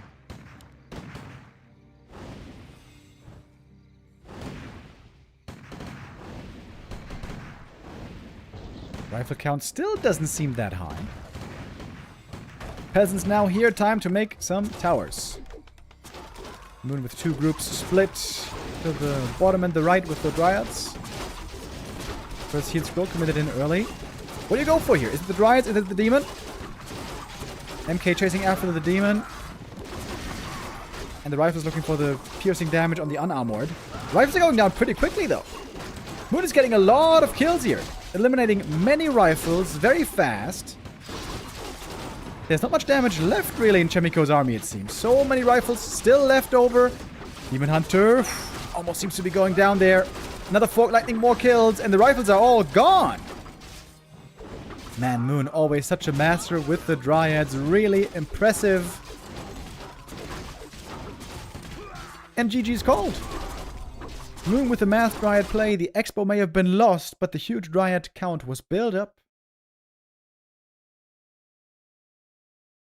Always amazing. Always amazing how Moon is the one guy who makes Mass Dryads work. Where all other Night Elves fail, he can do it. Now he is on match point. 1 map away from a valuable win. Yo, Alchemist. Thank you for the resub. Moon needs to get to 4 wins to make the top 4. He has 3 games to do it. This game against Chaemiko being one of them. And then 2 more games tomorrow against Life and against Lin. He needs 2 out of 3 wins. Now, and then he's guaranteed top 4. Now what I'm wondering, I'm not sure if I can do this without writing stuff down. Is there a way that Moon can advance with only 3 wins? That's what I'm wondering here. So let's take a look.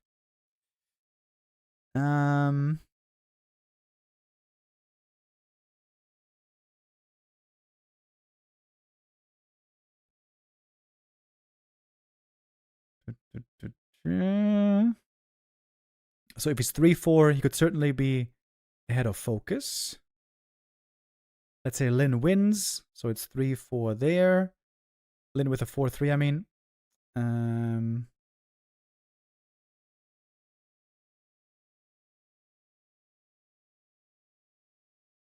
Let's say he loses to Chaemiko, but he beats Life.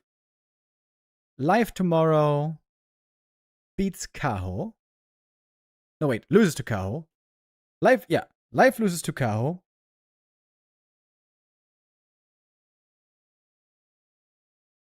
Moon loses to Chaemiko. Beats Life.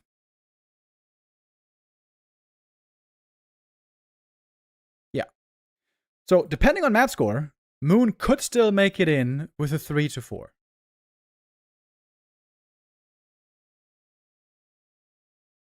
right.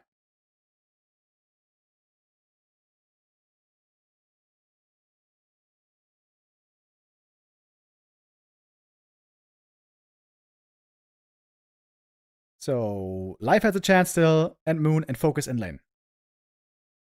These are the 4 fighting for the 2 spots next to 1-0 and Kaho.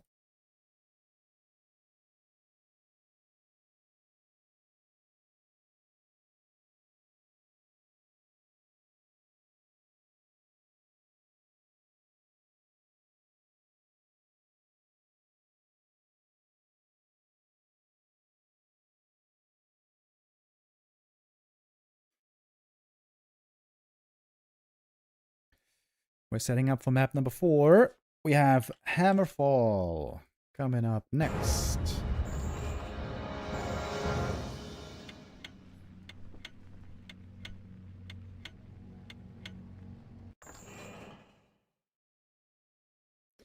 This is the one map where Moon sometimes plays a keeper. But I don't think it's one of these games.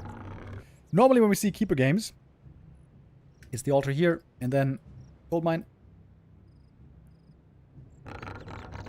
But that is here not the case. This just seems to be a standard Demon Hunter opening. Nothing wrong with that, of course.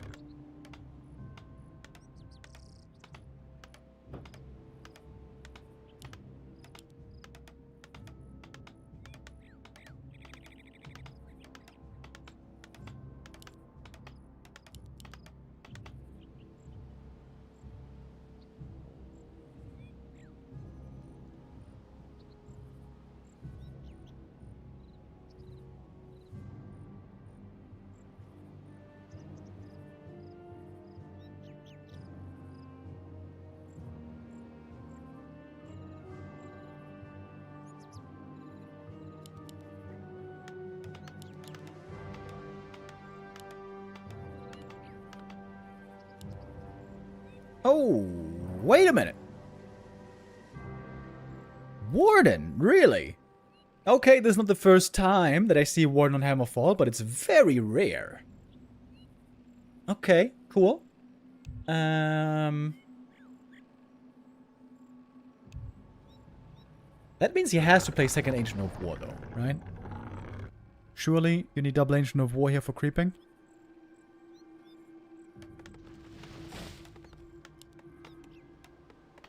A player's forces are under attack.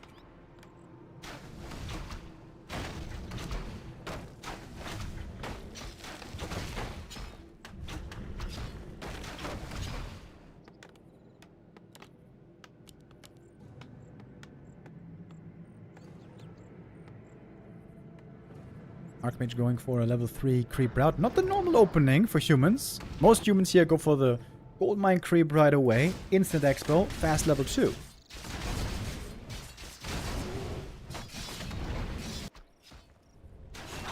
Oh, did he see the warden? He might not have been quite in range here with the footy.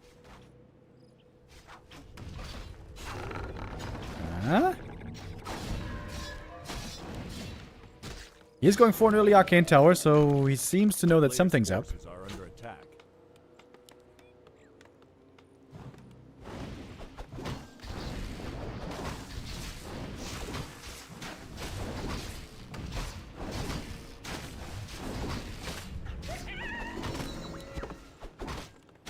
With detonate there, not quite enough for the water elemental kill, but he's making things annoying.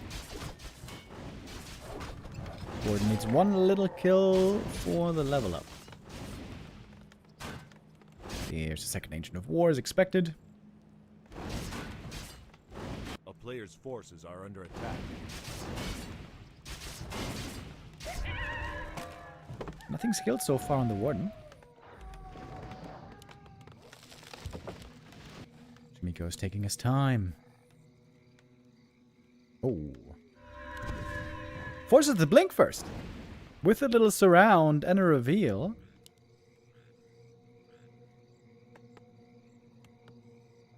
Okay. Alright. Chaemiko cooking a little bit over here. A player's forces are under attack. Chaemiko's pretending like he's gonna go expand here. But in fact, the militia and water elemental are all over here. But Moon realized it. We got archers on the way.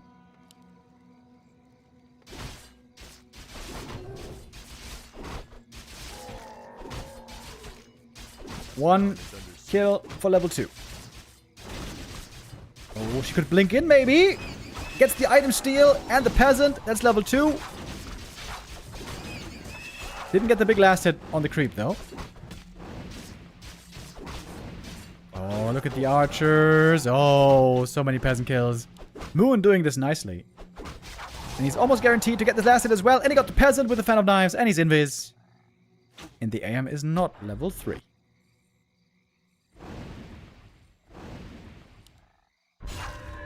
Good play here by Moon. Maybe I have to revise my assumption that he's not that good with Warden. Ooh. Can he cancel the Town Hall here? Warden no mana for a blink though. This was a lot of reveals required. But the Town Hall comes up. This was a Tree of Life, by the way. Not a second Ancient of War, a Tree of Life.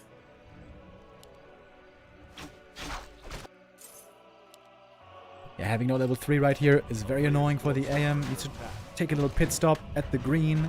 Get that level 3 finally.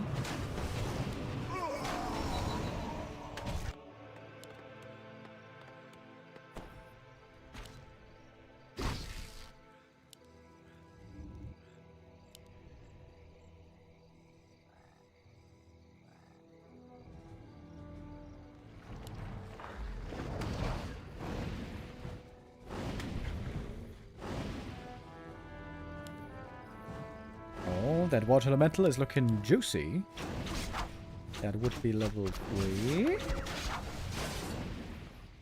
Mana potion bought already. Wow. With full mana, he buys a mana potion. That might be the first time I ever see that. Legit. Full mana hero buys a mana potion. Alright.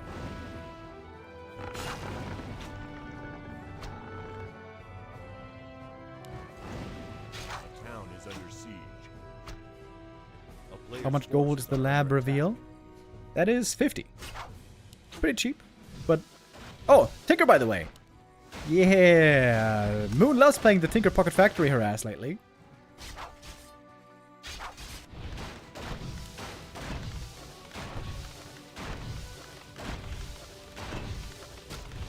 It stops mining for quite some time.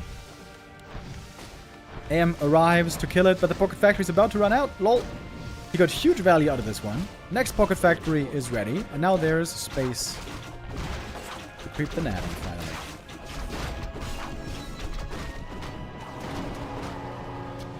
Level 2 final knives. Next Pocket Factory. Okay, watch the matter. You gotta kill this Pocket Factory.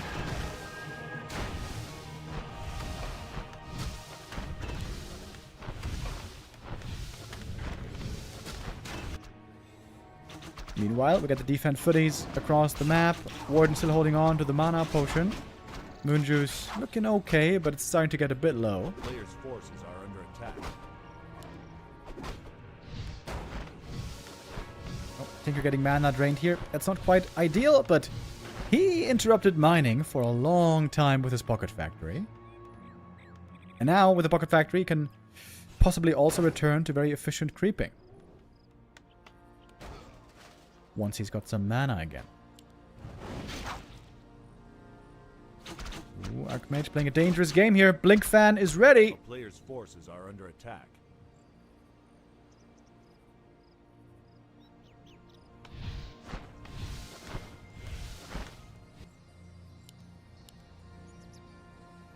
Chaemiko has to be very careful now. Oh, there's a Wisp. Checking out the main. Warden might have been thinking about Telestaff play. Actually, never mind. He doesn't have a Telestaff. Now we got the Shredder for Moon. And Chaemiko is still looking for little holes in the defense. But he can't really find any.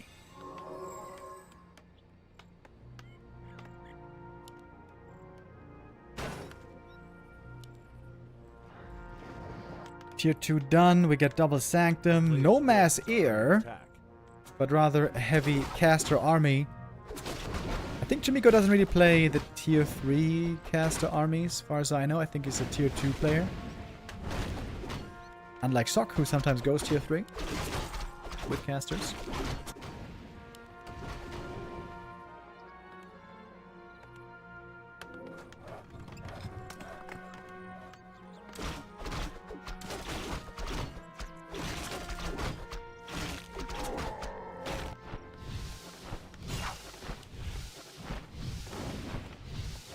Warden here a little over-eager, losing a bunch of mana for no real great reason. But Moon got both of the middle camps. That's nice. Both consumables. Double one of mana steal. He can drain the MK dry super quick if he wants. Get the MK now out. Forces are under attack. Not much to creep though for the dwarf, as it seems. Ooh. Hey, and we'll have to kill some archers right here. Oh, look at that, with a Moonstone. Saving the archer invis while getting Moon Juice back at home. Love that. That's a neat little play right there. Tinker arriving to get that level 3 here pretty damn soon.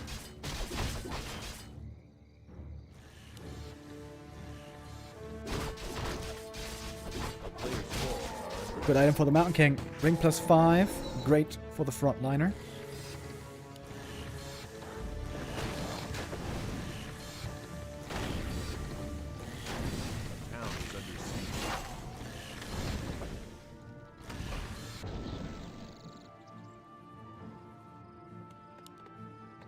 And the Tinker ready with the next Pocket Factory. Again, throwing it right next to the peasants. Players' forces are under attack. And again, interrupting the mining.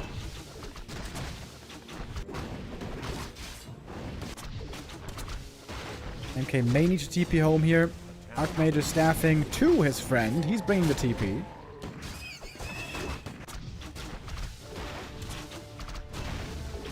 Yo.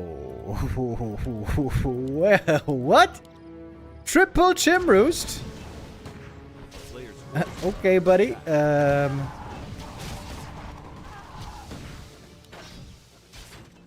He's a bit risky.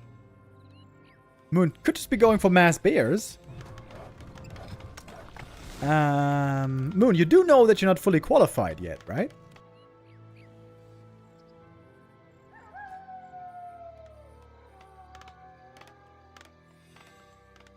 Moon here seemingly going for style points.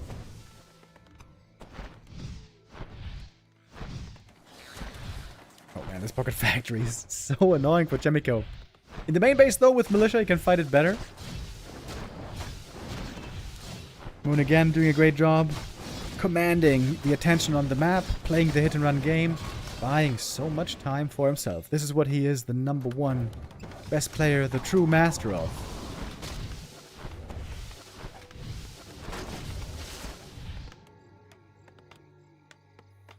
guess Moon was right. He had the time.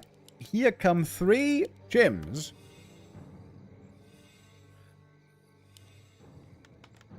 And there's only 2 rifles.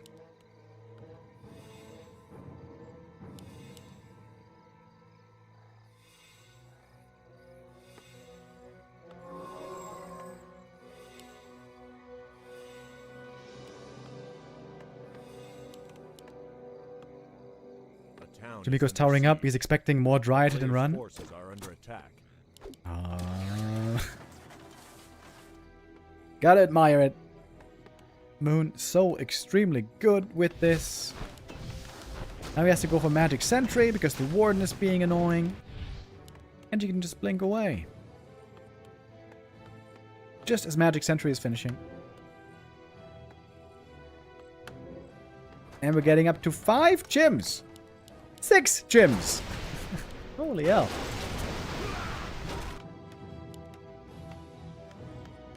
To be honest, if Chaemiko had a lot of rifles, he could beat this army. Gyms die pretty quick when they're getting rifle focused with Stormbolt.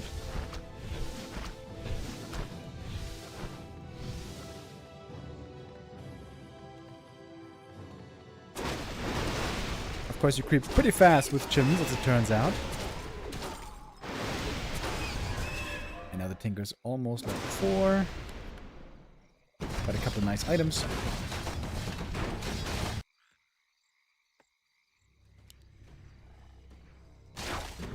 Players' forces are under attack. I don't think he has seen the gyms yet, has he? I don't believe so.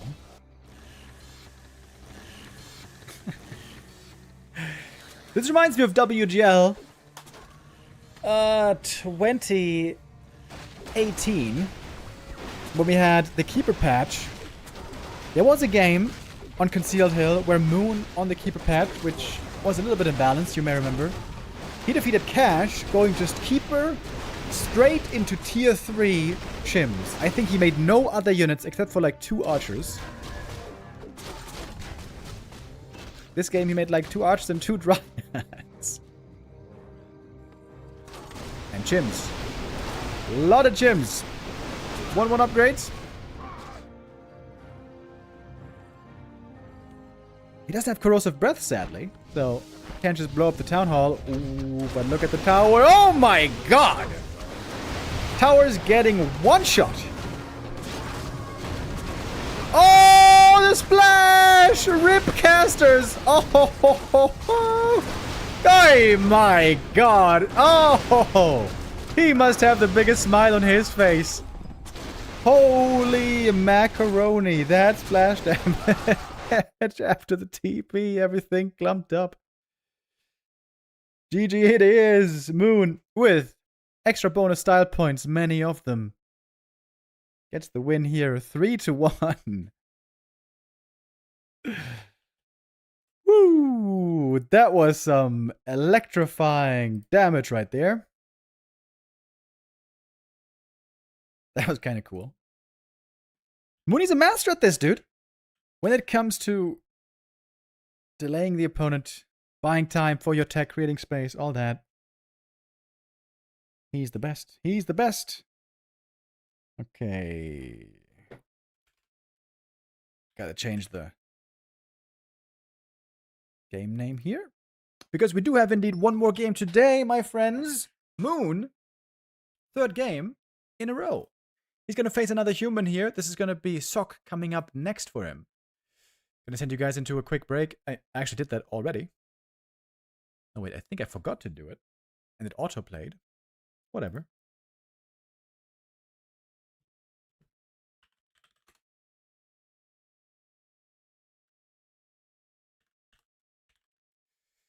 Sok is now out of the tournament. And we're going to be able to look at the standings here even more closely in a moment. Hold up, hold up, hold up.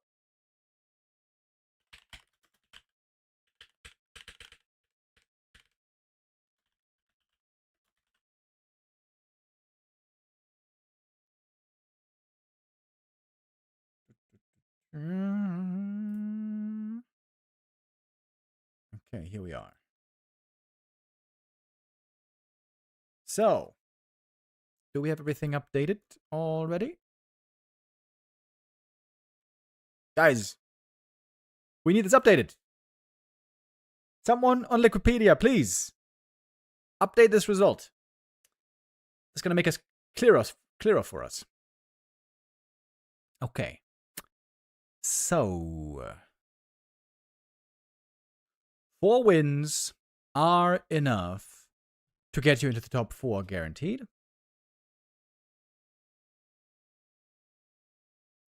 Life needs 2 wins to accomplish that. Moon needs 1 win tomorrow. Moon right now has a map score of +2.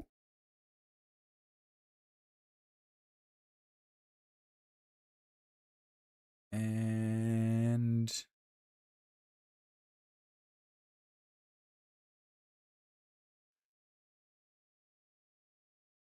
if Moon, let's say Moon tomorrow, he beats Lin, but loses to Life, and Life loses to Kaho, we could have a 4-way tie with 3-4. Yeah. If Moon beats Lin, Life beats Moon, and Kaho beats Life.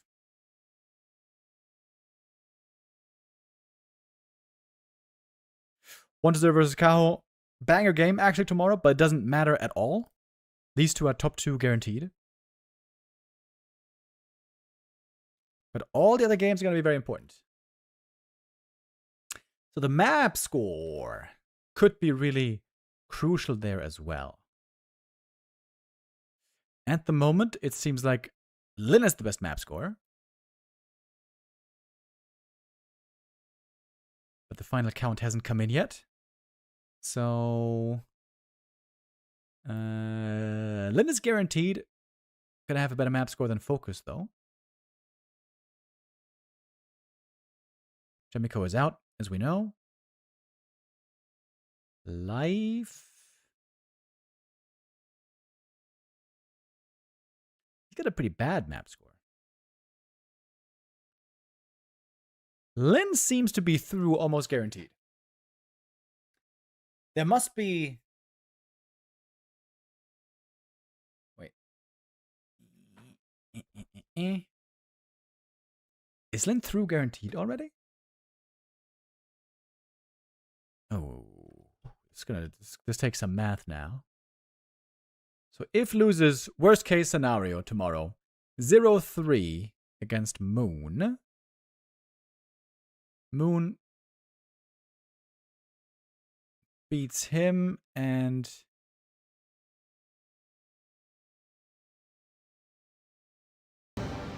it's too complicated. It's too complicated. 0-3. Oh yeah, Lin could still be eliminated. If Life wins both games tomorrow, let's say, Life wins both games tomorrow, and Moon beats Lin very decisively. Oh wait, doesn't even have to be. Yeah. So Lin could absolutely still... Lin could make it through, even despite losing, but he could also be eliminated. He's got a good map score, but Moon and Life still could be with 4 wins in the end. Oh my god, so many numbers. Okay. Now, for our show match of the day.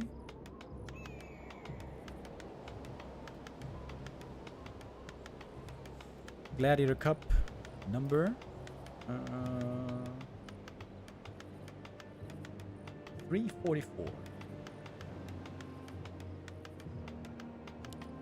Moon staying in the ring. Another human to face. Another top competitor from Korea. It is Sok.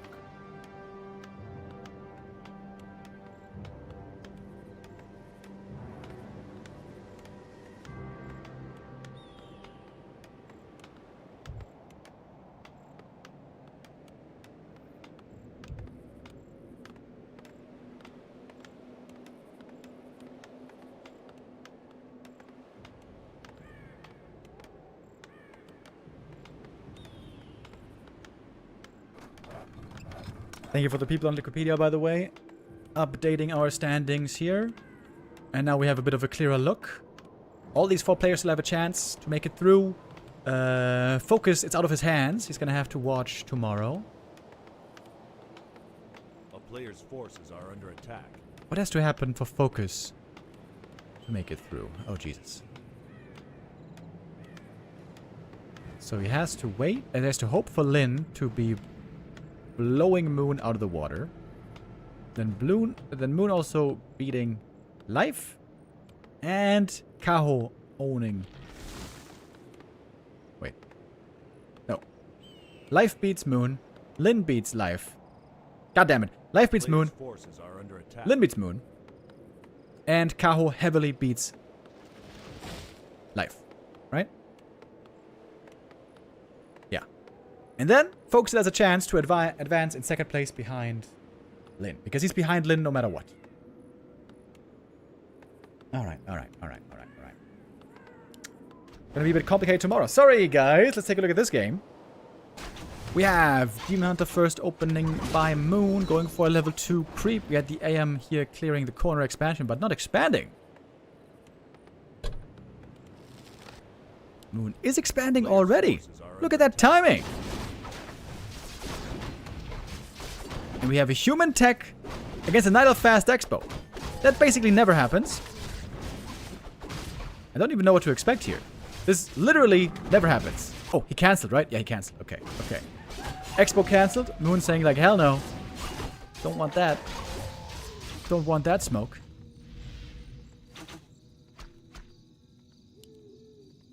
FoCuS will be hate watching everybody tomorrow. Yeah, good point.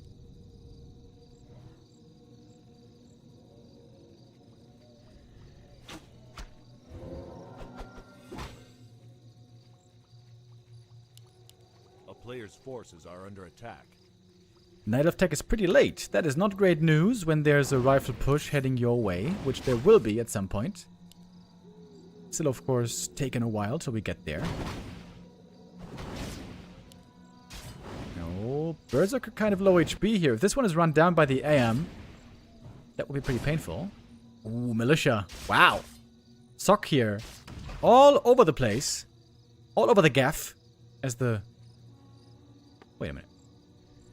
He's not expanding, is he? He's not expanding on the way to tier 2, is he? No way. Ooh, great timing though on the demon. Coming in to punish these peasants and footies.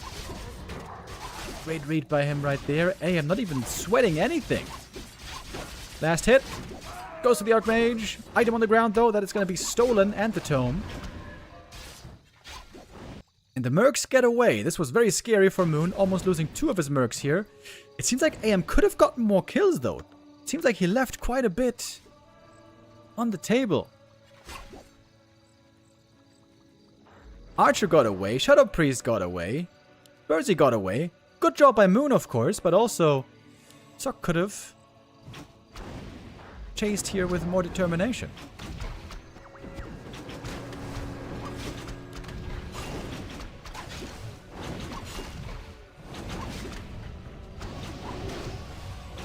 The Crestfallen with the redemption, thank you very much. It says, go Sock, burn the forests, strip the land. Raise the dam. A player's forces are under attack. Naga second. Yo. Sock is keeping the pressure on heavy. One more water elemental soon. Footies are all pretty hurt though. The blacksmith is super late. We have to wait a long time for these rifles. And the Naga might just get run down. Boots being passed though. Counter Naga now. On Moon as well. Very different look. You know, earlier I said nobody really plays one base push strat anymore. Well, I guess Sock does.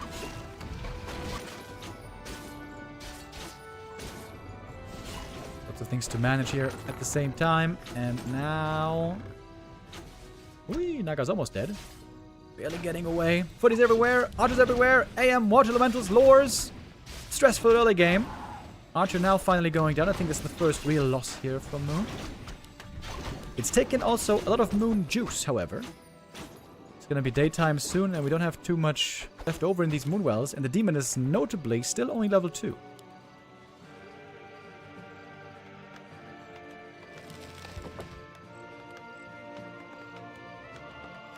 Blacksmith finally done. We still have no rifles somehow. Looks like Demon will get that level 3 here in a moment.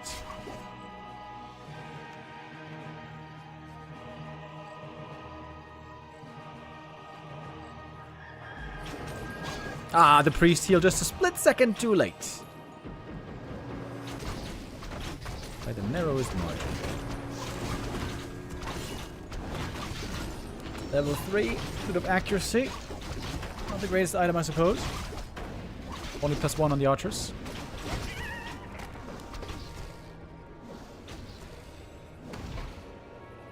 A player's forces are under attack.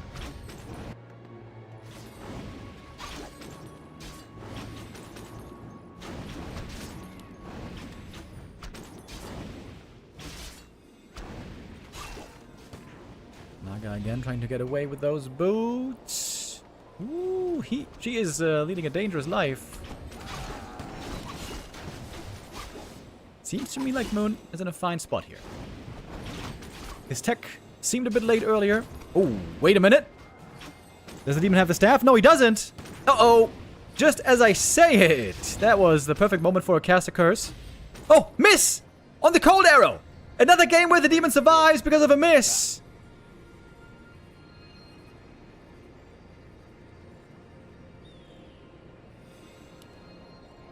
Tier 3 now right around the corner. The beloved bears about to show up. Much needed for this demon.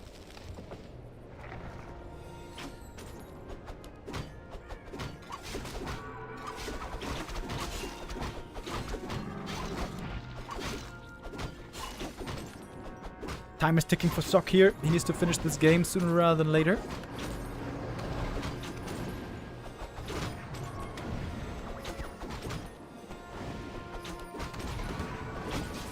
One more rejuve. More bears. Come on.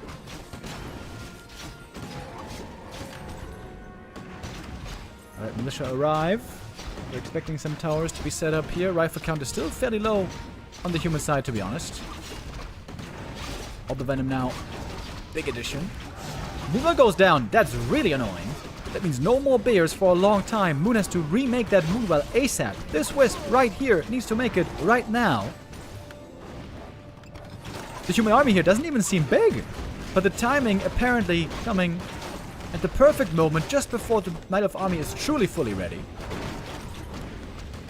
Or is that really what we're seeing? There's another rejuve. Huge. There's the next Moonwell now, finally. Dispel on the rejuve. Not much mana on the sorceress, by the way, using the slow manually on the demon. This Berserker. Dude, how good is this Berserker? Imagine if it had been killed in the early game. Oh, Moon might have just found the way to break through here. Fork Lightning. AM almost dead. Ouch! 2 more right clicks and he's gone. Barely making it away. 3 heroes deep in the red. Moon holding on. Next to the shop, waiting for rejuve, waiting for reinforcements, waiting for nighttime as well. We're not far off.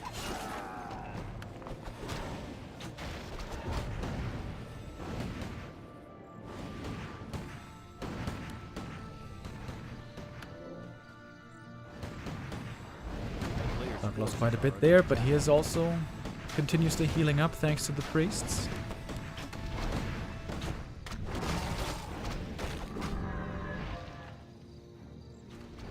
Naga level 3. Against level 1! Wow. The difference in kills that the two found here in the mid-game, absolutely baffling.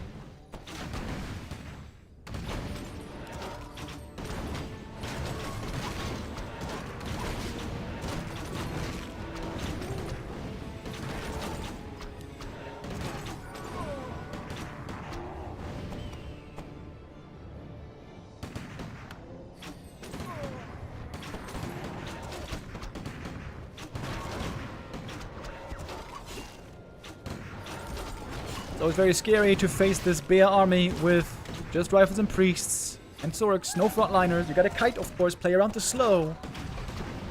Zork mana is not super high. But we have many bears quite hurt as well. Moon has the advantage here, but he doesn't want to get complacent.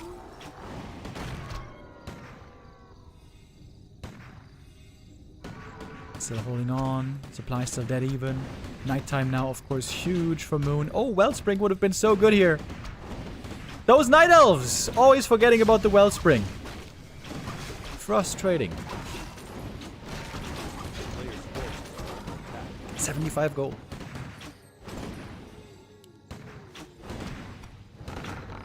Zoc still trying to hold on with the kiting game.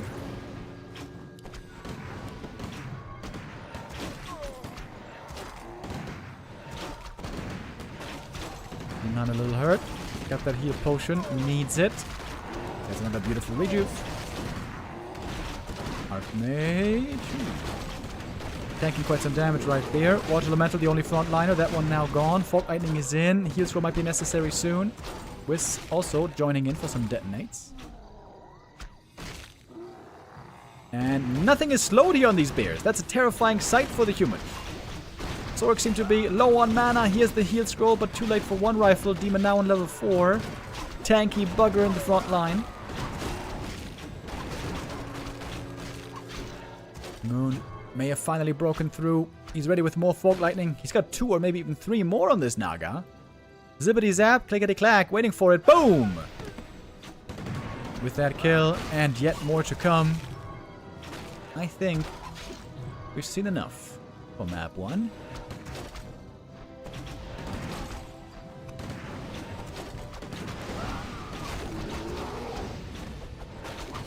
Too much damage to sustain. Zoc has to call it GG, and Moon keeps his winning ways going. He may have lost against Kaho in the first match of the day, but victorious against Chaemiko. Also now this first map goes to him. But of course this show match is a play all 5 series. We're going to have 5 maps here to judge these players on. But we've always known that Moon's really good against human. Really, really good against human.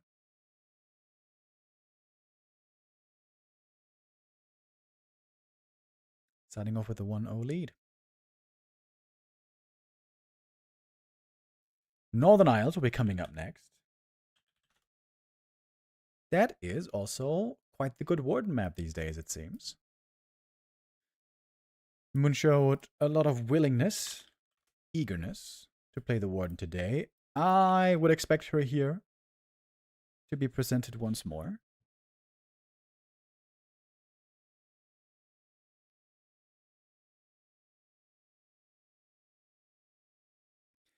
Moon earlier this year was in a crazy win streak. 29 wins against human in a row.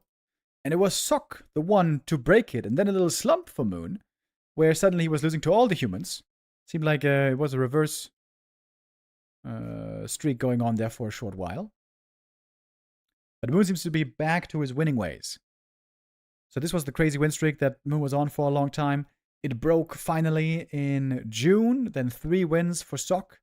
But after that, again, 5 wins now running for Moon.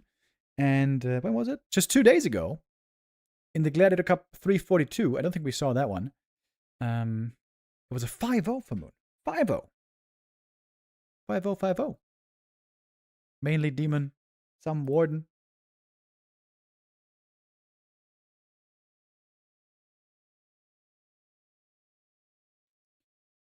Looks like Moon has once again become the scariest Night Elf, specifically against human.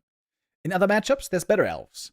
Against Orc, Life is probably the best. Against Undead right now, Kaho is probably the best. But against human, especially against human, Moon is really, really good. The best one out there, probably.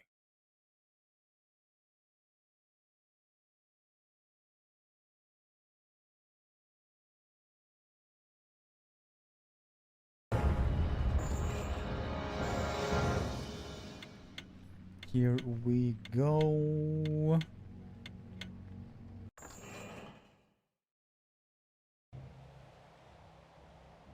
Northern Isles. Oh, we had a bit of a lag here at the start, but seems like we're good to go.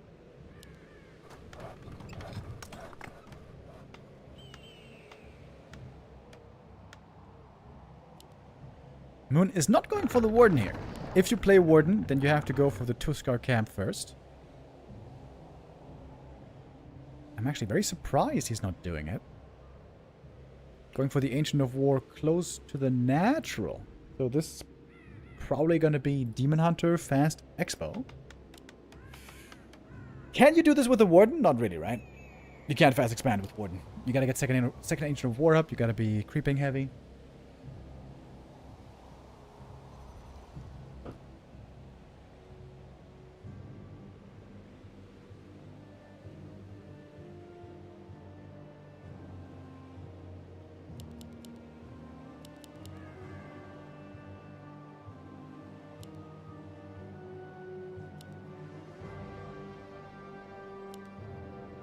And there is the Demon Hunter against MK. I think Sok is expecting Warden.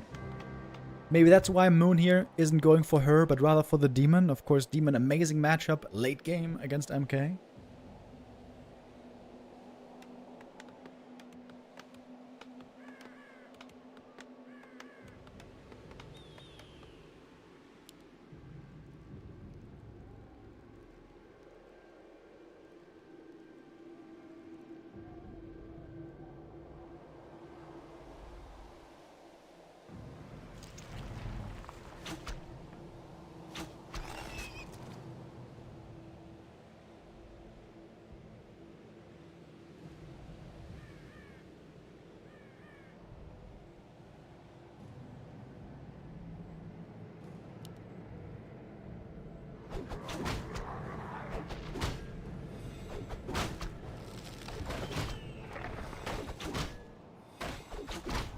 This can be a fantastic item for the Demon right away if he finds the right one. Ring +5, Ring of Regen, Slippers, Circlet.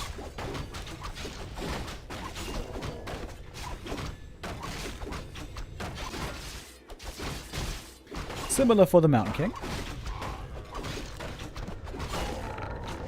Wow, look at that timing.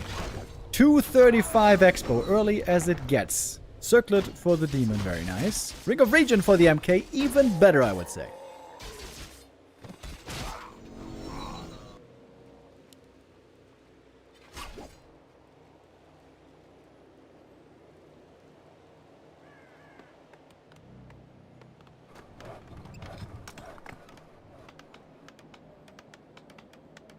A player's forces are under attack.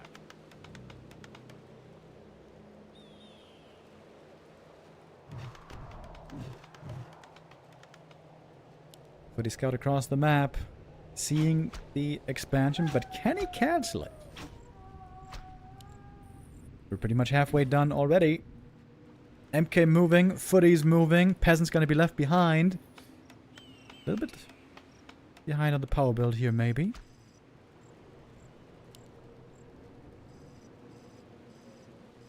Oh, this is amazing for Moon, isn't it? His expo is gonna be up so early. Stonebolt, Surround, that is... maybe a TP force. Maybe not, though. Trying to fight out. Stonebolt is not ready in time. Fighting out indeed. That's a big win. Back to the Moonwells. Moon just looking okay.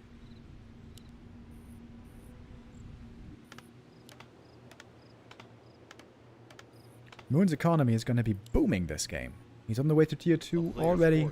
Way ahead of the opponent. I think this is going to be a tough game for Sok.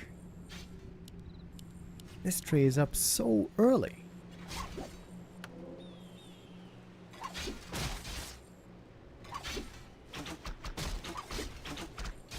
Hoping for some bash kills on the archers here. Even those are being saved nicely though. Moon is playing this very well. Perfect build. Perfect anticipation. Reading Sok here like a book. Knowing he was going to go MK. A player's forces are under attack.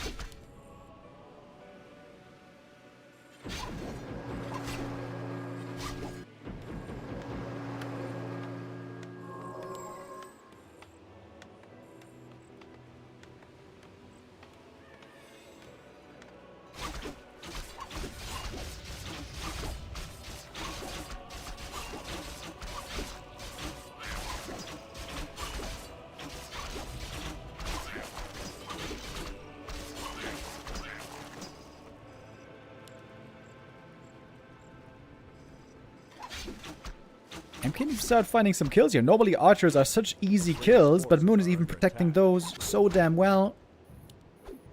Going for a shredder now. This looks to be a tier 3 mass air game, I imagine.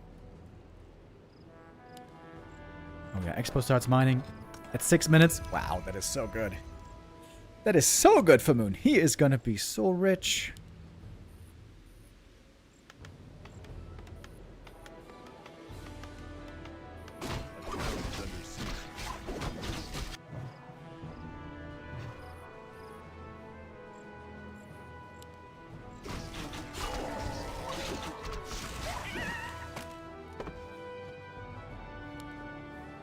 Players' forces are under attack.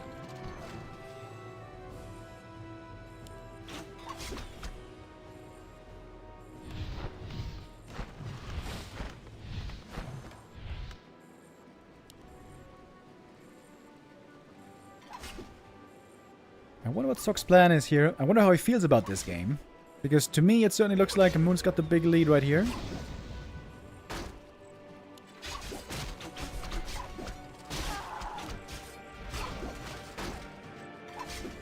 Finally getting an archer, but also losing footies for it.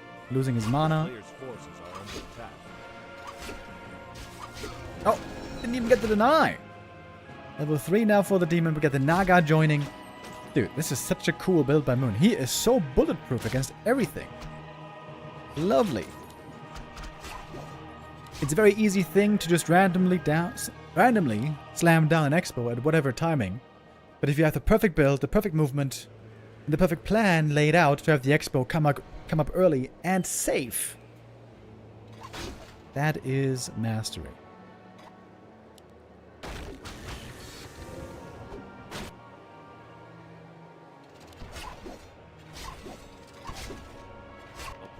Excuse me, by the way. It is not going to be mass air, but rather AM Riflecaster and mortar teams. Oh, I think I see this. I've seen this before. Sock's plan here might be to use the mortar teams to blow up the expansion, TP home, and then buy time for himself to go tier 3 and get all the big upgrades.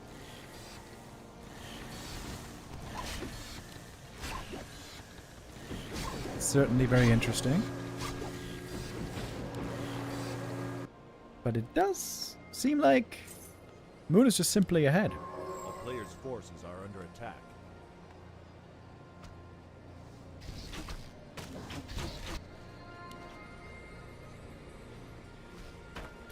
Full map control still with Moon. Still gonna be with him for some time to come.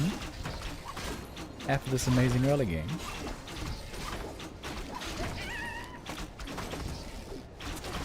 Bit of accuracy, not his preferred item here. But what is Sock's army even? 2-1 hero levels. He's got a gyro here. What the hell? 1 gyro for scouting, I suppose. That tells Moon that there is a workshop. That should tell him that it's going to be increased danger on the Expo with the mortar teams. Playing with the Stormbolts around. Oh, we got it, but we got an invuln. And we got a TP.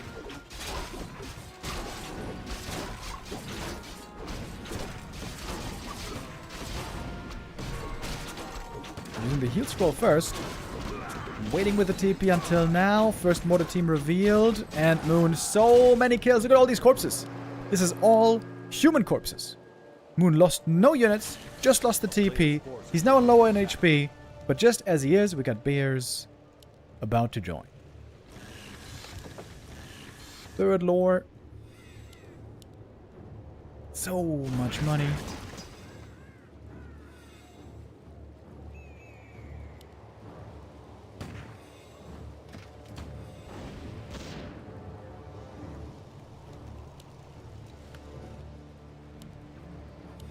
I gotta be honest, I'm not sure how Soccer's supposed to do this.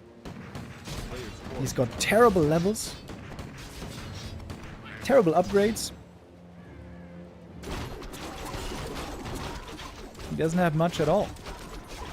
Spawn bolt too late as... Oh, wait. Item on the ground? Oh, didn't get it. Oh, wait. He did get it. Oh, shit. Oh, shit. He stole the health zone. That is amazing, actually. That's a huge item changing hands. This could have big impact. Look, not going tier 3. Not trying to kill the Expo first.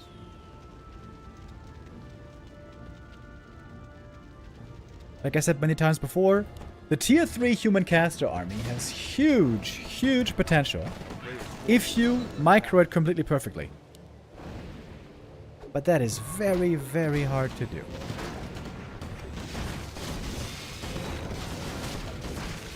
Between kiting, target fire, retreating, heal scrolls, invis, inner fire, mortar teams, blizzard, clap, invul, stormbolt.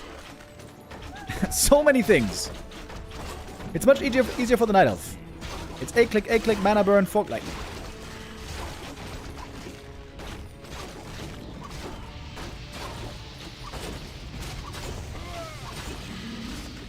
One bear goes down, though. I thought Moon was going to be ready for this push, but maybe he isn't. This isn't even Stock's strongest time. His tier 3 is still researching for quite a while.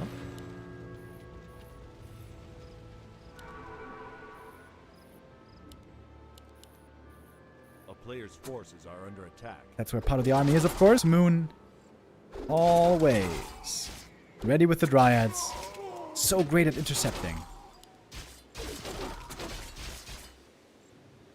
And this is hella annoying.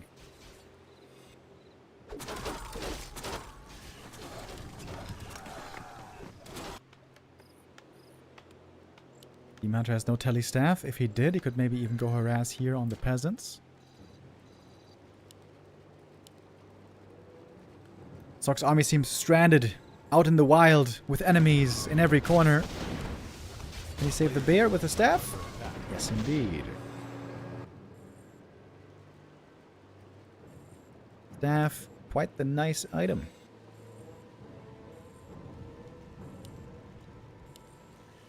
Upgrades for the bears getting better and better.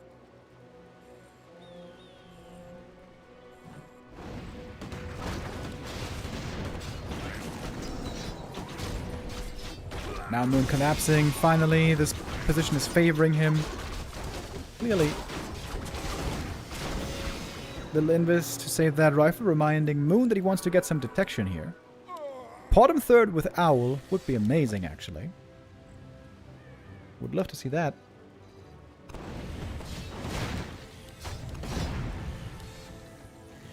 Blood Mage third.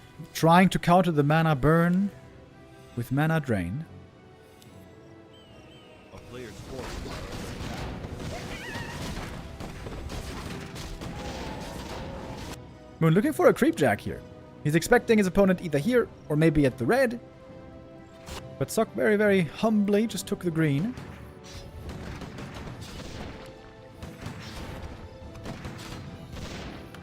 He should certainly put that Ring of Protection on the MK. That would be very nice indeed.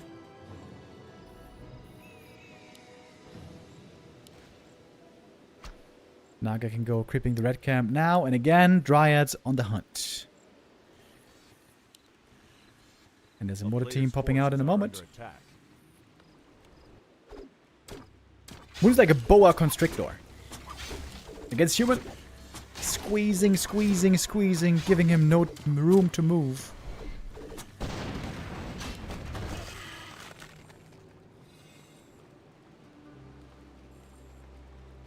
Moon getting richer and richer, better and better upgrades. Surround on the demon, no less. Or on the blood mage, I suppose.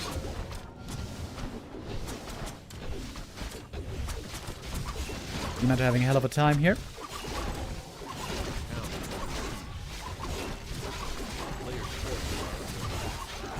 And again, amazing trading. Lots of damage inflicted. Nothing is going to die here in the end for Moon. Meanwhile, we see the red camp being taken. Ooh, this takes a while. This army not the best for creeping red camps. Oh, Ultra goes down. That's going to slow down the Blood Mage so much. Rejuve on the Dryads. Oh, Saki is in a bad spot here. He got the big item, Helm of Valor. That's good for the MK.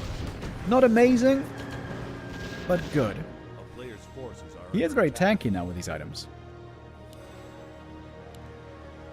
Ultra has to be remade. Power build. It's going to be at least another 90 seconds until the Blood Mage is back.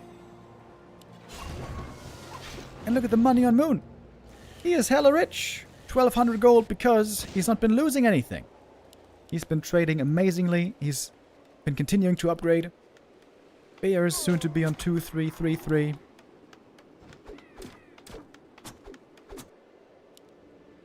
MK with the Tome of Retraining here feels the need to go Clap, understandably.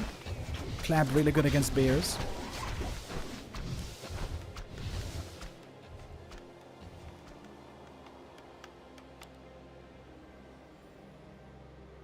Wait, he doesn't have supply open for the Blood Mage. Oh, that's awkward. That's not ideal. Oh. Invis Mortar teams? No way. Can he snipe the Tree of Life with Blizzard? Forces are under attack. Yo, that would be sick. Clap Blizzard, no less. Scooty with the resub. Oh, shit. Oh, shit. Got a TP. Okay. Blizzard against the Expo. Oh my god, it's so much damage. Oh! Got him! Couldn't even TP! Holy shit, that was so fast!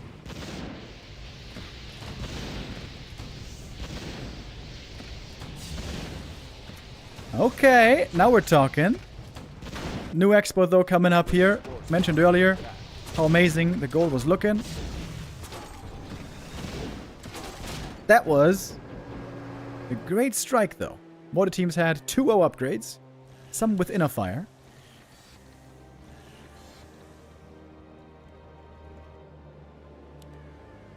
Moon with a double corner expo, classic Moon play. Sock isn't mining for too much longer, by the way. We're going to be mined out here quite soon. Blood Mage has returned. High upkeep for Sock.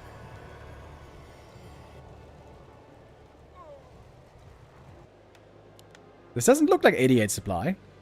One mortar team is on the base.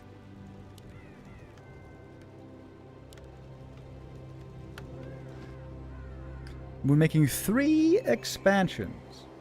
And he still has a good amount of gold left. Triple heal scroll as well.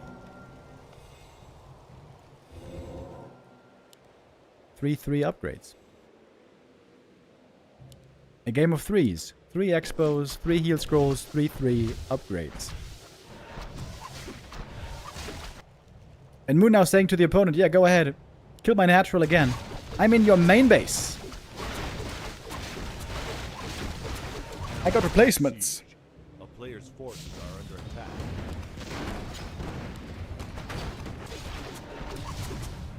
And if Sok TP's home, then Moon just TP's home.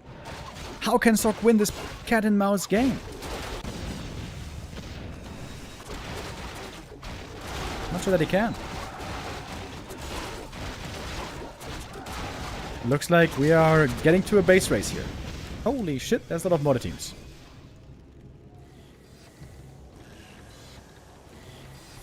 Moon, a master at the base races.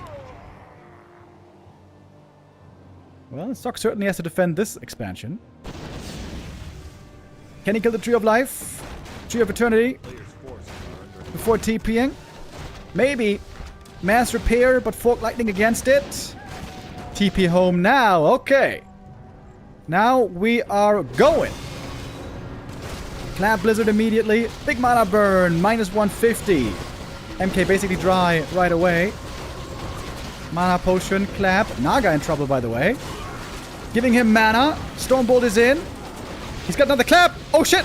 That clap is huge.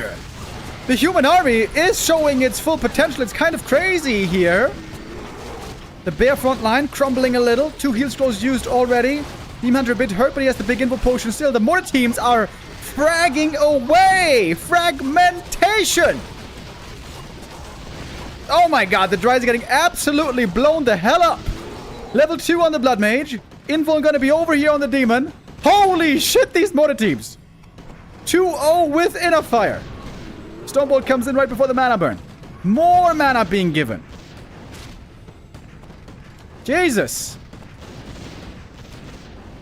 Reinforcements coming in from the lures. We're still mining, but not for long. 1.5 minutes over at the natural. Moon with 3 expos coming up. It seemed like he was in an unbeatable position. Should he have just placed base race, maybe? Maybe he should have. Now it's too late. Woulda, coulda, shoulda. Dude, these mortar teams are going crazy. Look at him rock. Is there a big level up around the corner? Naga, almost 5. Siphon mana on the demon. He doesn't have too much left. There's still a heal scroll on the human, by the way. AM is carrying it. Also an invuln. That should be perhaps on the Mountain King. He's hurt. Invis. Siphon mana given over. Demon Hunter low mana. How much moon juice we got? Not much. Players' forces are under attack.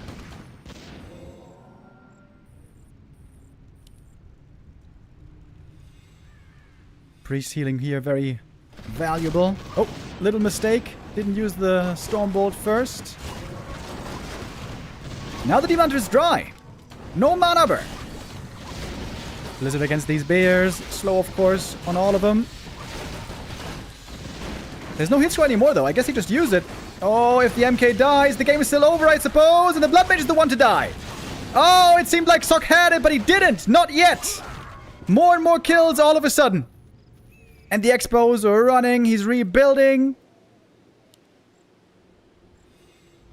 Moon almost getting broken in the main base. So close. One heal scroll seemed to be missing.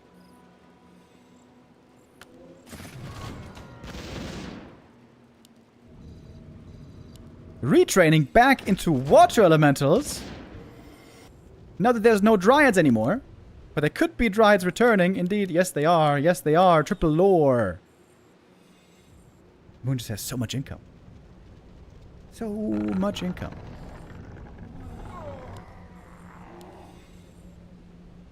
No heal scroll on the human.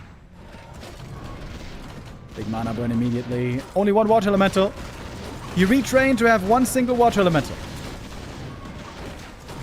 Such a scary Night Elf army. My god. Bears connecting. Big damage. No slow anymore. Good detonates. Sok can't afford these losses. He had the perfect army, but he could only build it once. Whereas Moon could afford to lose his army 1 or 2 or 3 times over. With all those expansions, all those resources, he can rebuild.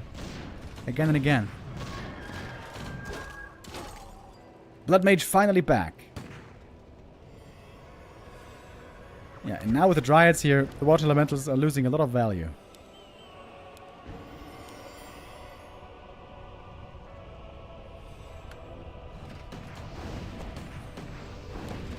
Anti-magic potion now on top of things. Big mana burn! Dryads again getting blown up pretty effectively. But there, everything is just taking so much damage. There's no front line left. Sorceress dead. Demon level 6. And that's gonna be GG.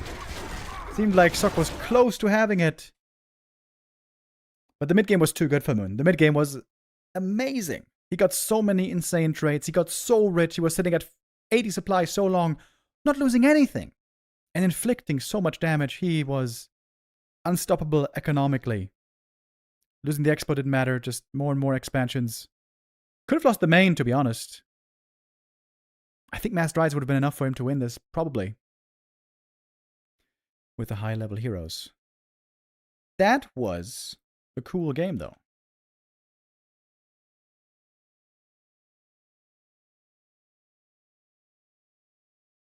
I think that might be the hardest army ever to micro in Warcraft 3. Human, Rifle, Caster, Breaker, Mortar Team, Triple Hero. It's so hard to do that all perfectly.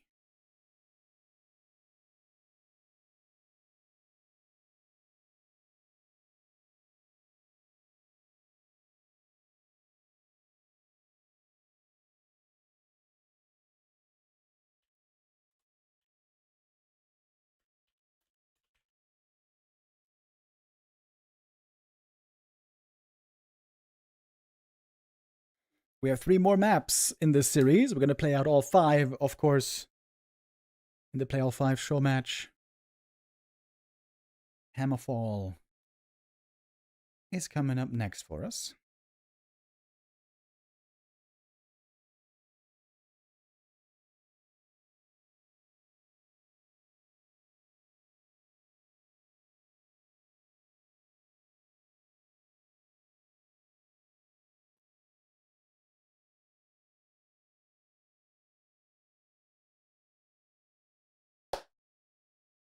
Are we going to see a Warden again? Moon had a great Warden game here earlier. Especially Tinker, he seems to be super fond of. His Tinker has been working out very, very well. The tier 2 Tinker harass surprisingly well against the peasants where there's barely any defense, it seems, most of the time.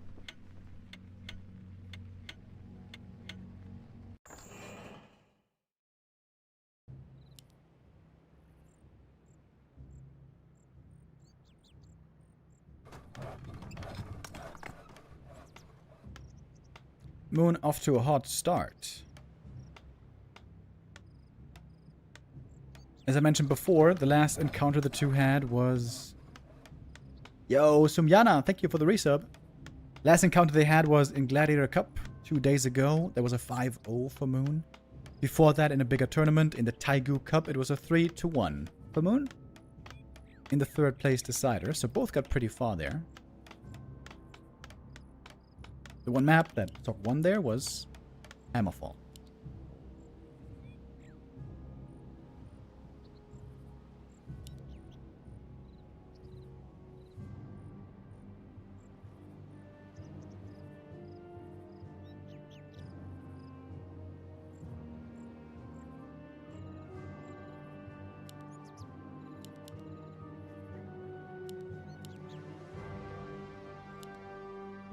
Team Hunter first.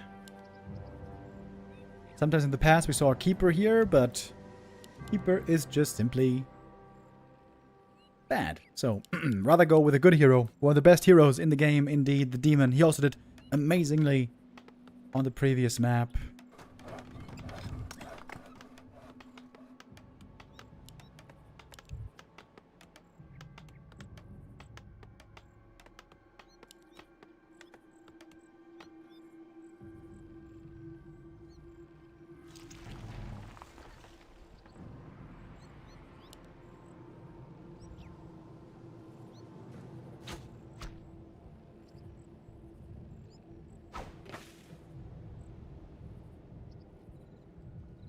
Players' forces are under attack.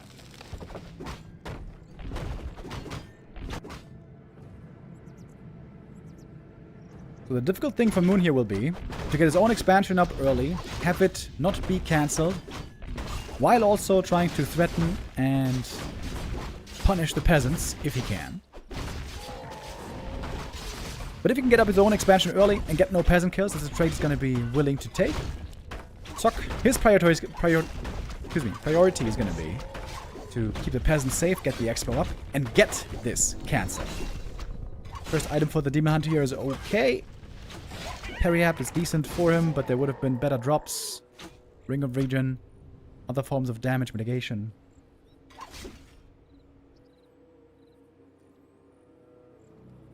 Oh, I'm lagging. Yikes. Please no more lag.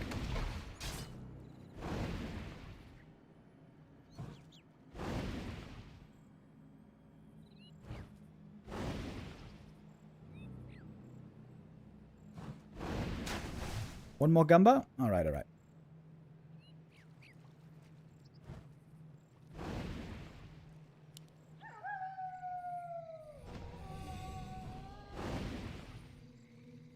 Sok here doing pretty well so far. Did not allow a Tree of Life yet. The peasants so far untouched. Last hit. Oh! AM almost got it. That would have been big. He was just a split second off. Got footies over here. Looking maybe for a Tree of Life.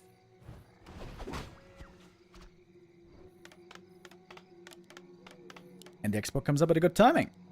Arcane Tower upgrading, but the demon now wants to go on a little peasant hunt. A player's forces are under attack.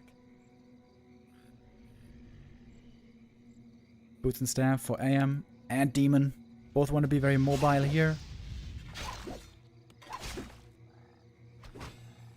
But he's scouting, looking for the tree, not finding anything so far. Only a single peasant going down. Good defense here by Sock. This is a really good start so far for the human.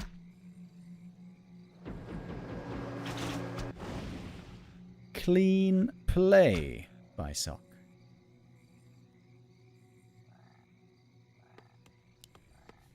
Can even start the tech already. Got the resources for it now. There it is. 4 minute 50. Good timing on the tech. Very active.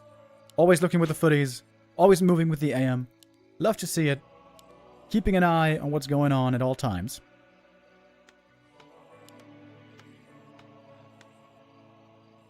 And if Moon doesn't get up an expansion soon, he's gonna start falling really far behind here.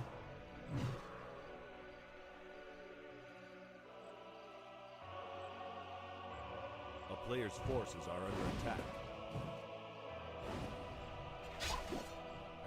Demon Hunter also, notably, not level 3 yet. Not that scary yet. Now with the Naga out, we got full map control for Moon. Maybe now we can finally set up the expansion.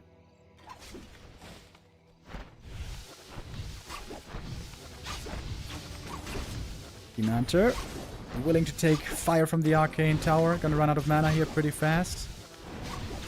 Getting some kills though. Top coming up just in time, it seems, as the AM is returning back to the expo. Here now we got the 3. Shoot a little cloak on the demon. Surely he gets away with the staff. Not terribly close on that. Second barracks. But no blacksmith yet. This might be a little macro mistake by Sock here. A player's forces are under attack.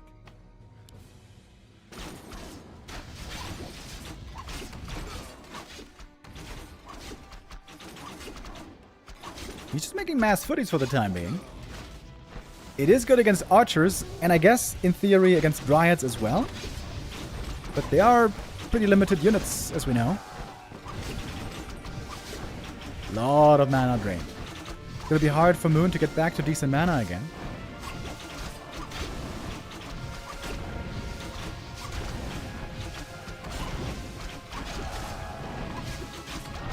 Quite a few peasants indeed falling. Tier 2 now done. It's just mass footing. Still nothing else. Yeah, Moon was trading again here amazingly. Again and again and again. Night of finding kill after kill after kill and not really losing anything. Moonju is still looking decent as well. For Sanctum finally being built. Oh, cancelled though. Has to be remade inside the wall.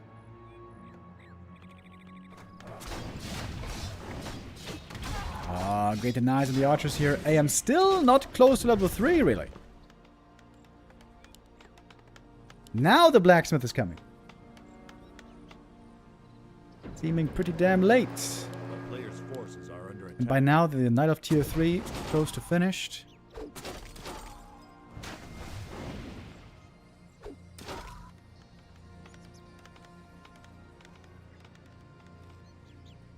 Yeah, I don't have really high hopes for this mass footy army, I gotta say.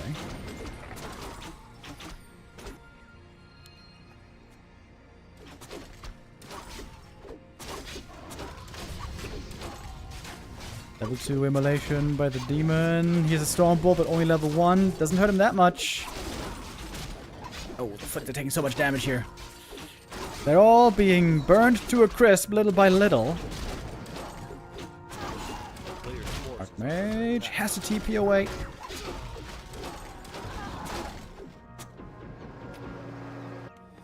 The first couple of minutes looked really good for Sok, but once we got the Naga out, it seemed like Moon was again heavily dominating.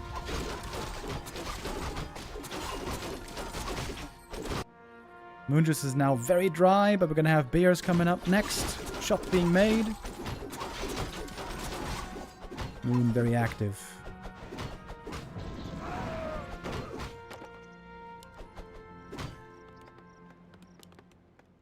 A player's forces are under attack. Good old rifle casters, this is gonna be.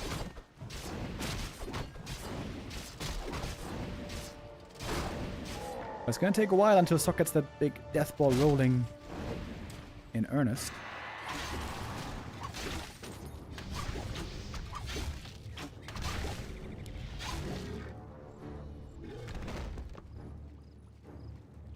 Well, he might be pushing now already. And again, look at the Dryads. The classic Dryad play. Gonna get some free kills here. Oh, GNL Bear almost caught. A little bit shy on the mana.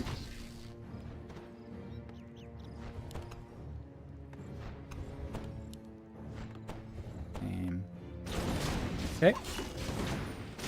Humans right now fighting against a tiny little human army right here. Can go for potions in a moment. Sok is panicking maybe a little bit, trying to retreat. Doesn't get the bear either. Oh my god, it's so close.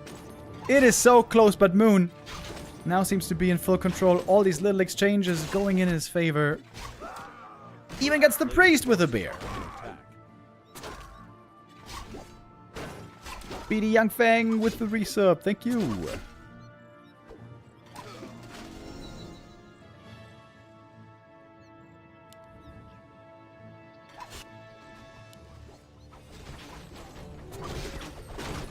Moon not even going into upkeep yet. Feeling very, very confident, trusting in his abilities. Demon Hunter though. Oh yeah, there's the staff. That's the abilities. That's them right there. Another Dryad getting away on low HP. Now, finally, AM3. That seemed to take forever. MK level 2. Oh. GNL Bear caught. Not quite seen. Lucky for Moon. Demon needs healing badly. We got triple Moonwells coming up at the expansion. That's great. Love the build here. Ancient of War in front to block. Moonwells shop. Lovely. AP. Why not? Is Sok gonna pivot to tier 3 again, I wonder? A player's forces are under attack. Doesn't have a workshop this time. Without mortar teams, it seems like this tier 3 army is a lot worse. And again, look at the Demon, the Dryads. Look at him. Finding another little target.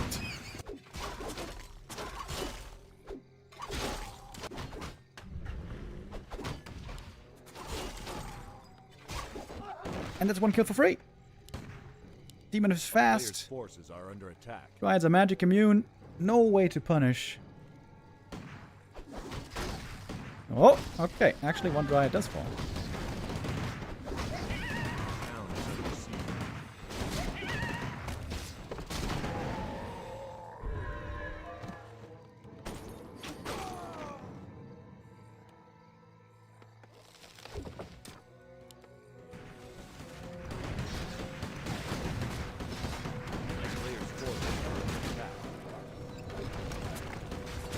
MK level 3. He's got good tank items here. AM finally close to 4. This is so annoying for Sok. Always Moon is poking somewhere. Slowing him down, being a bother. Oh, thank you for the gifted sub, Mr. Youngfang.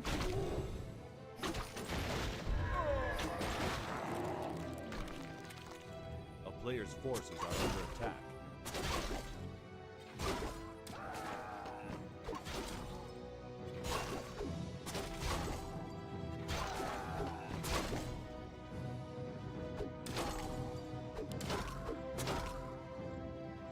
And there's trouble in the main base. Sok is trying to create some trouble also here at the Night of Expansion, but the defensive setup seems great. Is under siege. Sok trying to get his bearings.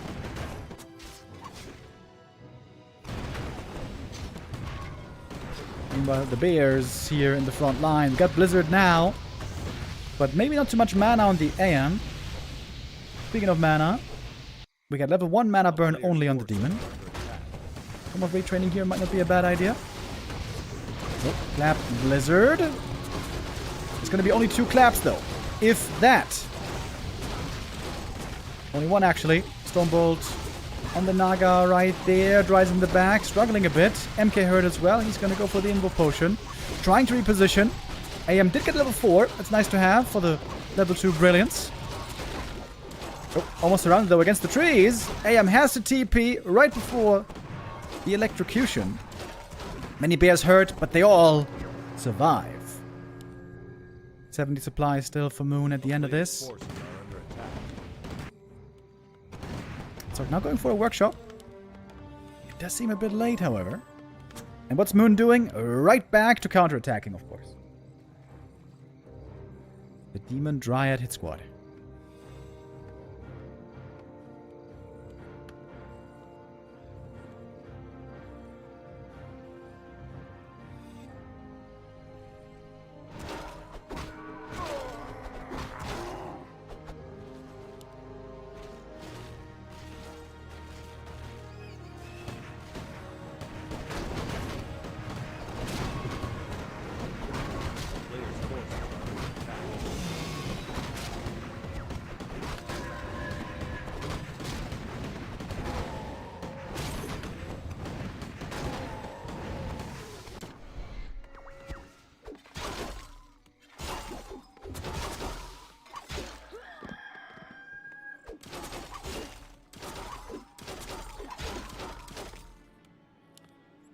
Demon back at it again. Naga keeps creeping. She's getting closer to 5 at the same time. And the upgrades. More and more and more upgrades being researched here. When you're in this position, when Moon has you by the neck, what are you supposed to do? He's trying to kill the Demon Hunter here. Maybe he can even.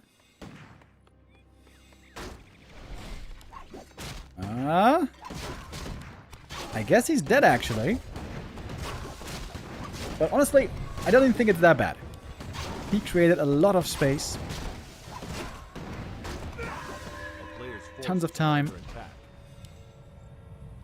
And Moon is hella rich. He can just go for the Tavern Res. Absolutely no problem. Ready for the next round.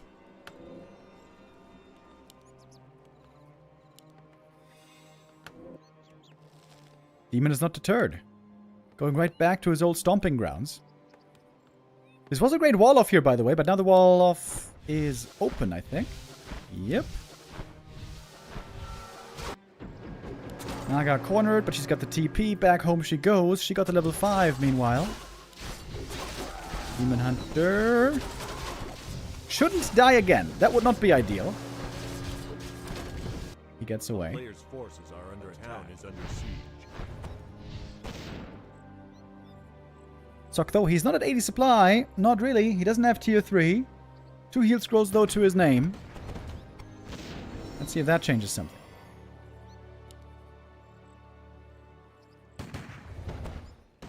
Main base. Open for business. Part of the infrastructure over here at the Natural. And Moon, of course, again. Looking for the reinforcements. His favorite tactic.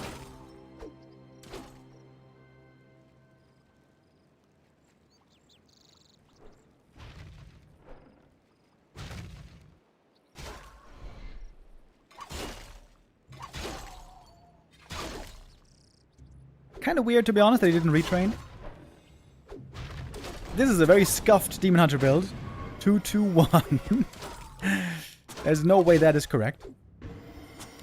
Tome of Retraining is only 200, so it's kind of weird that he didn't retrain, but okay.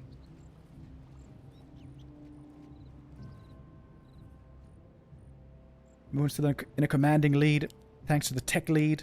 Upgrade lead. Hero level lead.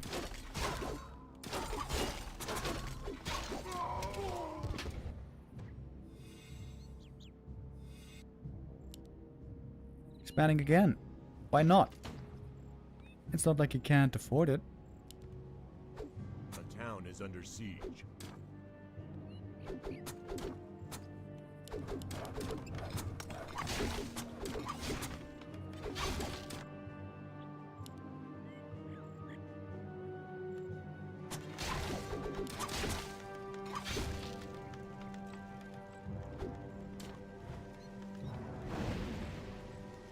How is Sok ever supposed to get out of this spot, man?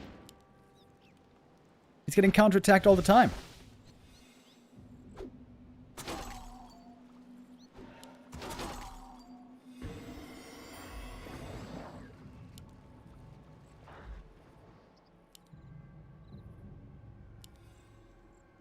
Moon delaying and delaying and delaying.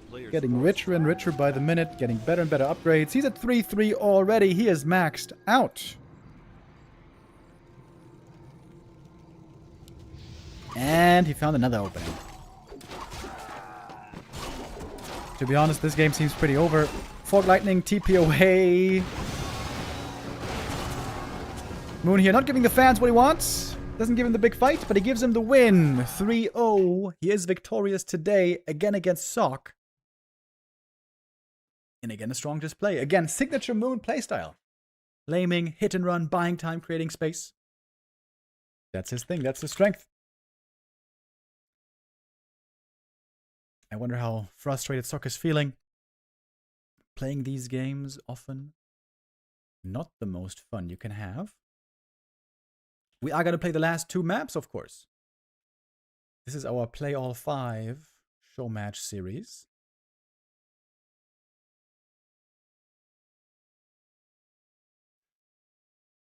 Last Refuge. We got coming up next. And what about Mass Air, by the way, Sok? You look pretty successful lately with Mass Air.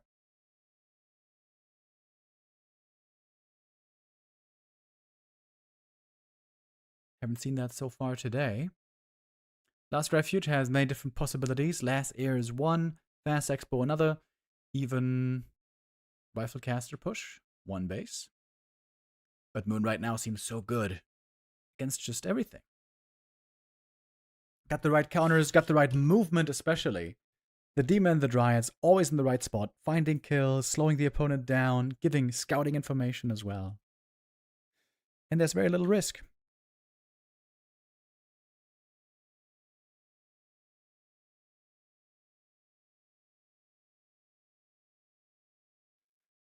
Two more maps for us here today in this show match. These are going to be the last two maps for our program today. Tomorrow, of course, we're going to be back with the final day of the B Cup Super Cup. Very excited for tomorrow. We're going to have, again, some banger games here. Moon versus Life, very important for the top 4. Kaho versus 120. Not at all important for the top 4, but this is a banger game. Kaho versus Life, also important for the top 4. For Life at least. And Moon versus Lane. Gonna be crucial. Tomorrow, whoever makes it to 4 wins is gonna be through into top 4.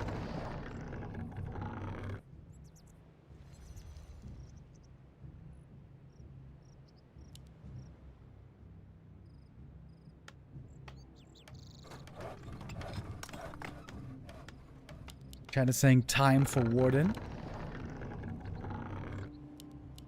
I have not seen Warden here in years. In theory, we have lots of creeps on this map, and you can creep sometimes quite well with double Ancient of War. But the camps are pretty hard. If you get Creep Jack here, it can be tough. Same here. Same here. Doesn't seem as safe and reliable as Tide Hunters, for example. Demon Hunter, normally the more trusted pair of hands.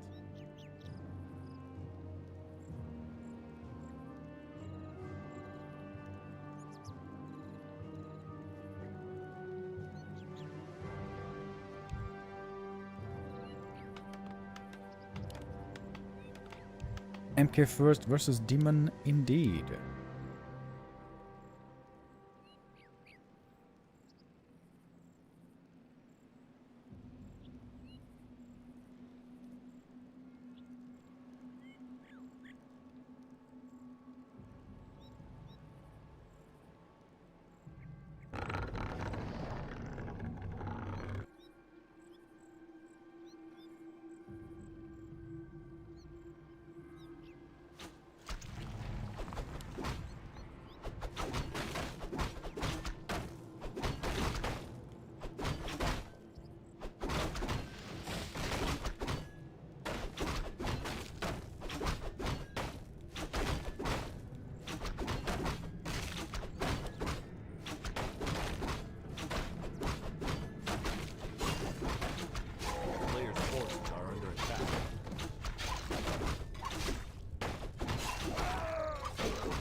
Starting things off slow here with just a little green camps.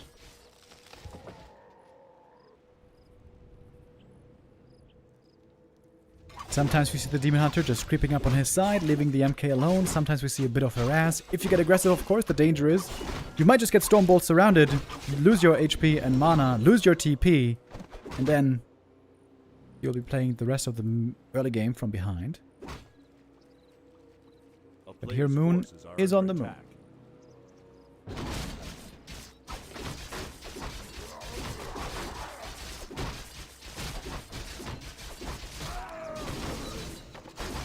MK with double claws. He's got some dangerous right clicks now. He would love to get some gloves. Also going well with Bash. Demanded with double crystal ball. That's more scouting than he needs, really.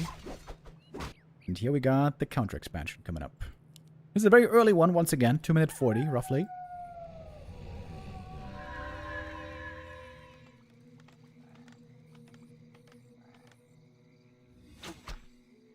Early as it gets. Sok is really, really good at footy scouting normally.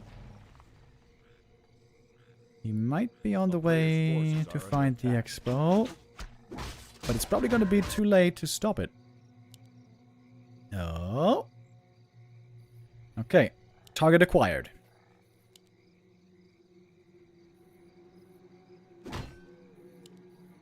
Can he get the cancel? Double claws of attack are really good here to try to get this cancel. Demanta, meanwhile, keeping the Merc camp, getting closer to his level 3. Up at the expansion, we got a shop coming and the expo. No tower yet. MK with the telestaff comes in for the creep jack. Not the expo cancel, as it turns out. Stormbolt. Waiting to use it. Bash. Stormbolt. Oh! How good is the footy block gonna be? Is this Chaemiko level of footy blocking? Oh, he gets him! No way! Was that a bash? It didn't look like a bash, but it looked like a lot of damage. Yo, the staff play here, huge! One more Stormbolt, if he used it. That's the good start Soccer's looking for. Ooh, the Ancient of War.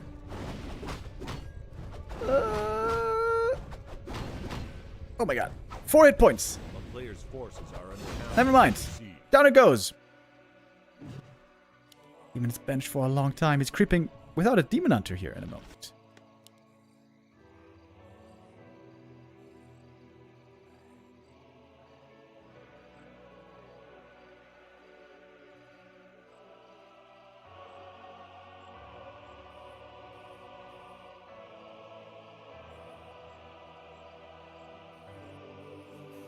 Yuchiao can't believe what's happening here.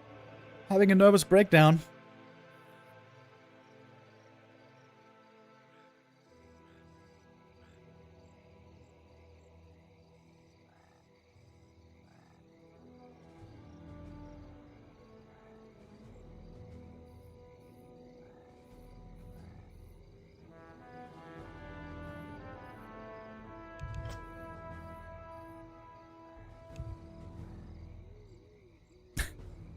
Guys, you gotta drop him. Come on. Wait, am I lagging now? A player's forces are under attack. Yeah, I'm lagging. Ah, shit. Okay. Alright. Sorry about that, guys. But if I'm lagging the game too much, I can't do that to our dear players. We gotta go for the restream here.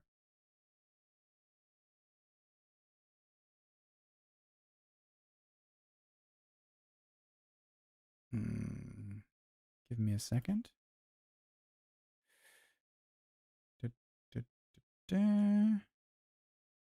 Okay, sorry, the quality here isn't going to be the greatest. On the Chinese restream, it's a little bit pixelated, but we didn't really miss much of the action. Demon has returned. Got that Sobi mask earlier, by the way. And experience is actually pretty damn even. But the human is ahead on tech. That's crazy. That normally never happens. Ahead on the expansion, sure. Ahead on tech, though, not so much.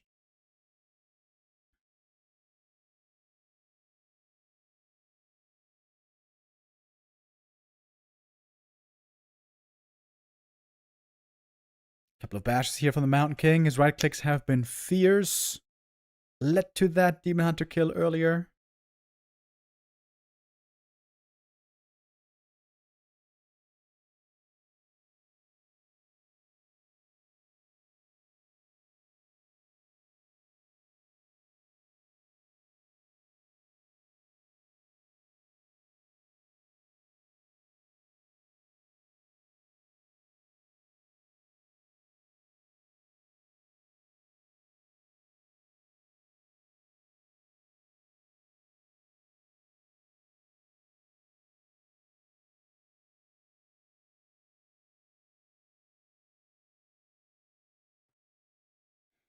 We're seeing a Blood Mage second here for Sock.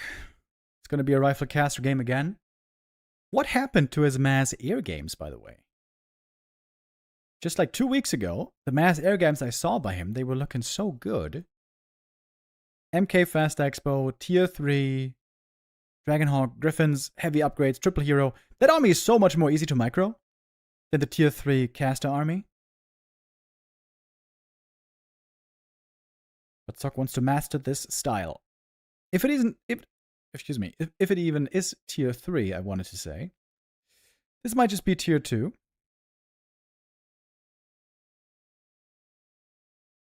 Oh, we got a Shredder on the high ground. Killing that one would be huge.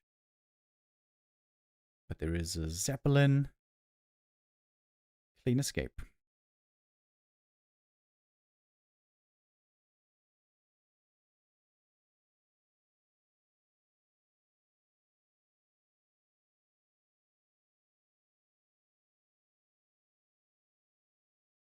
Got the Archmage now out.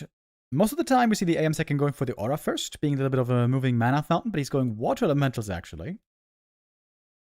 Oh! Demon stuck! Oh! Stabs into his round. Good thing he's got a Zeppelin. If he had to uproot there, that would have been bad. He could have had a TP as well. Okay, Sock is building his army. And Moon is far behind in supply. Low on lumber as well. Tier 3 only starting now. This is the Night of Nightmare.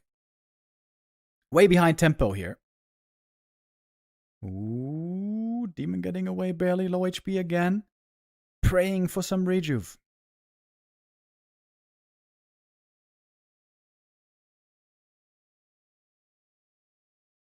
Big consumable also going to go to Sock. Taking that away right under the opponent's nose.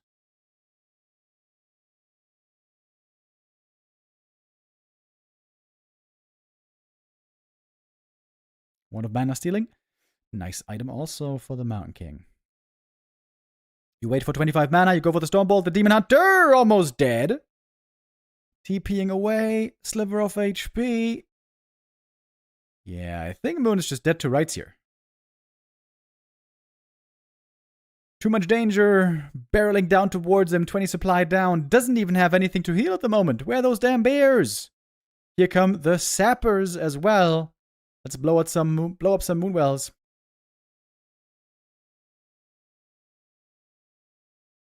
And that is GG. The mood was close to bursting right there with the arrival of the sapper. And that is Sock playing a really good game, getting on the board. That is a nice little consolation prize, even if this series is lost already.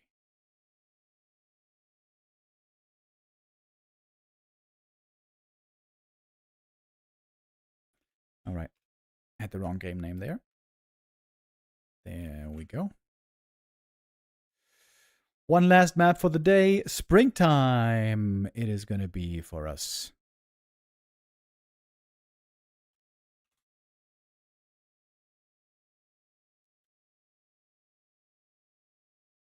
One last Gamba for all you daring individuals willing to put up your hard-earned channel points. Who's going to take the last map? Moon or Sock? What are we going to be seeing? MK Fast Expo, it worked once now. Maybe Sock has gotten the taste for it. Moon this game on map 4 just after the Demon Hunter lost too far behind. He never could play his counterattack style. Never could be that annoying little bugger with the demon and the dryads. Never had the freedom for it.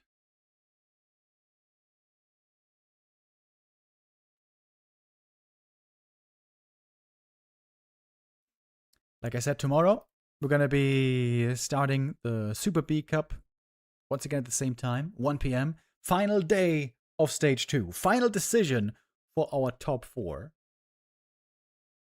And it could literally be still any of these 4. 1-0 and Kaho are through, we know that. Chaemiko and Ice Orc are out, we know that. But Lin, Moon, FoCuS, and Life all still have a chance to make it in. FoCuS and Life seem to have the worst position. Lin and Moon, the best position.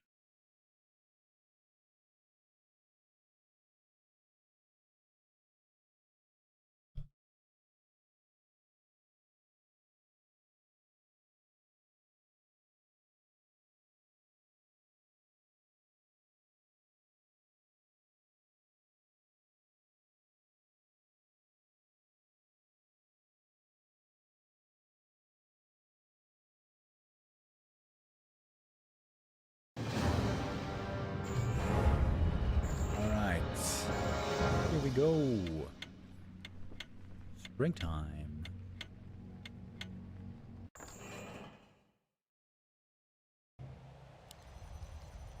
Oh, map number 4. 5. Map 5. Final map. Shit.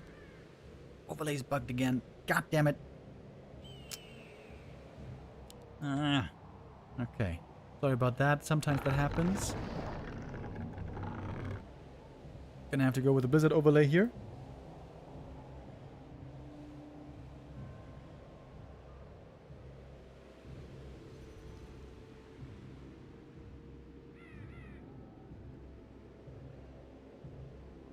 Sock is trying to get at least a second map in this Play All 5. Every map here is indeed worth a little more prize money. And Moon is again getting ready for a very early counter expansion. This is looking reminiscent of Northern Isles, where the Expo could start mining at like 6 minutes, which is incredibly fast for this matchup.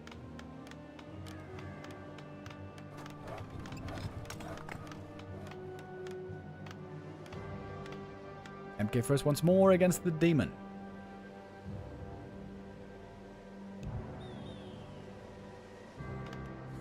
I feel like Sock needs to scout the expansion when it comes up and find a cancel against it. With like MK and 5 footies, you can do it. But you need to see it early. Sock normally indeed great with his footy scouting, so wouldn't be too surprised here if he has perfect vision.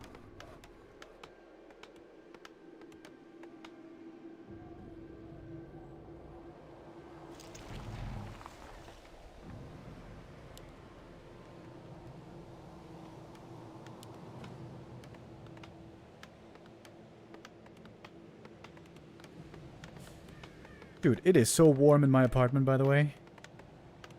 I have been sweating my buttocks off all day. 36 degrees today. Tomorrow, 33. Alright. We're dropping in the temperatures a little at least. It's gonna be so hot again next week. God damn it. When is summer finally over? Enough already.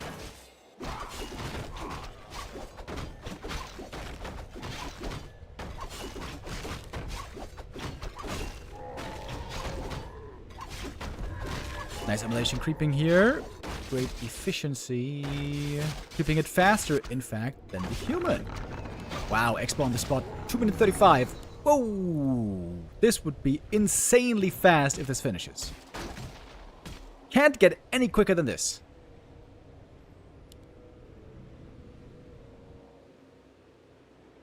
One archer expansion.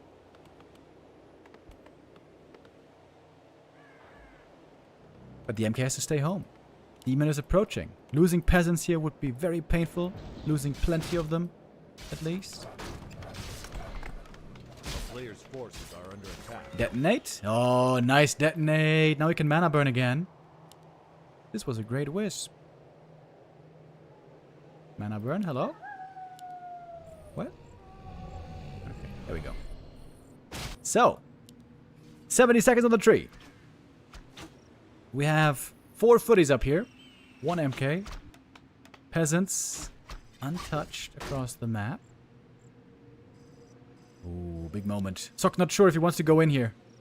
In fact, it looks like he doesn't want to go in here. A player's forces are Staff under and dust, attack. no money for the boots. This is again great for Moon, isn't it? He's gonna get so rich. Mamma mia! He's gonna be mining here at 5 minutes 40. Crazy fast.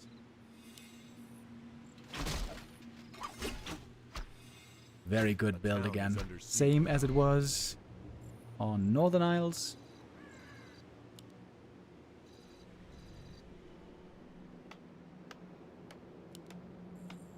Of course, Sokka's mining faster, but he's also attacking a lot later. Lumber econ is looking good, though. I think not a single peasant has gone down. I think not a single unit so far has gone down. Aside from creeps.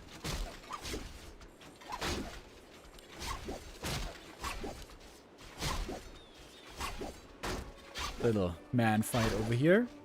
Oh, Footy comes in. Town is under Makes it a bit unfair. A player's forces are under attack. Oh, couple of bashes. Oh, Shredder being cornered.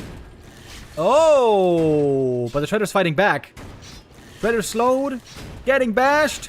MK super hurt. MK, oi, 40 hit points. Oh, 9 hit points.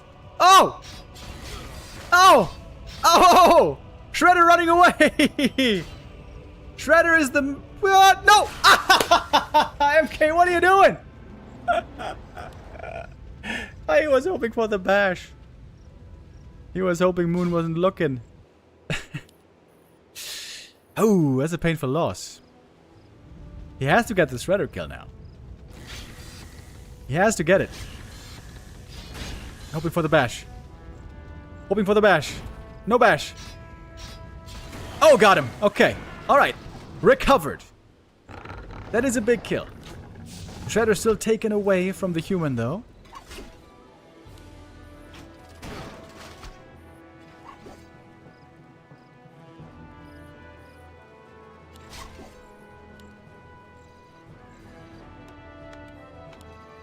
I've never seen A player's an exchange forces quite are like under that attack. before. MK versus Shredder. Oh, look at Moon. Yo, where is it? There we go. Double wins. No lures. Gonna go mass talents here. Yo, flexing. On map 5. He's gonna run into healing issues later. But those talents are gonna be good for quite some time. Against Footies and Militia, amazing.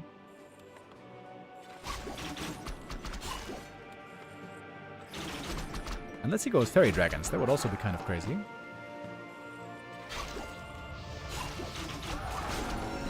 Oh, brutal damage here to the economy. Level 3 Demon. MK only 2. Not many forces. Is the export just dead? Counter Naga? Dude, what is this game? He's going for his own Shredder. The hell is going on here?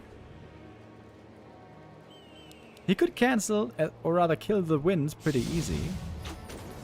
What the hell is this game? Well, the Expo is dead. Zeppelin dropping in with the Shredder. Better 2 shots the Wisps. This looks like a Town is under bronze ladder game. A player's forces Who the hell plays like this? Not the execution part, but the strategy part.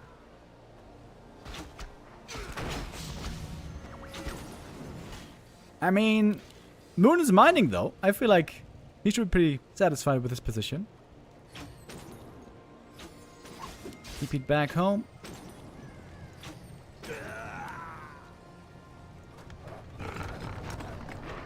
Alright, last ditch effort. Tower push.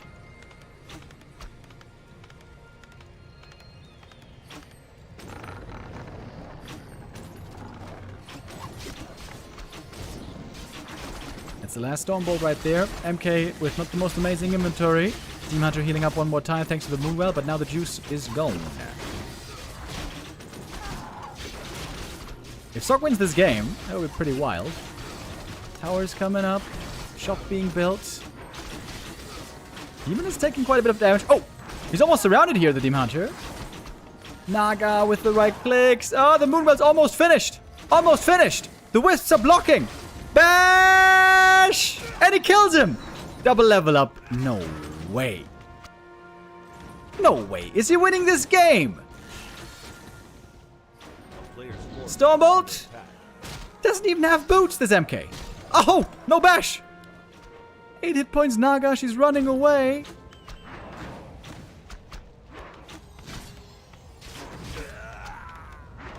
Fast Expo into losing the Expo, into Naga second after MK, after losing to a Shredder 1v1, into a tower push. I think this will be the only game ever looking like this. That is not a daring statement, I imagine. The town is under siege. Absolutely insane game. The Shredder has been doing amazing here, by the way. Against the Demon especially, the right clicks are so good. 2 heroes locked in the altar. Chop is up. MK can go for potions here. He's got the clarity running. We're gonna have 4 guard towers. Talons can't get in here. It's too dangerous to go alone.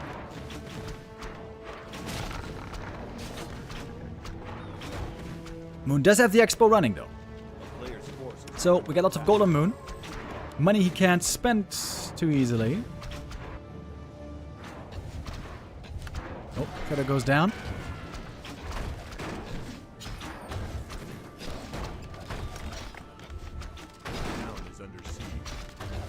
Now we got 4 guard towers up. And another tower being made. Triple heal potion right away. Gold still looking good on Moon, but the shop is now gone. He's making another one in the back. More potion. More healing. WNKR10 with a resub. Thank you.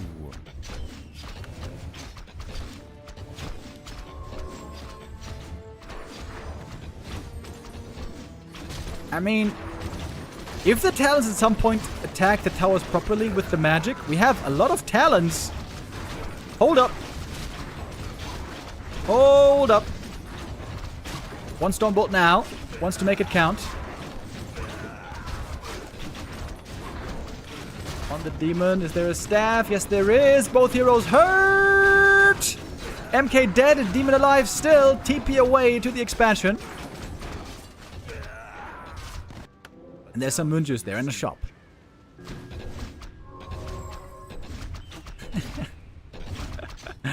What is this game? Okay, MK, how are we getting you back? Altar! Oh my god, it's gonna take forever. That's gonna take forever. Sok is broke. Moon's got that wonderful Demon Hunter, such a great tank. He's got Moonwells all over the place. Still so much gold. In the end, the tower push might not quite be enough. The magic damage, indeed, looking good here.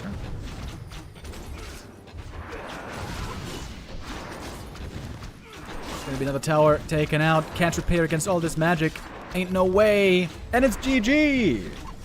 Moon with the victory on the final map of the day. It's a 4-1 win for him against Sok. And with that, we are done for the day. We are going to be back tomorrow.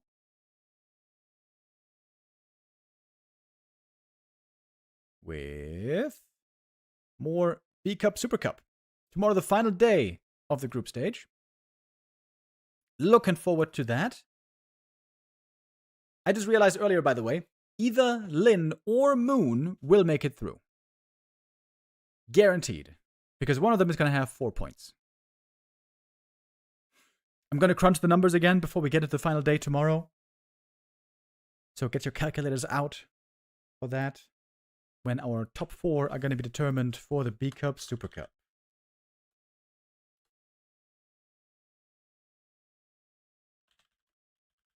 Alright, that's it for me today. See you back here again tomorrow. B Cup Super Cup Stage 2 final day of the group stage before we have our top 4 finalized. Have a wonderful evening, everybody. Take care, bye-bye.